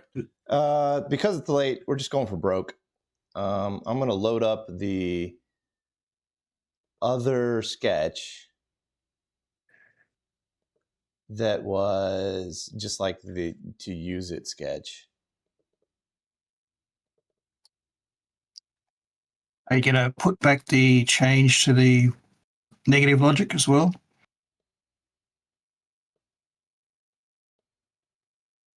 I don't know the answer to that. Or maybe you made a change to the first sketch to change from negative to positive logic. Yeah, I think I changed that back right off the bat. So right now I've got L high is 0, L low is 1. And the rising falling? Yeah, L rising is falling. Okay, let's back to the original. Okay, so I'm going to upload this. And then I'm going to run Minicom, actually.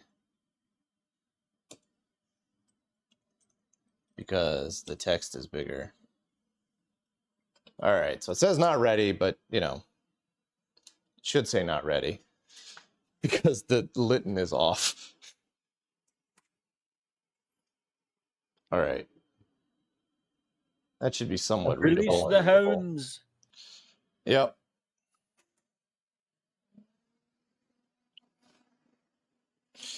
Now the Litton's spinning up. We don't have a ready light, so I'm not expecting anything to happen anyways.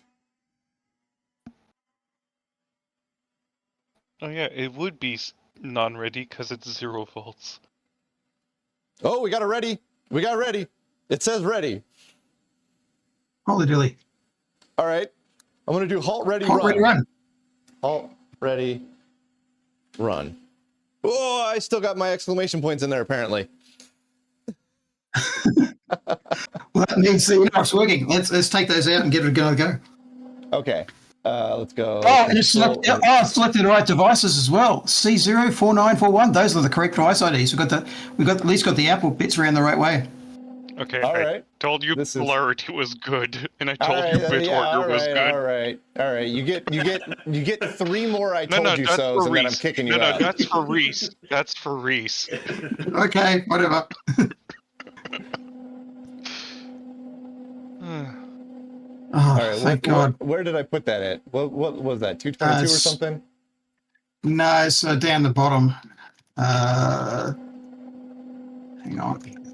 I'm just Might do happy the you number. don't have to flip them all back. I got it. There it is. Yeah, right about line 630 something. Yep. File. Let me resave this. I find it Upload. slightly odd that pressing the ready button on the Litton didn't show up inhibit again. Might All right, be now too what? short. I can. I'm just waiting I for can the halt- stream to catch up.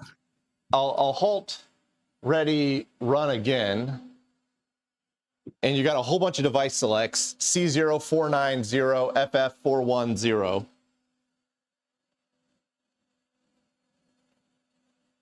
Now, the FFs and the zeros aren't normal. But, yeah, hit the N key. Nada. Okay. Yeah, you should have seen it like a carriage return and a line feed as well. So I'd say the outputs. Yeah, because the last device that was selected was 0. It's basically the sketch is ignoring the output if there's any at the moment. Okay. Just do halt ready run again. See if we can clear that.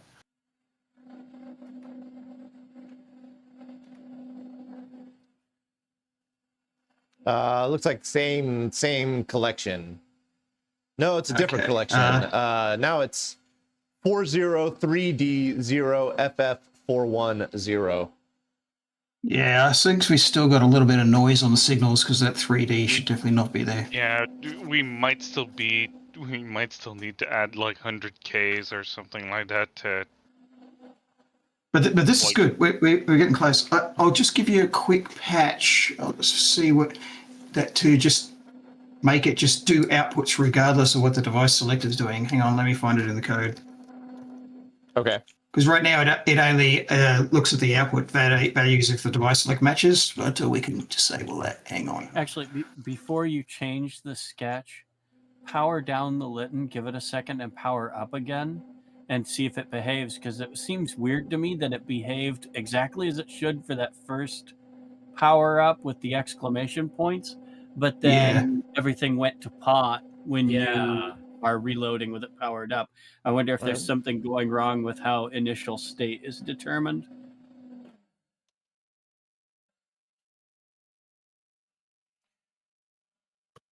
Yeah, I can try that. Because It's going to take when a it second. starts up, hold on. Okay, when you're using the edges to detect things, are you synthesizing rising edges on things that are already high when the software starts up? Probably assumes it's either high or low. I forget.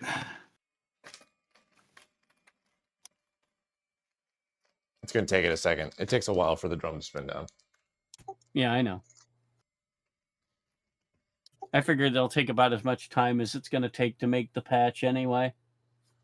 The hilarious part is the Litton actually waits for the correct drum speed. Well, yeah, because otherwise its timing would be all wrong.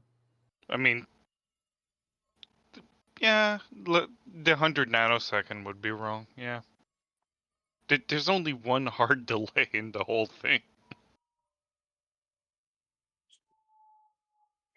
And I bet that hard delay is based on the drum rotation time, isn't it? More or less. It's 100 nanosecond. It's still spinning down, by the way. Yeah, we can sometimes hear it in the background.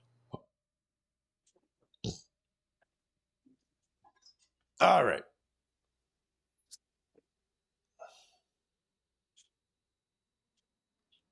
Coming back up.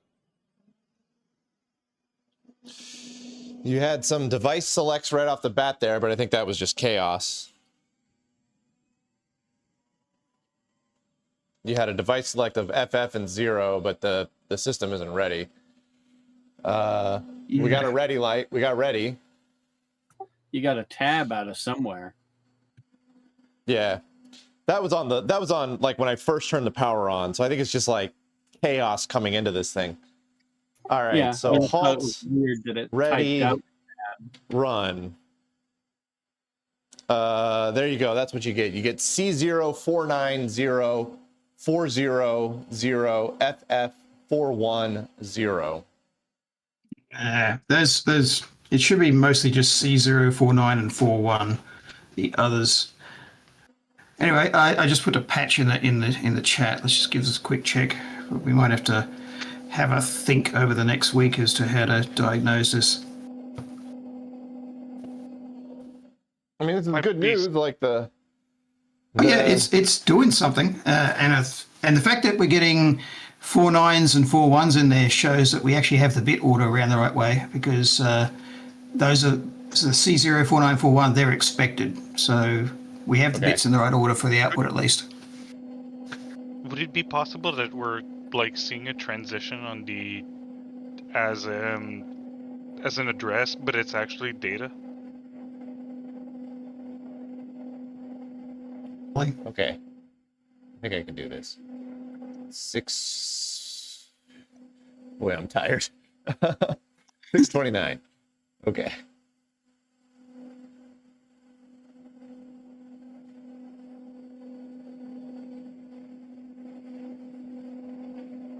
So in that condition, just at the start, just put true and 2 vertical bars. That'll just make it always take that case. I gotcha.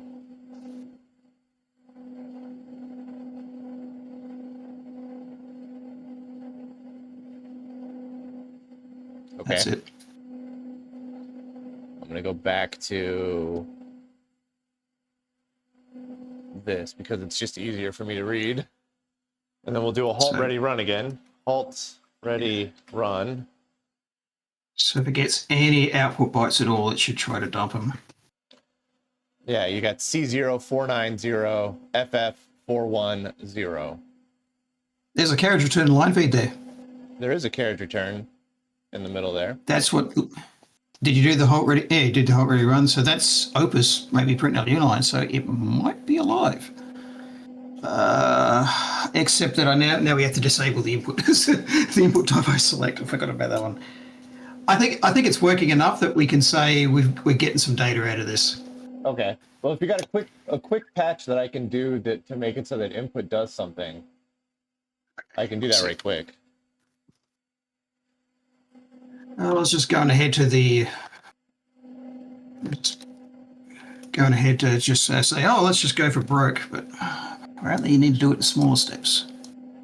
Yeah, Genocide, it is well after midnight. I should have gone to bed 2 hours ago, but it's a little exciting. So,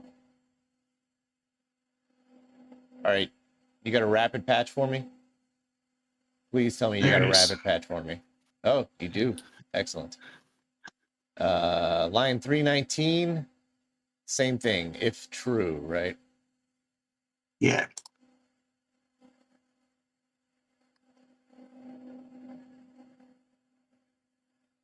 PRUE, pipe.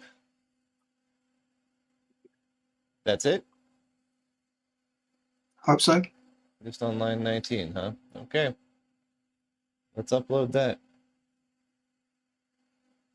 And Twitch decided to give me an ad. Fantastic. Excellent. Quick, everybody, make it do special things right now.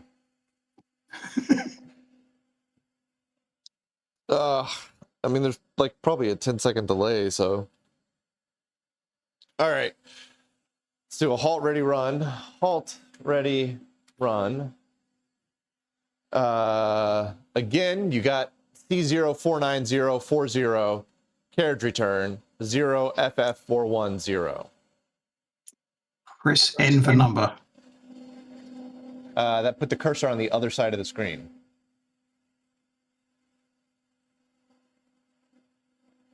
Okay. that's so I think the input bits might be around that way. P. Now the cursor, yeah, P didn't do anything. The cursor seems stuck. It's not even flashing anymore.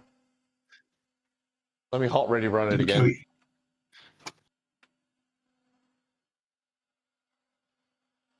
Okay. I'll try P. Nothing. You may need to turn on auto word wrap and minicom. Oh yeah, I might be doing that. Let's go Control A, Z. How do I get into setup? I think you want Control A, O for options. Okay. Yeah, there we go.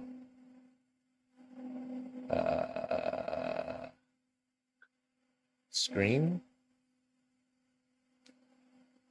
Line wrap. Let's change that to yes. Yeah.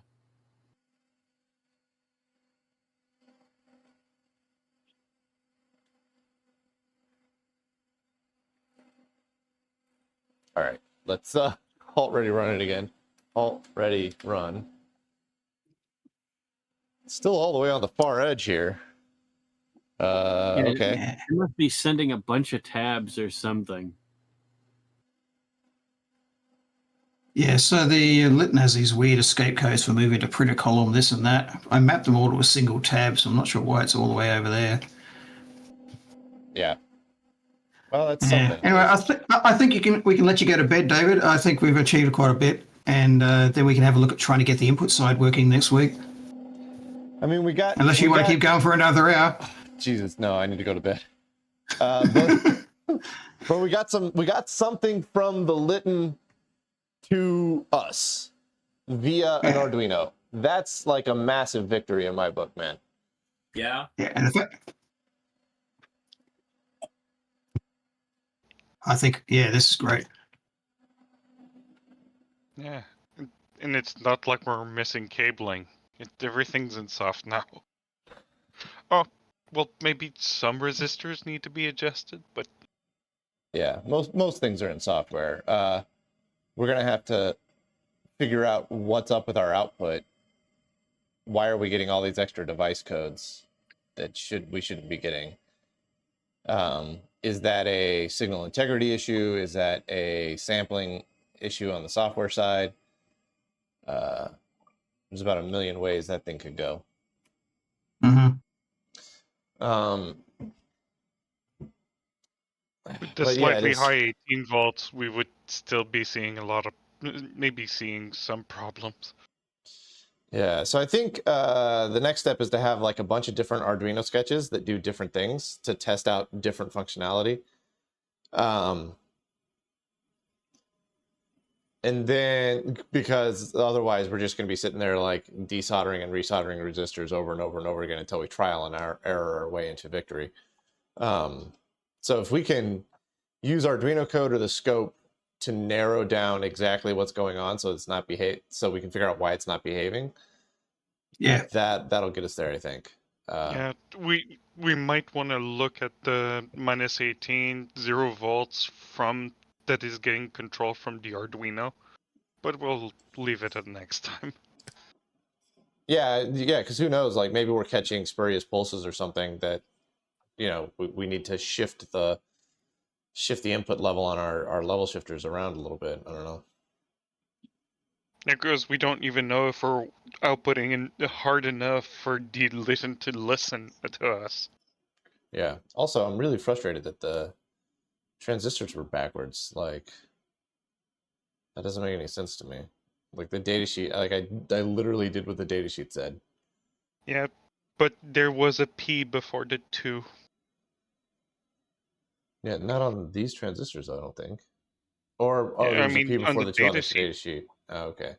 And somebody posted on the Friday Night Litton at some point that having a P2 and something means that they flip emitter and freaking collector.